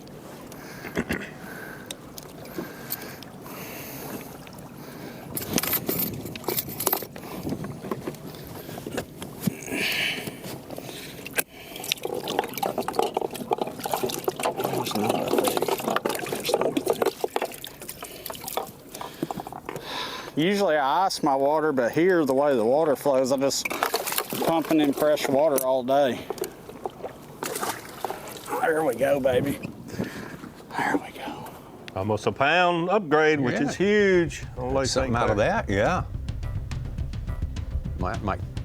Might possibly get him. Yeah, probably will get him back into the top 10 for now, as we head back to Easton Fothergill.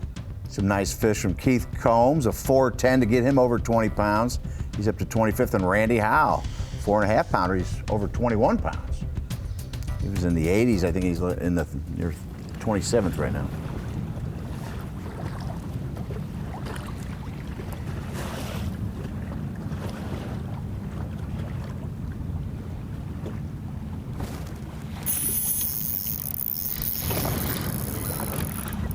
That one should help, I think.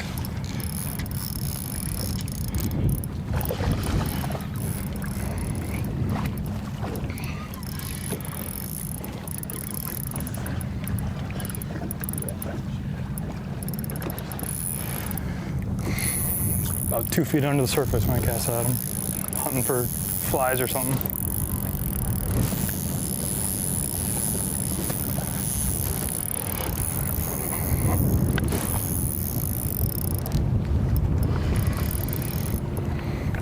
Oh yeah, that could be a 4-pounder. Not quite.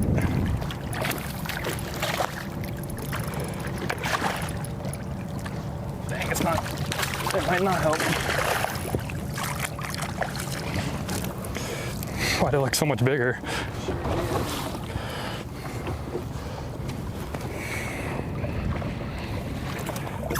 I have to agree with Easton there. I thought that fish was bigger than that. Yeah.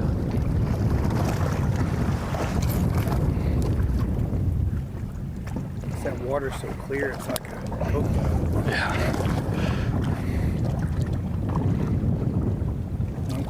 3 1/4.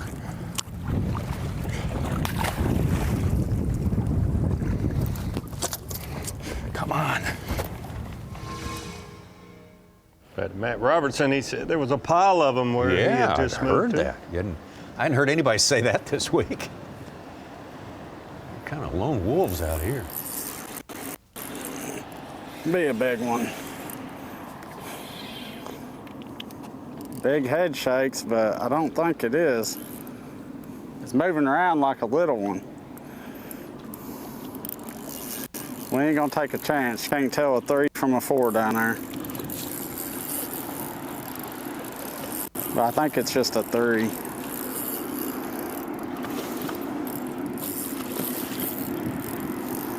Don't fool you though, man.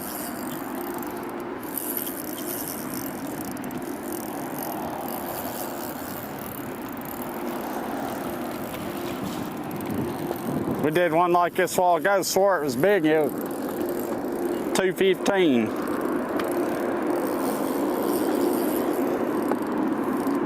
Oh, he might not be bad. You can't tell. We'll go backwards and forwards on him.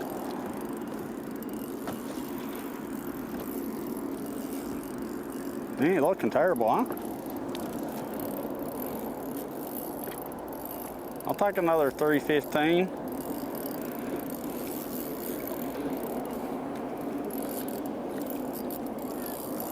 Maybe bigger.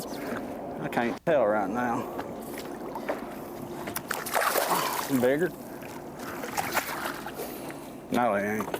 He ain't gonna call. That was dumb. Get down here, scoop him. I'll just flip him in the boat with the line. I don't know. He may help. He may help a little.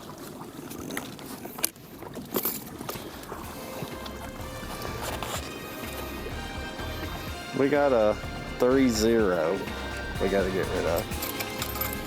Been talking. Let's see if we can get a weight here first. It's B.A.S. series.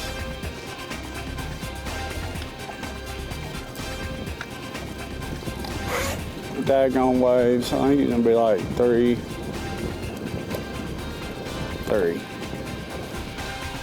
Number 2. That helps him a little. Yeah. 3 ounces or so. Every ounce counts. Every little bit helps. You're trying to get the job done on day number 2. We've been talking about the Bassmaster fantasy games here. The third one of that group. The newest one is Bassmaster TH Marine Bassmaster Fantasy Pick'em Challenge. That is 8 matchups. You just got to pick the winner in each of those matchups. They're on different themes like former St. Clair champs, rookies, leading, and all that. See how you do at Fantasy Pick'em.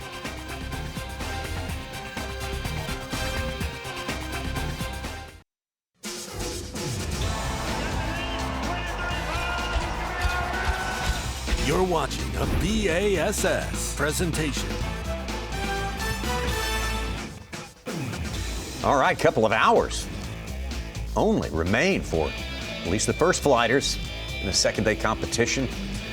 The Yokohama Tires Bassmaster Elite here in the state of Michigan. Let's drop on down to incredible Lake St. Clair for many, many years, and probably for many years to come. A mecca for smallmouth bass fishing, an absolute bucket list place. Beautiful place. We have got fantastic competition going on here. Look at us closing in on a possible century belt here. I don't know. Is it too early to talk about Hey, that? we said Champlain and St. Clair has been right. looking like they have the recipes for it, and we've got the weather this week. Maybe next year. Who knows? You never can tell. I want to take it off the table. Trey McKinney there. Man getting close to 50 pounds. He may have more than that listed weight right there. Koya Fujita right behind him. Let's take it down on the water. One of the 6 anglers that we are with all day long here and have been with all day long are the world champion bass fishing, Easton Fothergill. A little bit of an AOY news flash. Chris Johnson with a 4.12. He's up to 20 pounds, 15th place. He started 10 ahead of McKinney, so he's within 5-6 points right now. There we go. That one's gotta help.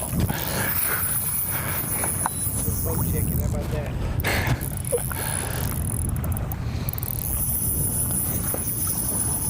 They're getting happy. They are getting happy.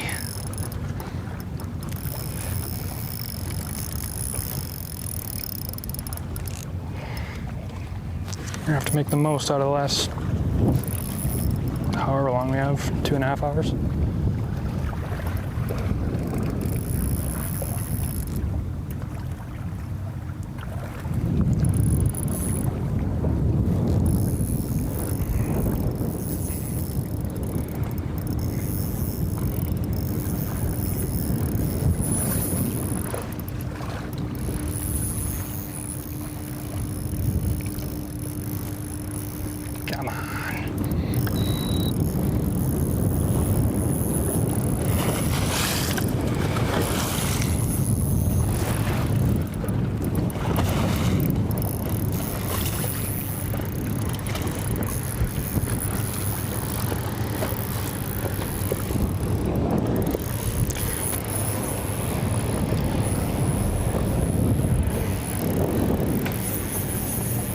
Wow, he's putting up a show. I don't think he's. I mean, she's giving it her all.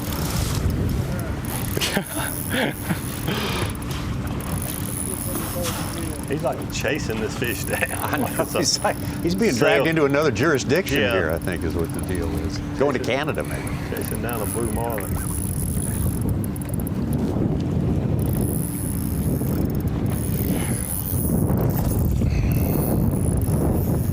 It's kind of skinny.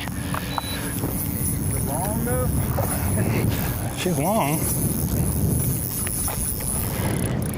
I know she's mean. That's what we do now.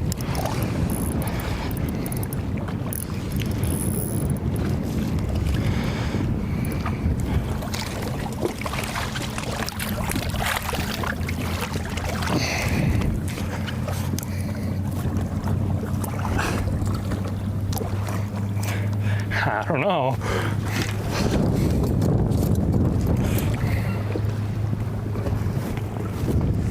Kind of heavy.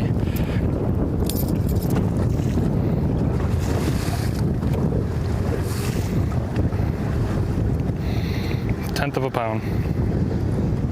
3.5.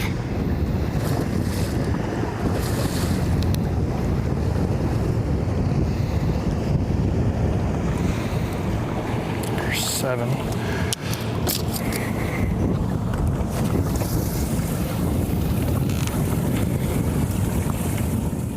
Little bit there, just a little bit of an upgrade. It all counts. Back to Matt Robertson. Stay down. I don't know, dude. Stay down. I'll say that's a better one. Dude, chill. I'm gonna be really nice to you, okay? My wife told me to be nice. I'm being nice. I don't like being nice, but I'm gonna be nice to you. You're pretty. You like being told you're pretty? You're beautiful. You're the prettiest fish I ever seen.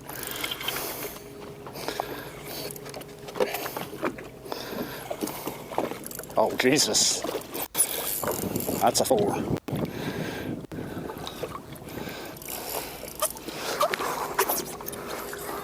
Come here, dude.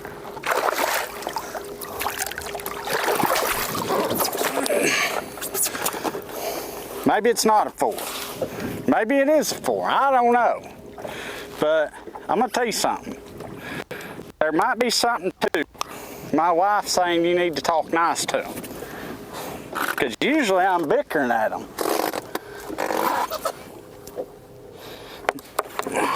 But maybe they just need a little sweet, oh, love them.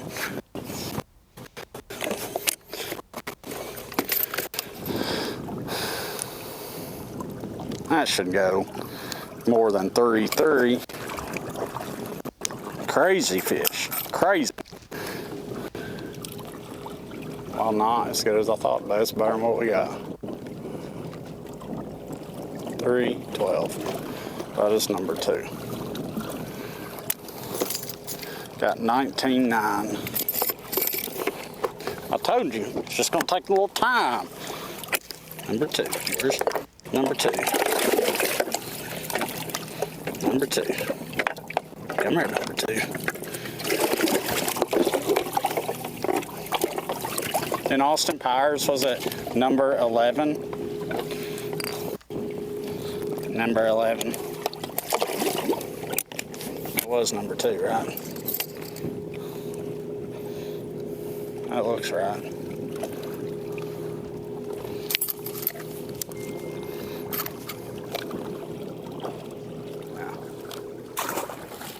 What if I'd have let go of my scale and that sucker swam away with it? That would be my luck.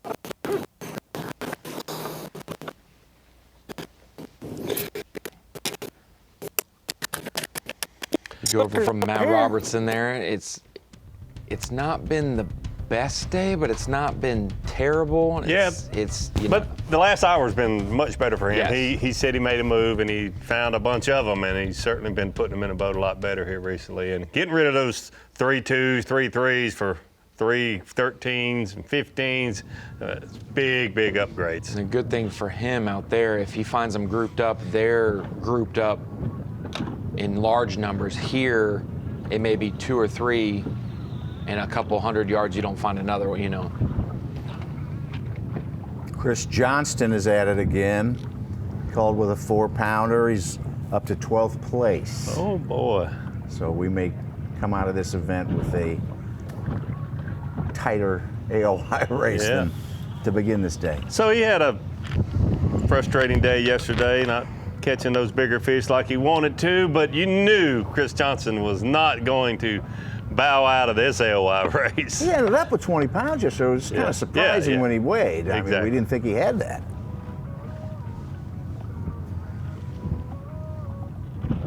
He's 39th with 20 pounds, 2 ounces. He's got a little bit more than that today.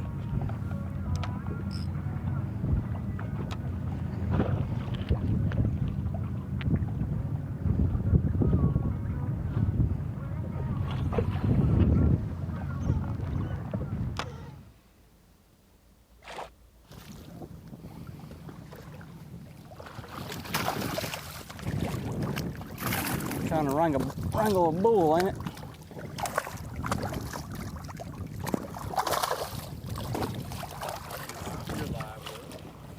Well, we just caught a up-and-comer.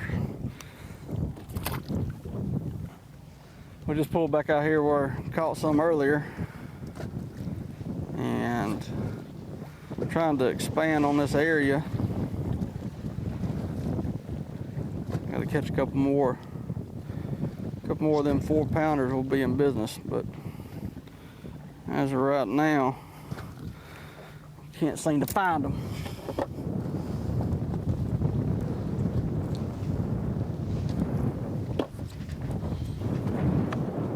You definitely tell the pressure is done came home. a lot of boats in the area. And there's not many fish out here that ain't been thrown at. So, but there's still a few. And you know real quick, like when you throw at one, either they go down there and get your bait or they swim off.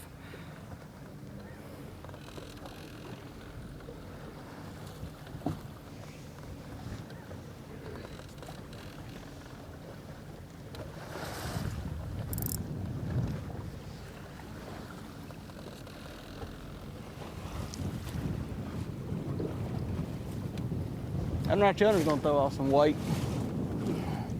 Yeah, It's interesting, guys. We will maybe have another area represented on St. Clair tomorrow. The main goal this week is just don't get hit by a boat. Not with the big group of guys.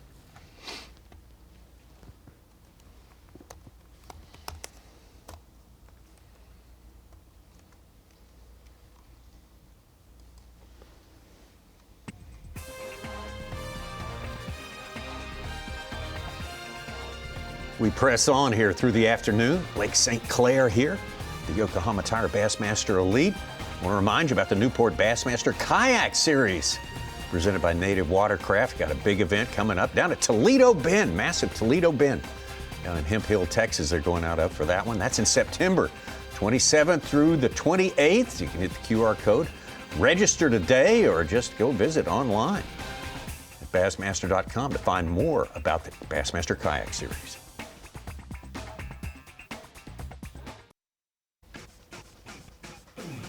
Live coverage continues from here on Lake St. Clair in the state of Michigan for the Progressive Bassmaster Elite Series. Yokohama Tire Bassmaster Elite, the 8th stop of the year. The live coverage is presented by Skeeter Boats. We are so happy that you are with us today. I think we've had a lot of reasons to watch today.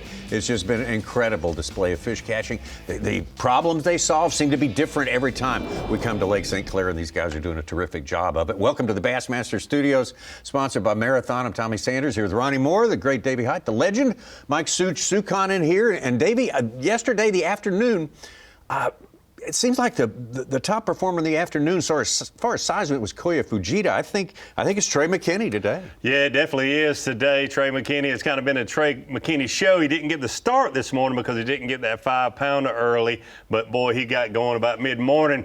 But boy, looking down Bass Track, there's a lot of points to be gained and lost by some of these anglers. A very, very crucial afternoon for so many anglers for so many different reasons. Boy, I mean, you want to be around for the third day, just for no other reason than to fish St. Clair again for another day. For sure, and the potential to go catch 24-11 like we saw Trey McKinney do yesterday. For someone, that's possible if you're out in Anchor Bay. Maybe you're 35th and you're kind of in no man's land. You don't think that you can make the top 10, but you're not at the bottom. You don't want to lose. You can go and make that jump tomorrow if you catch something in the 23 to 24 range. So we'll see who does that. There will be someone in that bottom 10 or 15 that will threaten, if not make the top 10. So many anglers yesterday. I probably would have been one of them that had 17.5 to 18.5 pounds yesterday afternoon, thinking, not the day I wanted, but I'll be okay. They know that this afternoon, if you're sitting there with 17.5 pounds, you've got to catch a bigger fish. You've got to get up there around that 20, 21 pound mark. Yeah, it was a little bit better than expected. The fishing in Such.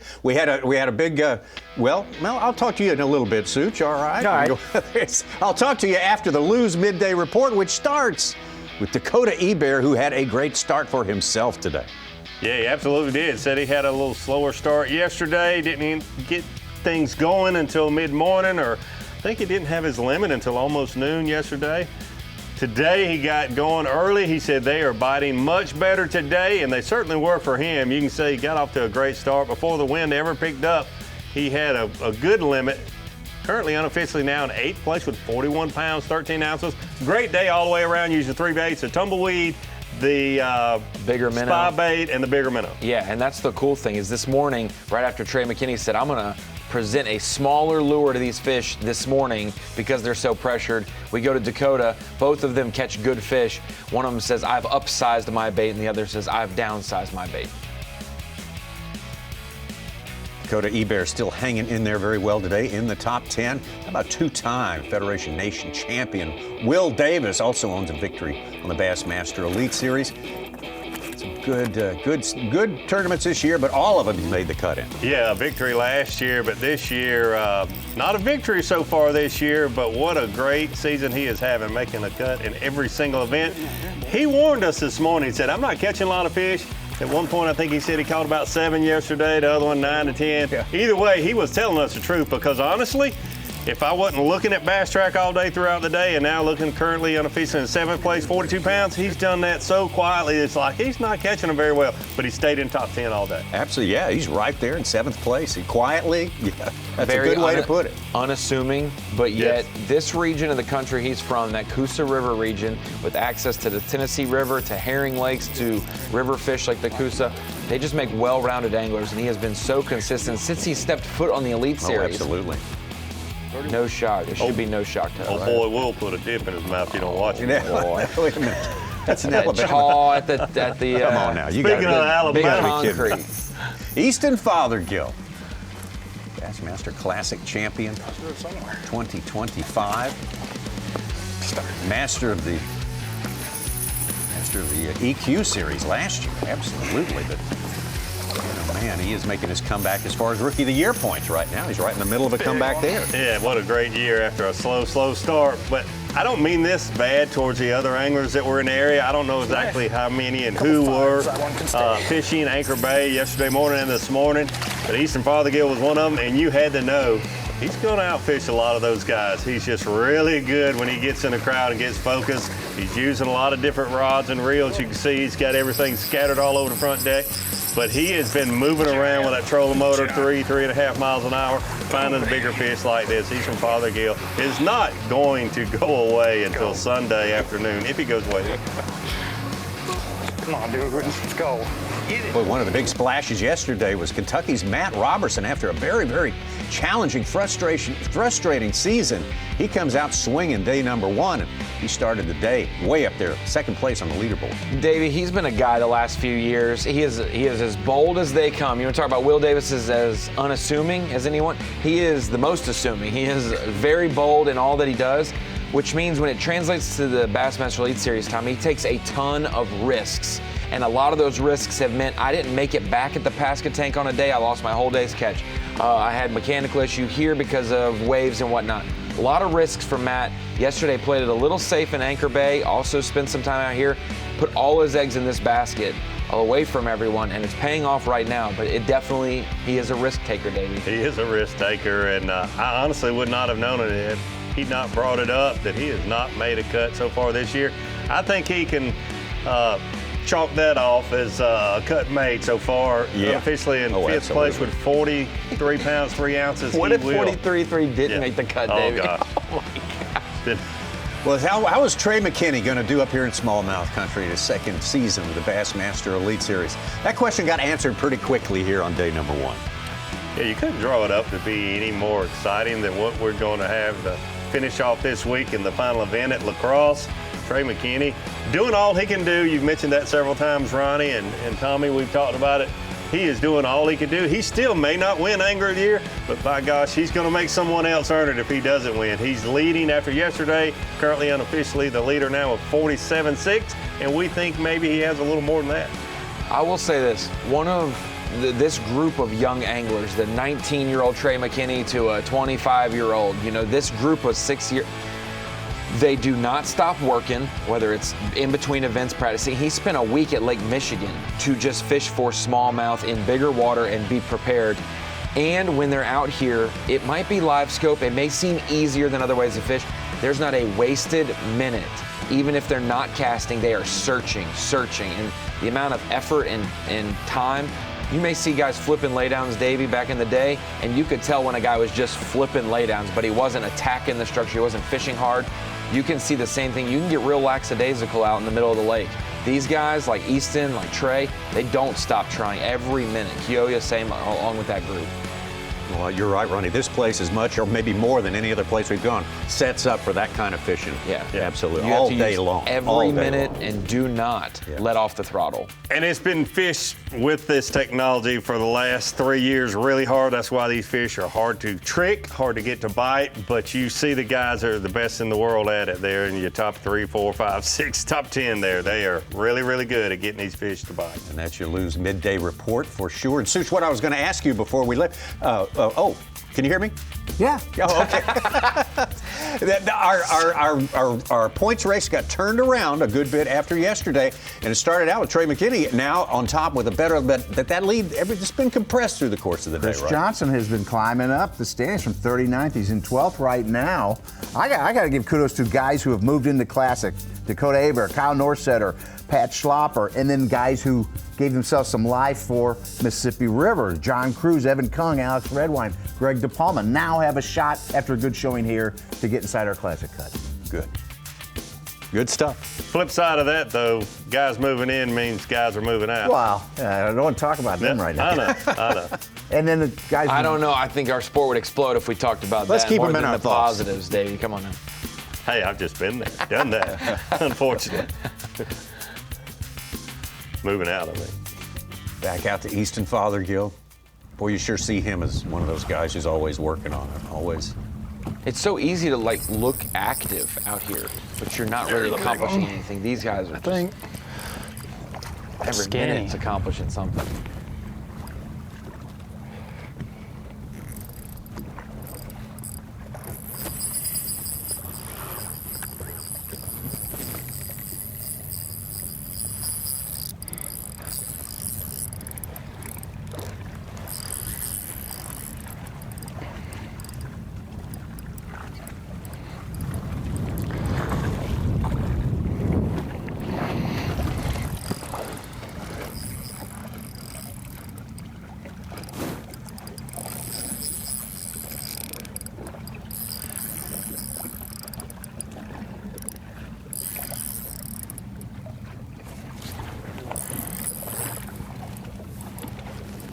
Nope.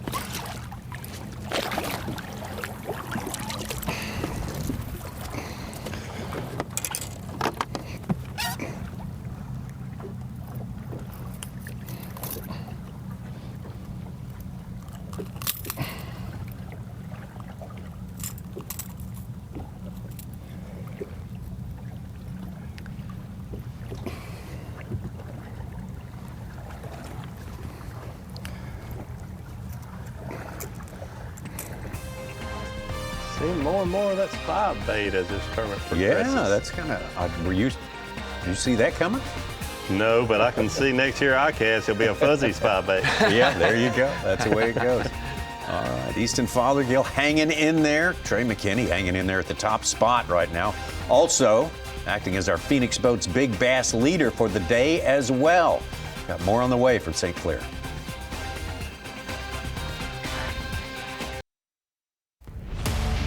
Live coverage. The Yokohama Bassmaster Elite at Lake St. Clair is sponsored by Mercury,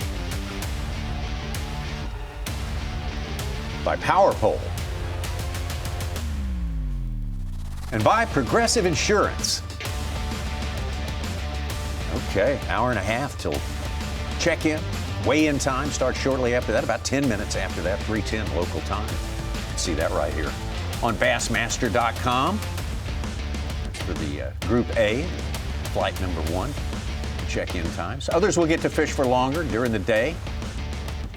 I didn't get a good feel for how good the very late bite was here on St. Clair, but I imagine it was significant for certain anglers. This is the Trey McKinney screen right there. Definitely around some grass. See the grass?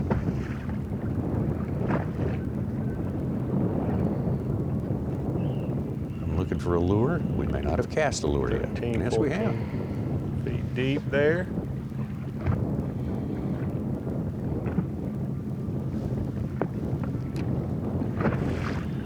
Quit following me. There you take a look at the Loret's bird's eye view of Lake St. Clair. You see the different shades there, that lighter color, just let's say 1 o'clock off the bow of his boat. That's the sand that we talk about Lake St. Clair. You've talked about it, Tommy. Zona talked about it quite a bit, but then you see those darker patches. He can only see this with his electronics, but we can with this Loret's bird's eye view. He's around those edges of the grass and the sand. Here's something I noticed, and the next fish he catch will probably be a bronze golden color fish, but I've noticed he has been around. These fish are relating to the grass, the edges of the grass. Every fish I've seen Trey McKinney catch is a very dark colored, closer to a real dark brown or a black color, which they kind of blend in with their surroundings. Those bronze looking fish are living on the sand more. But you can definitely, just by looking at the fish that he's caught, most of his fish are relating to the edges of this vegetation. I can get 30 feet away from him. I'll try him again.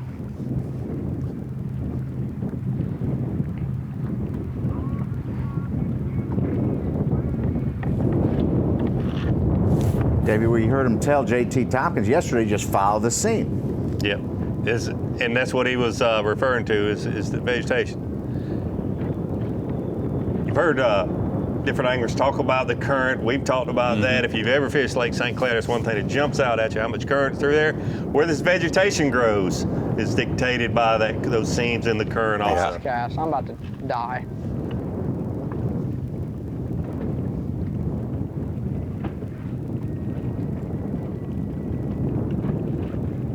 Here we go. Whether he's using a dice type bait or a minnow, you can see he is giving his bait more action than anyone else we've had on camera this week. Dude, really, you think this fish will just get mad?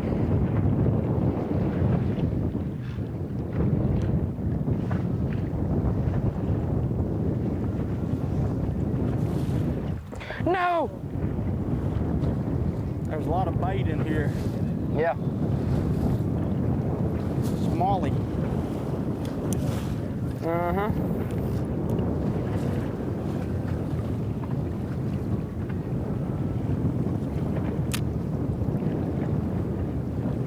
Hope this one right here bites it.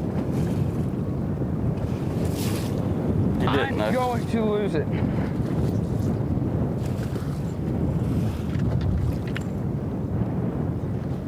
Go ahead and slap this. Go ahead.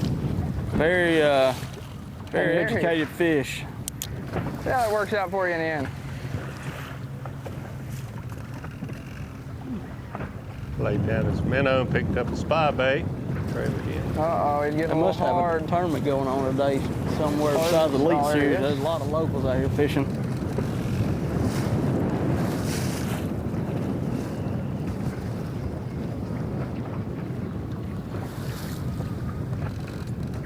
I mean, I'm following him long enough. He's gonna get hungry. Don't take with that one fish, one cast to change the whole outcome. That's what we looking for.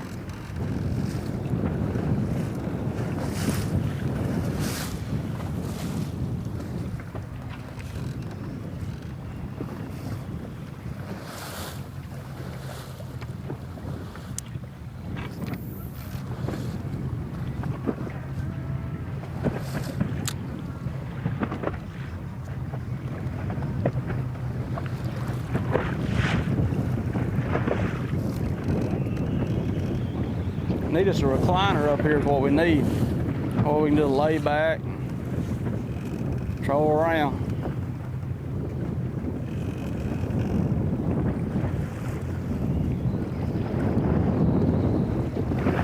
If I was a fish, I'd be so mad I couldn't see straight.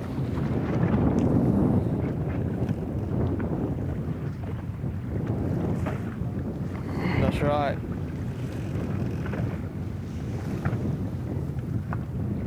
You don't want perch. Last guys, I can't do it any longer.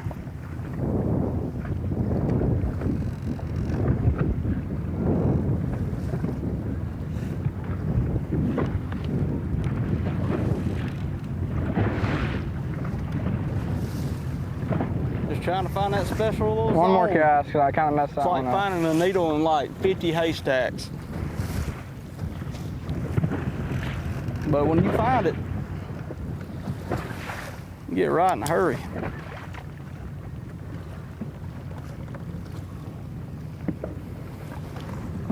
Now I'm gonna shake it as hard as I can, and then we'll leave ease it. in a little bit, just to see.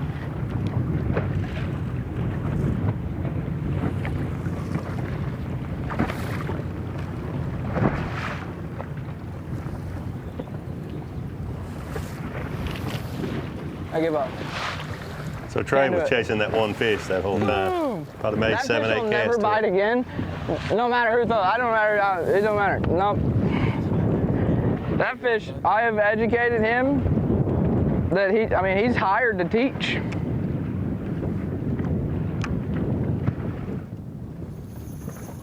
Get up here. He's got one on here. Holy cow. No help. No.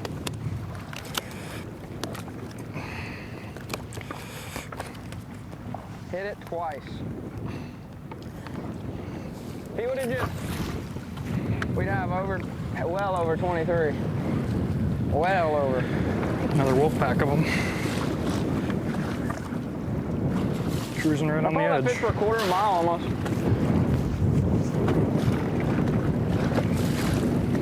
Now I found big ones at the end of the day yesterday. Yeah. There's just tons of bait around here, and the bait's still here, so I'm thinking those big ones gotta be not too far away. Way up here. 4-pounder. Yes, check on my smallmouth basses. Really not shallow, but like closer to the shore.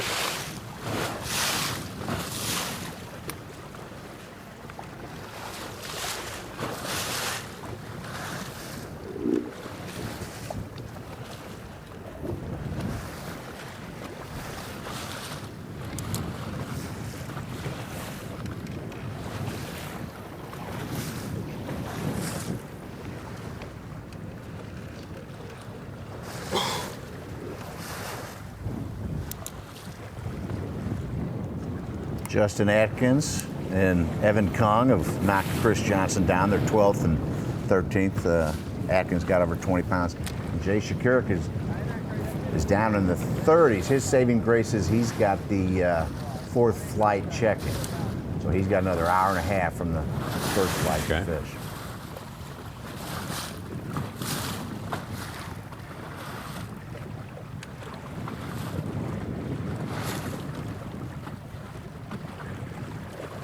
He's been stuck with 2 3-pounders though most of the day. Jay Shakira. He's got 2 4s and 3 12 and 2 3-pounders he needs to upgrade from. Chris have a long day also? Yes, he's in the final flight with Shakira.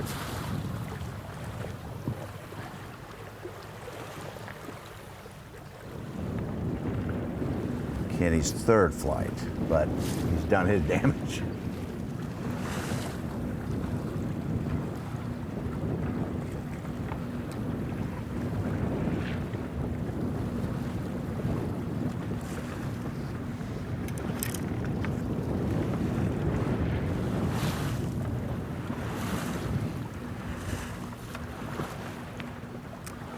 Still looking like it's going to take 39 pounds to make the 50 cut.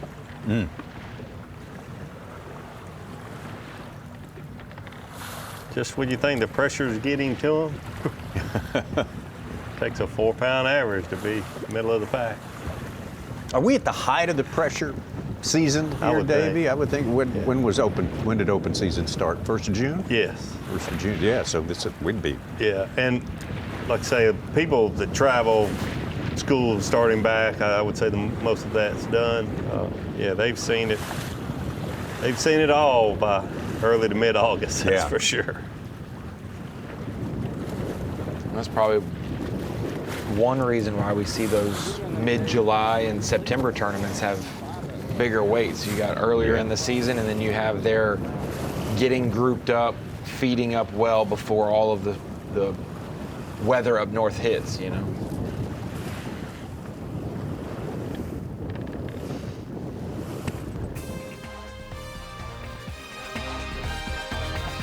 Well, our Elite Series guys deal with the pressure.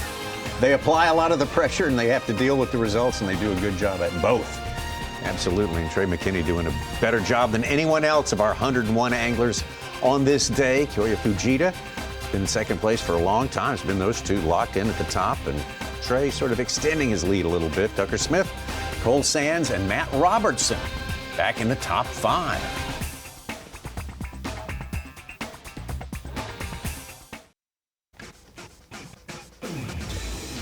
Second day. Day number 2 is moving day here for sure. You have to move into the top 50 here at the Yokohama Tire. Bassmaster Elite at Lake St. Clair. Man, our season is coming down to the end. 2 weeks from this Sunday. It will be all said and done, wrapped up for 2025. But right there's the top of the leaderboard. Top of the leaderboard is important.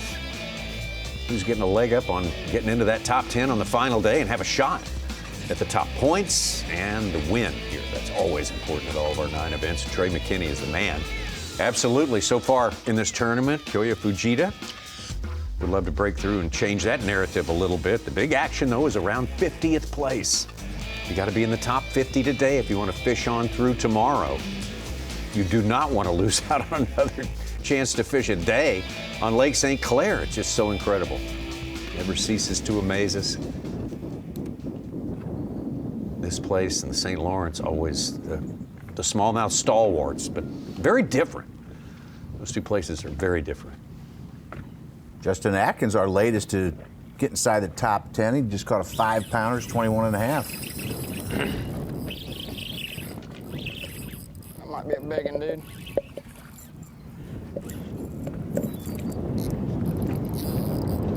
Like a real big one. Got a 4.2. He said he would love to trade for a 4.8.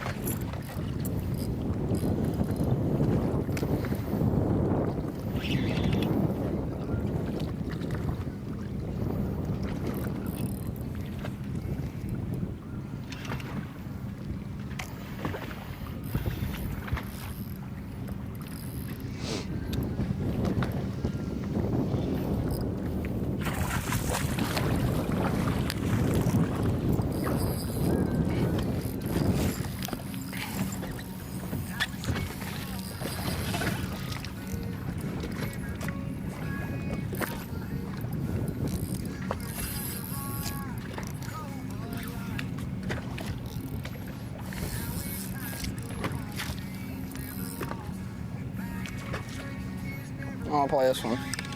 Very soft. I didn't even see it. I don't know, he might help.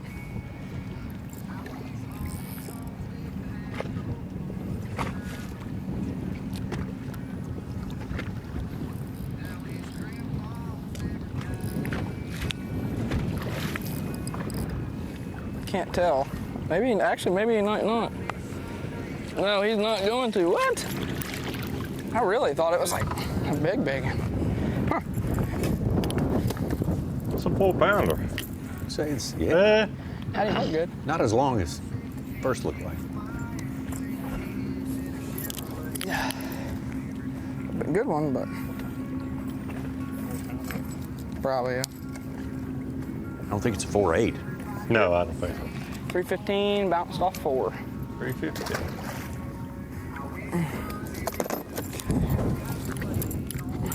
Logan Parks gets knocked out of the top 10. He says, I need to catch a 4.8, so he does, and he's back up to 8th place with 22.5 today. We'll be with 10 anglers tomorrow all day long.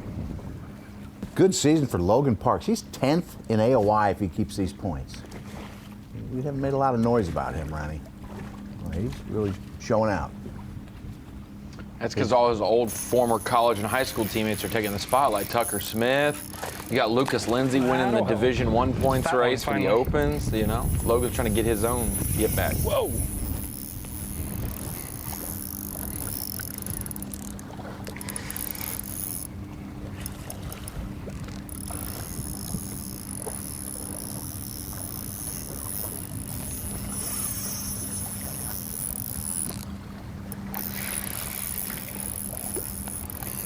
Not very long though, he's fat.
Not long enough, I don't think.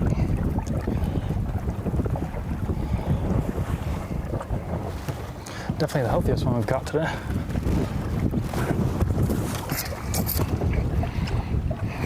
It's built good.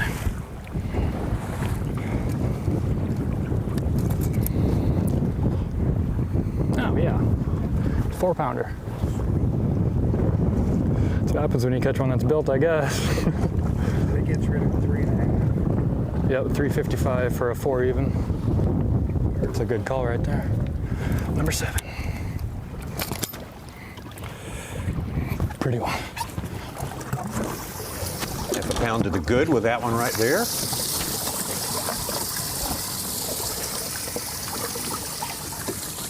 Keep him hanging in there, 6th place. Better. Yeah, you got to get rid of those 3s, and when I say 3s, I mean even 3 5s, 3 6s, 3 10s. Yeah. And so forth.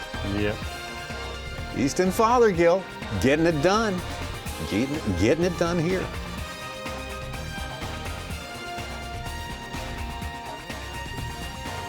Now getting closer and closer to weigh-in time, ever closer. A little more than an hour for some of our anglers here, including travel time. Of course, the weigh-in starts at 3:10 Eastern Time. Also at 3:10 Eastern Time on the YouTube Bassmaster channel. Behind the tanks, Pat and the gang back there getting some good info, some interviews you wouldn't ordinarily see. Hear what the anglers think at the end of 2 days of fishing here at St. Clair. Be good stuff. Behind the tanks. Moultrie behind the tanks.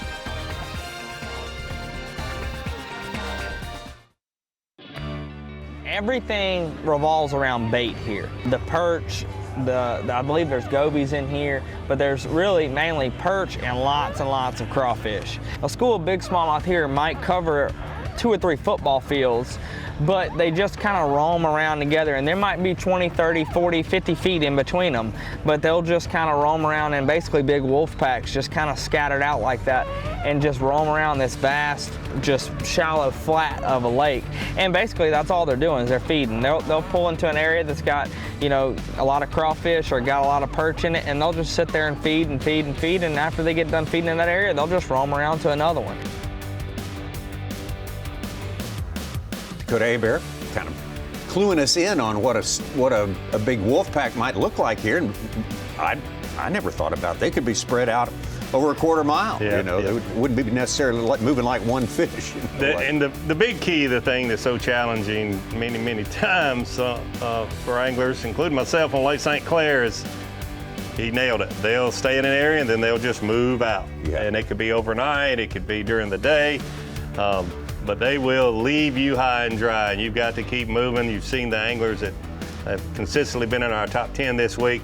They're staying on the trolling motors, moving, trying to relocate these fish as they are moving. About an hour and a half ago, we saw Dakota Ebare start catching a few. They weren't big ones. They weren't good ones. Says, they're biting. I got to get out of here. Meaning that the bite. He believes the bite windows are real. Yes, yes, absolutely. He's doing all kind of find some bigger acrobatic ones. stuff, ain't he?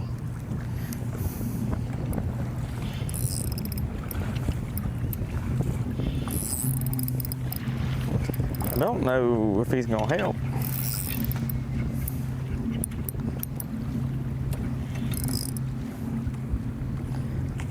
Yeah, he's pretty good one, I think. I think he'll help. Finally got one to bite a minnow.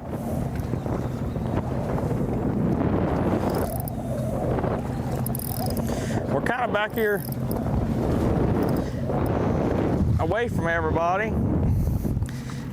And the numbers aren't as good back here, but I feel like there's some really big ones back here. Now this ain't one of them really big ones.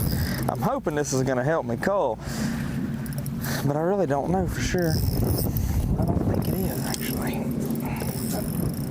No. Come here.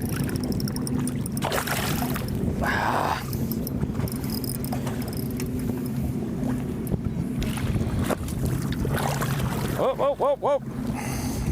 That's a nice one. Could be better than a 3/8. Long and skinny. Ain't no way. I don't know. What's my smallest? Smallest is 3/8. No shot. I got the scale in my hand. Might as well. But there's no shot. He's 3/2. 3/3. Plus 10. No shot. Fun though. You mentioned Fujita had the best afternoon yesterday. He just caught a 4.5 pounder. He's up to 22 1/4. Cut his deficit to Trey McKinney to about 2 1/4. He's keeping himself in the conversation for sure for the win. That's a One big thing we've been talking about is Angler of the Year. We've been talking about Rookie of the Year as well, and the Classic Cut Line. All of those will be decided, it looks like, next week. In past years, maybe we decide AOI earlier, but not the case this year. I'm here at the Pro Guide Battery Screen of Knowledge talking about that Classic Cut Line. A lot of moves happen. Really, I like to look at the day one standings and points shuffle after each event, but you have to take it with a grain of salt because the ability to move up and down or your competitors will really affect it. We'll know more after today, but this is what it looked like coming into St. Clair after 10 Killer. So we started the year, and 40th was the Classic Cut Line. But now the Easton Fothergill is inside the Classic Cut. It has bumped to 41st. Last week, Corey Johnston won at the St. Lawrence River, not fishing the other opens, so he can't claim the Classic spot, so it goes down to 42. Even if he could claim it, he's double qualified. It would go to 42 either way. So coming in here, John Garrett saw himself now in instead of out. Wesley Gore, Kyle Norsetter were the first few out. This is how the bottom 5 guys, the last few in and the first few out, moved yesterday. Hunter Shryock dropped down to 50th. Meanwhile, Schmidt and Garrett moved up 28th and 36th. Wesley Gore inched up 1 spot to be in the Classic, and Kyle Norsetter moved up to 34th. So we saw a lot of good moves up from these guys on the bubble, 1 move down. Still in range, though, for Hunter Shark to make up points today and next week. It is still tight. But now the people who have replaced them in their specific spots. 40th, Wes Logan. He had a 2-pound penalty yesterday. Still not a great day of fishing, I think in the 16-plus pound range, but it drops him down to 14 pounds. Hard to make up ground. He knows going into next week, no matter what he does today, he'll still be back against the wall. Meanwhile, a guy like Pat Schlapper, after Lake Fork was 74th in our points race, wins the Sabine, moves up substantially. 10 Killer was on camera on day 2, stayed in the mix there points-wise, and now coming into here, he has moved up into the Classic Cut. A huge turnaround the last 3 events for him. Wesley Gore, we mentioned, inching up. Luke Palmer, now 43rd. I think he moved up into 43rd from in the 50s. He is just the first man out. And Kyle Patrick, obviously I have an asterisk beside him. He has fallen from the 20s to second man out. He is on a medical hardship, did not join us this week. He has injury with his heart, and so he is not fishing the rest of the year. We'll see him on the Elite Series next year. But the Classic Cut line is getting interesting. It's getting tight as well. And it's not just, I'm 1 spot out of the Classic, Tommy. That could be 6 or 7 points. So every spot someone can gain today or tomorrow, you could think, oh, I'm in 37th. But if you move up to 31st, those 6 points loom large next week. So we'll keep an eye on that as well. But some big moves up. And like Davey said, if you move up, somebody's got to go down. And so a few have done that the last day or so. It's real impressive what Pat Schlapper has done. Since, like at the end after Fork, Starting 89. at Sabine. Starting at Sabine. That's really incredible how much he's moved up. We got winning in next week. Yeah. We have that. We've got possible double qualification from EQs. Yes. Yeah. That's very. That's what's left Trying is. to go areas where guys ain't been. Someone will win next week and punch their ticket. Could be a double qualifier. Yeah. You have Leech Lake. Before we even get to the Mississippi River, it could go down 1, and then 3 more opens, like you said. Yeah. Holy smokes. And if they let Will Davis fish, he could go back to back to back in the nation. In the nation again. That's right. That hasn't happened yet. So. No, I don't think. I forgot. No, Blake Capps won the nation. That's right. He was last cold year. over there. Back to back to skip to back. Yes. Jeez.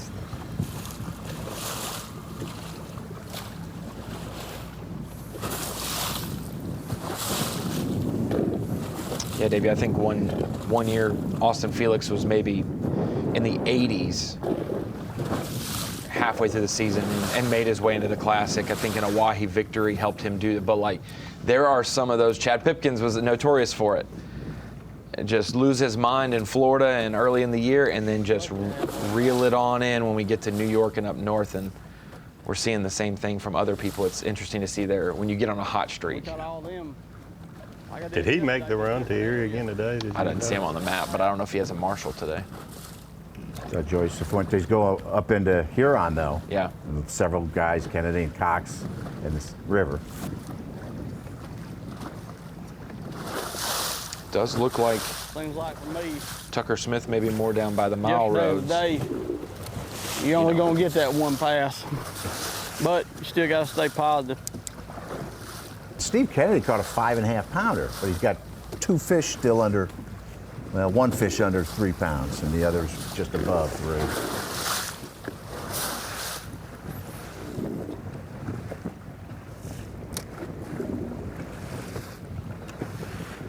Very difficult season for Steve.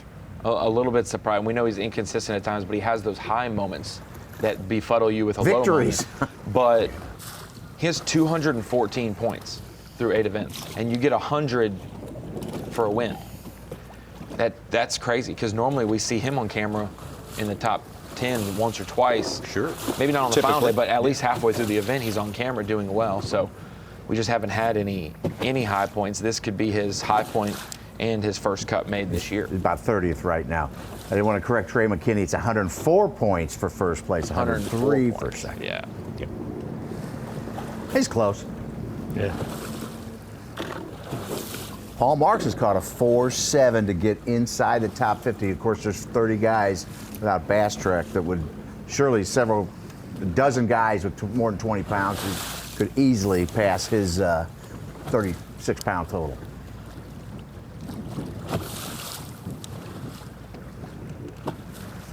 Have a mostly full moon tonight, David. Tomorrow night it's full. Sturgeon moon. So Sturgeon moon. How fitting. Yeah. To be on Lake St. Clair. Yeah, right. Smallmouth moon. What effect might that have? I honestly think since I was a kid, my dad and my granddad, fish change a lot around a full moon. I totally think they're affected by it. And I don't necessarily think it affects all fish the same way. Certainly different times of the year differently. The spawn is not such a big play, the full moon in August, but bluegill, they spawn throughout the summer down south. And, I'm paying attention to every full moon in the summertime because those wolf packers are, around the shoreline looking for them. So I'm sure perch and some different species on these Lake St. Clair and the Great Lakes, you have certain bait fish that probably spawn on the full moon in August. And sometimes you may want, when they're not spawning, when your species isn't spawning, Dave, you may want clouds at night during a full moon so that they don't feed so much during the night, and then they don't when you get to your spot. Like sometimes it seems like it's such a quick window, you better catch them because they've been feeding hours previously. I think the mayfly hatch is intensified around a full Is it? full Yeah. moon. Oh, okay. That makes sense. Seen a lot of mayflies on camera this week. That's all we need now, Davey, for it to really slick off and someone catch one on a pop bar.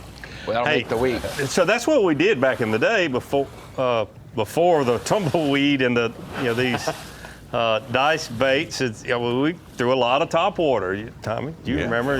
Absolutely. The Sammy became famous on Lake St. Clair around this time of year because a lot of those smallmouth were up in the water column because of the mayflies. Yeah. Now you couldn't get one of them to bite one of those big, gnarly-looking top waters for anything. You got to shake a little mayfly-looking tumbleweed in front of his face for 10 minutes. Just kidding. They'll still bite top water. But they're feeding up is that principle of the spy bait, although they're still feeding upwards, and something will make them actually break the surface, and sometimes they won't break the surface for anybody. They'll just stay a foot under and attack.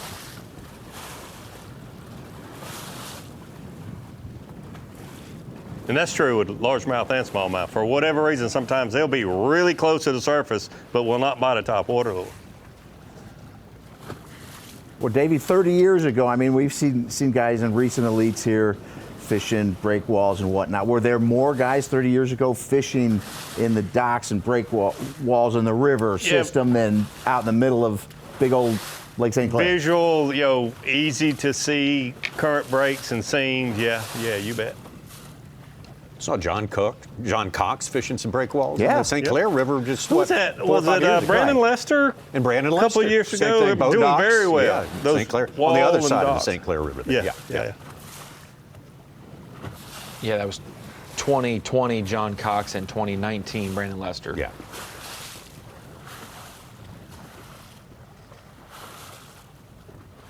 I think Derek Hudnall was up there doing that. Jake Whitaker in 2020. Yep. Hudnall was with Lester in 2019.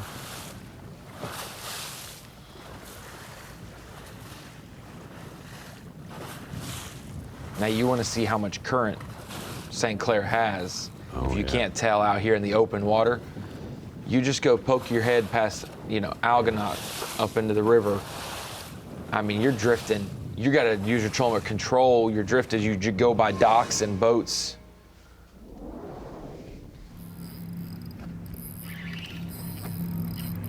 Yeah, you look at the size of Huron and Erie and this little lake in between with that water flowing from one to the other when it funnels through that little bottleneck called Lake St. Clair. It's crazy to know how big Lake St. Clair really is. It is a bottleneck between those two Great Lakes. That water has to flow. Yeah, it speeds up. Big time. Not a bad one there. A little shorter though. He is. Barely a 4-pounder. Yeah, barely 4 pounds. Hunter Schrock with a 5-pounder. He had a bad first day, but he got 19 plus today. He's right inside the cut. Of course, we're still missing. I think you motivated him, Such. You say yeah. He might have saw his name on the Pro Guide screen of knowledge over there just a couple of minutes ago. We got more fishing on the way. That's about a quarter, 3/4 of an hour of it specifically.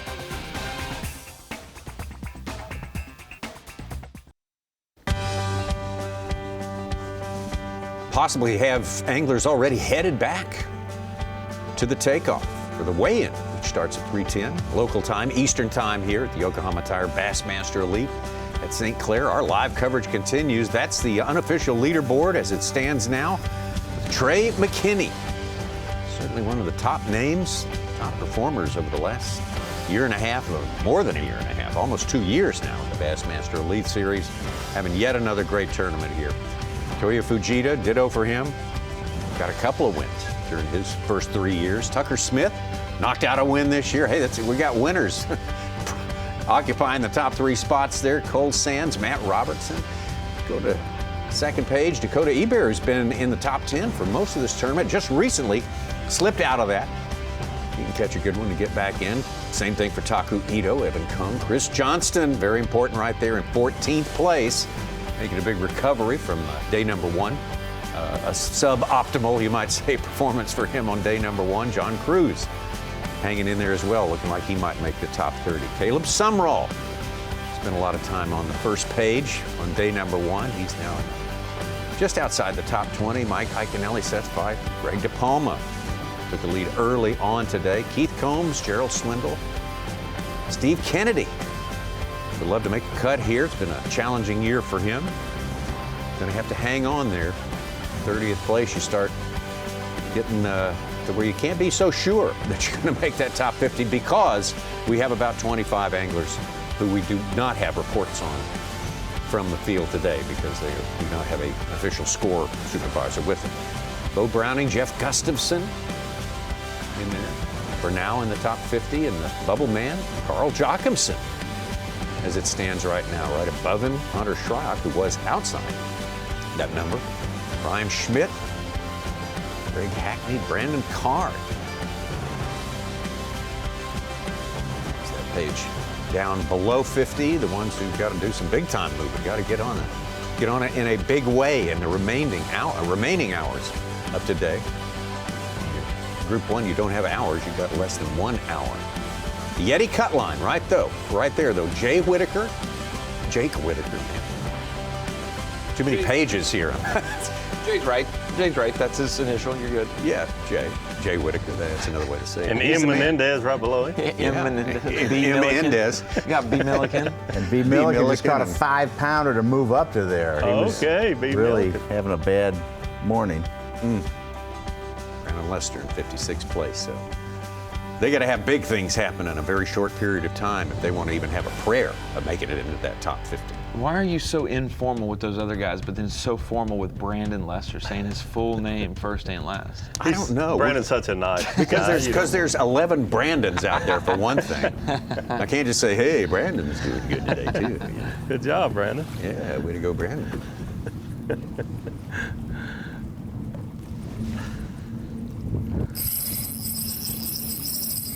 Will you bark? That will help. I think. Might get him back in the top 10. Yeah, he's showed us some good fish catching this morning, especially.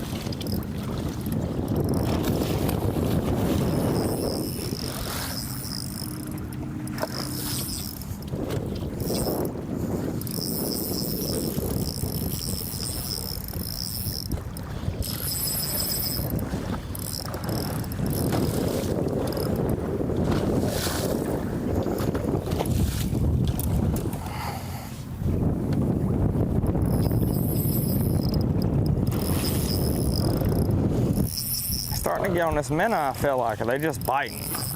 I'm not around a ton of bass, but I feel like if I just take my time back here, I don't have a lot of competitors around me. The right quality's still back here. These fish ain't been getting fooled with all day. I might not get as many bites, but if I can get 4 or 5 of the right bites by the end of the day, I mean, Really, I just need 4 more big ones. I got one 4.5 already.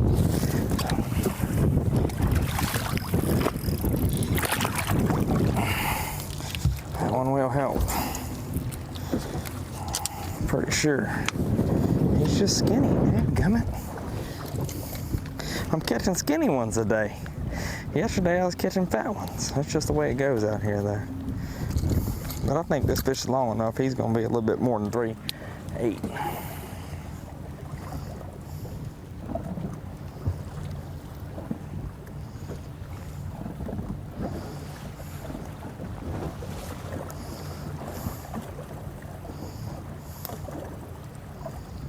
I'm saying 3.6, 3.7. Saying it's not going to help. What? Small. Saying it's not going to help. I thought your smallest one was a 3. No, it's at 3.9, 3.8. 3.8 is my smallest one. And I could put them on a balance beam, but the reality of it is that 1 ounce right there ain't going to make a big of a difference. I need to catch a 4-pounder. You know what I'm saying? Rather than stressing the fish out my live well and everything, I'd be better off by just, I might gain 1 ounce right there, but I could save the time and gain a pound here in a minute and not stress my fish out, balance beaming them and stuff.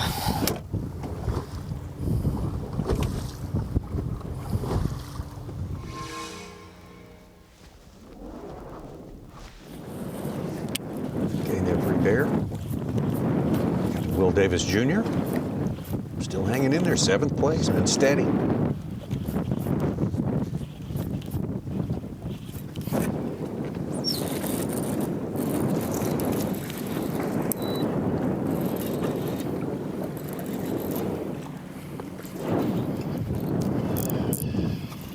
Tricked one of them, didn't I?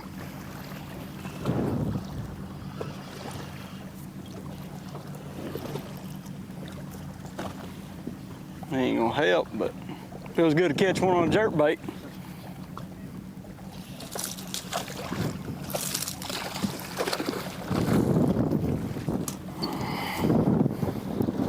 He got it good, didn't he?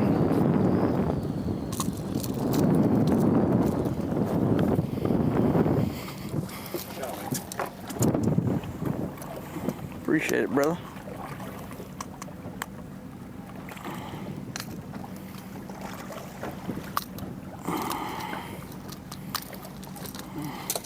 Pretty one. Needed one bigger than 3.5 there, did Will. One gonna do it.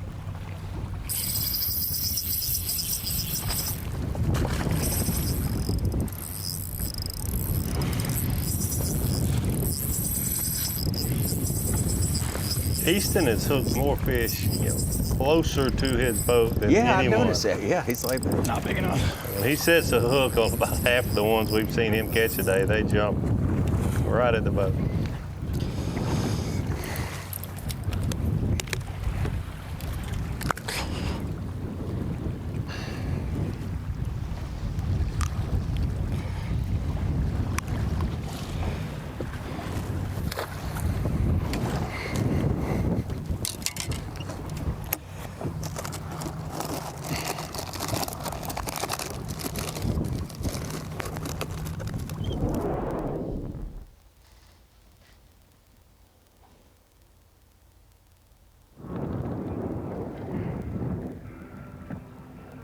Back to Trey McKinney. Searching.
Caleb's hooked up. Caleb Sumrall hooked up.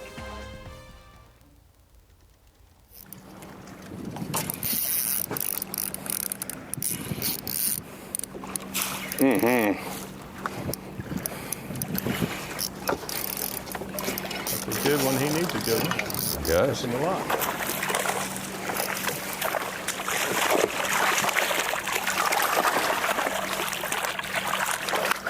Got you. Here we go. Need you bad too.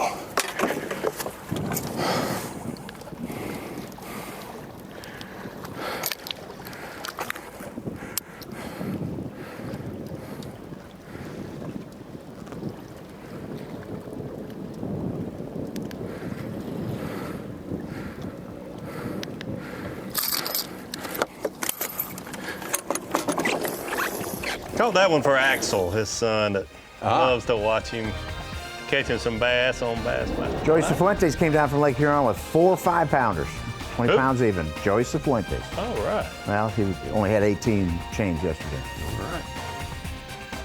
We got some more action to unfold, especially for the later flights. But the first flight guys are, well, it's getting time to wrap it up. We'll be back with more of them.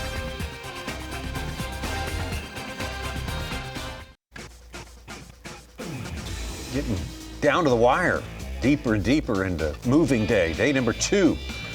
This Bassmaster Elite Series stop at Lake St. Clair. Yokohama Tires, Bassmaster Elite. Trey McKinney, the man on top for most all of the time this tournament has been transpiring since it started yesterday with the full field out there again today, but only 50 of them will make it to tomorrow's round. Semifinal Saturday. We got to recognize that guy who has done that with the, of course, this one goes to him. Davey? Absolutely. Marathon Peak Performance. Day 2. Yes, it is. Trey McKinney. Yesterday, he got it started with a 5-pounder. Today, his 5th fish was a 5.8 at 12:30.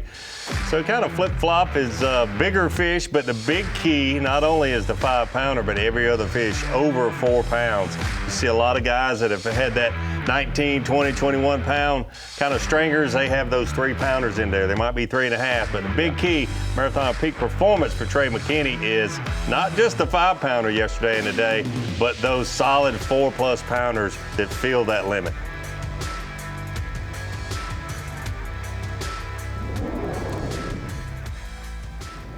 Well, he said, I think before the tournament, especially after yesterday, he's just got to keep finding more places. That's kind of part of his imperative out here today. So I assume he's maybe passing over some new spots. And Caleb Sumrall got one on there.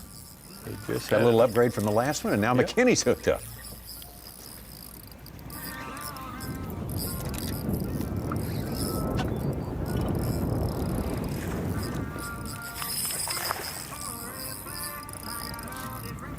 You ain't that big. Oh. Caleb's came off or broke off. Caleb said you're not even that big, so yeah. Other than retying, there's no maybe issue with that. Trey still fighting his. Haven't seen it yet.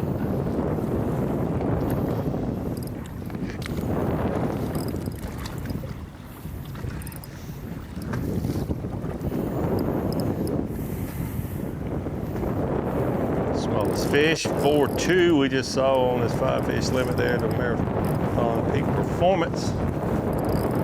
Boy, what another 5-pounder would do. Oh, man. I think it's big.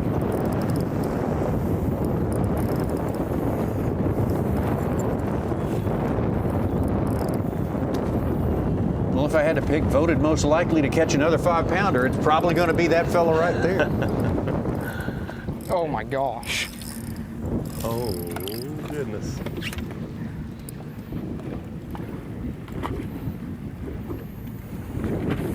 It looked big. No, maybe not. I don't know. Well, sometimes the water does make them look bigger and sometimes smaller. No, not really.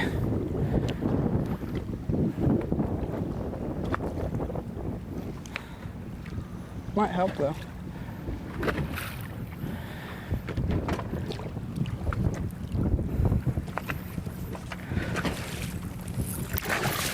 Oh. Okay. Got him in the boat. That's all that matters. Whew. If the smallest fish is truly 4.2, that's going to help. Oh gosh, I think that's going to help big time. Because he's actually fat. Yeah. Yeah.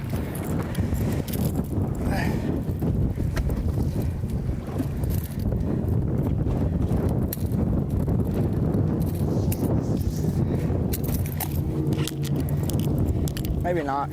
Oh, yeah. One hand he feels heavy, the other hand he doesn't. I think he'll help though.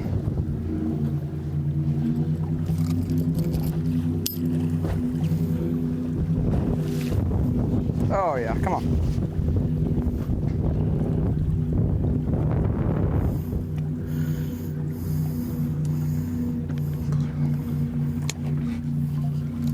Four and a quarter, baby.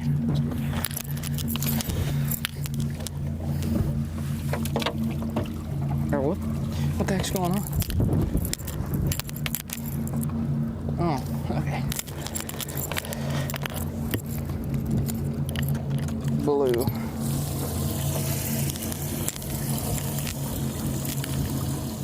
Gets a couple of valuable ounces out of that. Boy, he needed it, didn't he? Yeah, I did. He was needed that, find that oasis before he couldn't go any farther. Hey, you got to give him credit. He has been dialed in for 2 days. Oh, he no hasn't doubt. fallen off one bit today. That's a good one right there. Here we go. He's There, outfished them all. Got another double. That is not a bass. Drone.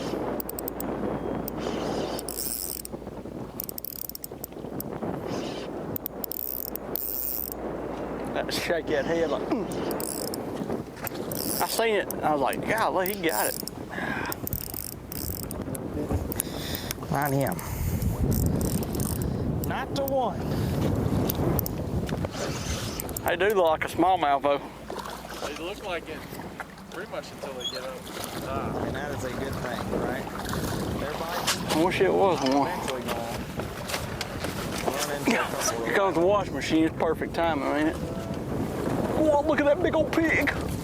Oh, 10 pounder. It's wrong size. I'm confident in that. Pretty though. Got me all hung up. Did he just say pretty though? I don't think I've Well, ever y'all heard say, an "Get your angler big say old pretty pigs." for a drum like that. Especially not during a tournament. Yeah. Pretty annoying.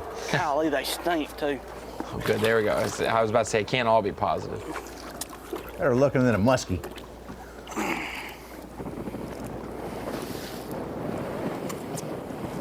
That hit me so hard it got me right there. That's all good.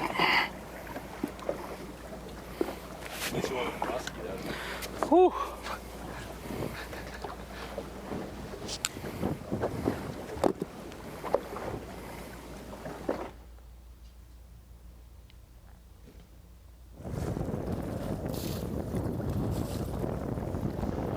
They are biting. Drum, smallmouth. Yeah. Everything. I got to get out of here.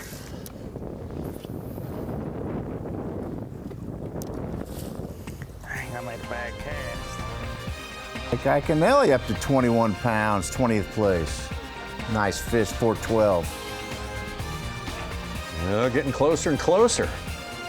Get into this very crucial day here. Normally it's real tight, Tommy. There's a little bit of a drop off there. Yeah. A little bit of a drop off. Real big. Yeah. Trey McKinney. Fujita really separate themselves from the crowd in a big way. Tucker Smith, Cole Sands, Matt Robertson, Davis, a lot of our original top 10 today hanging in there. Hats off to them.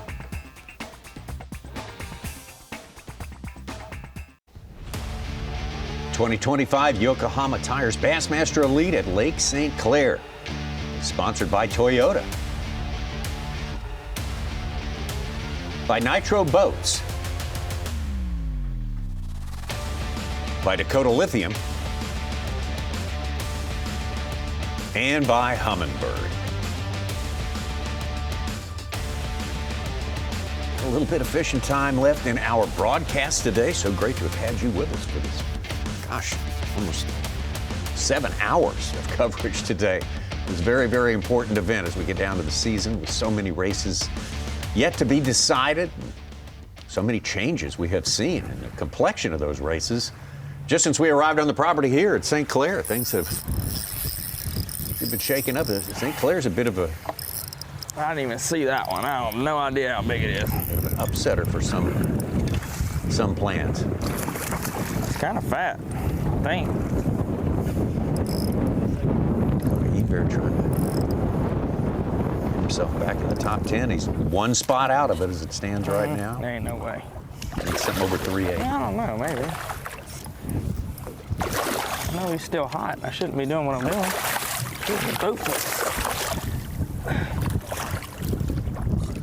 He does help. He ain't gonna help much. He's thick. Built a little different than my other ones.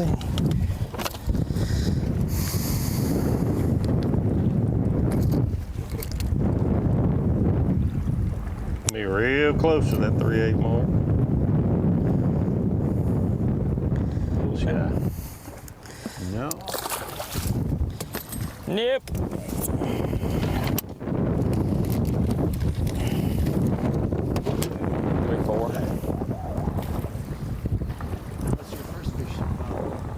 Yep, that's the same weight.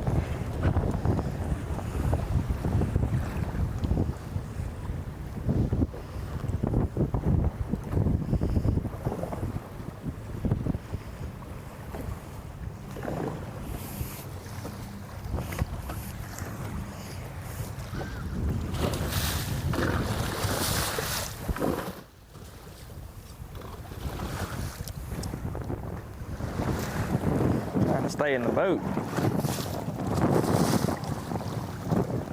Rocking.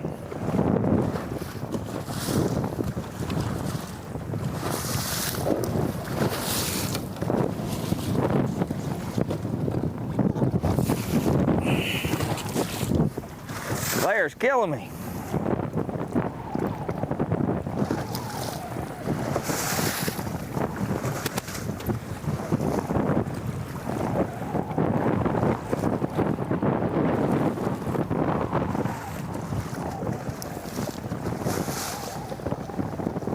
Directions that wind blowing today, right? I think it's from the south again still. Yeah. Straight south. But it's more, no, I would say it's a little more east, southeast, where that huge point there blocks half of Anchor Bay from getting hit. Storm, honestly. The fish have been feeding better in the afternoon. Now we got a little wind. I mean, it is the perfect storm to catch a big bag right here in the last couple hours of the day, for sure. So I am gonna stay focused and keep freaking working hard, because we can call out everything we got in the box in the next 2 hours. Or next hour, I should say.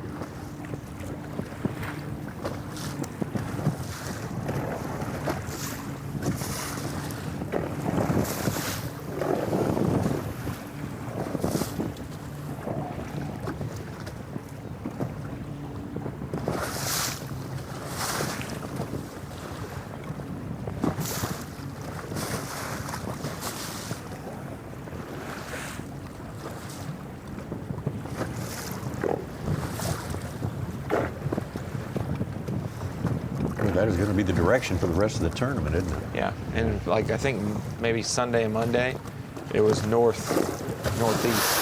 Yeah. So it's not opposite, but it's certainly changed directions from the south, blowing more towards like the metro point. I mean, almost directly. Yeah, the practice was good for Chad Pipkins. Yeah. On Lake Erie. Yeah. But then the wind turned yesterday, and like I say, gonna blow the entire tournament. Like he posted worst direction photos of the big waves, you know. From yesterday? Yes, not as justification of why you didn't catch them, because if you see the photo, you're like, wow, big waves, it must have been hard to fish it. But if you read the text, that's where the details came. Don't get distracted by the photo of big waves. He said it's amazing what that south wind will do in terms of water clarity and dispersion of fish. the water clarity will guess he wanted to change fish dramatically at Erie when it blows from the south. yeah. And so he gets to his area. Maybe it took a little longer. Please. Just wasn't able to catch him because the water clarity of those fish moved. It was about 2 hours east of there Sunday and Monday, and it was straight east. I mean, just blowing all day long, which they said is not that usual for up there this time of year. Yeah. Up the pipe or sideways in the pipe, I guess it just goes straight down Erie. Yeah.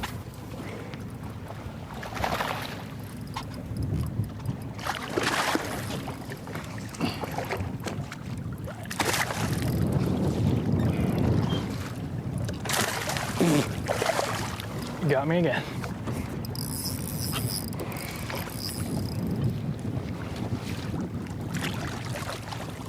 Nope.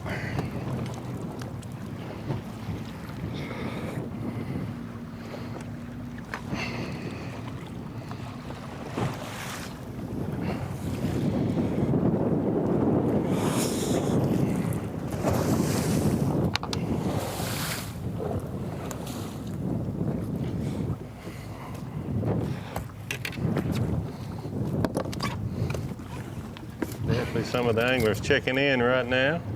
But like Dakota said, with this weather, the wind picking up in the afternoon, less pressure is certainly a time people have an opportunity to move up the leaderboard.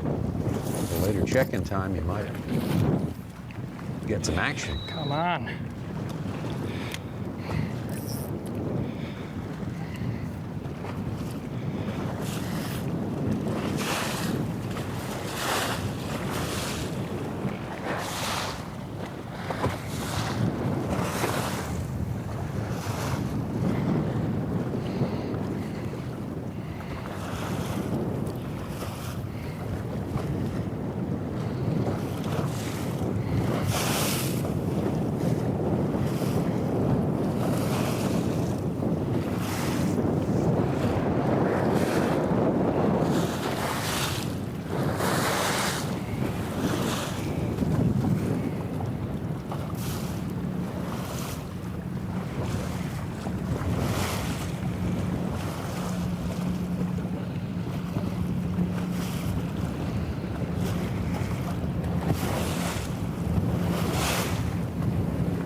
Well, weigh in just around the corner.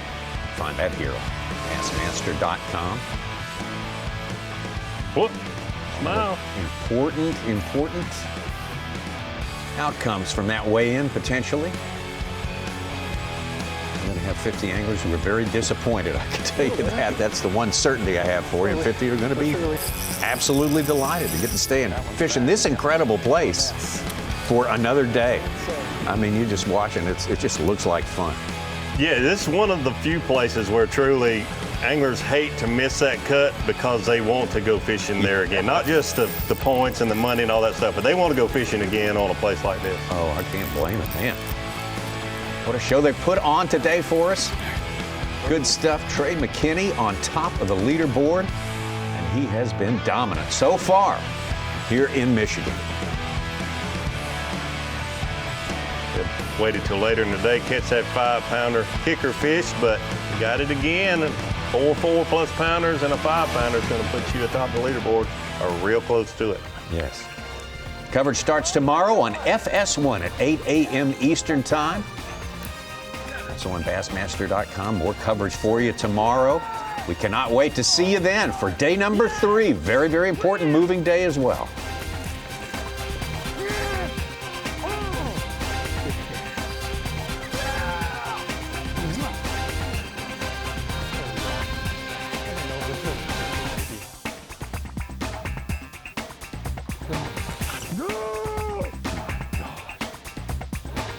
There she is. Yeah! Yes!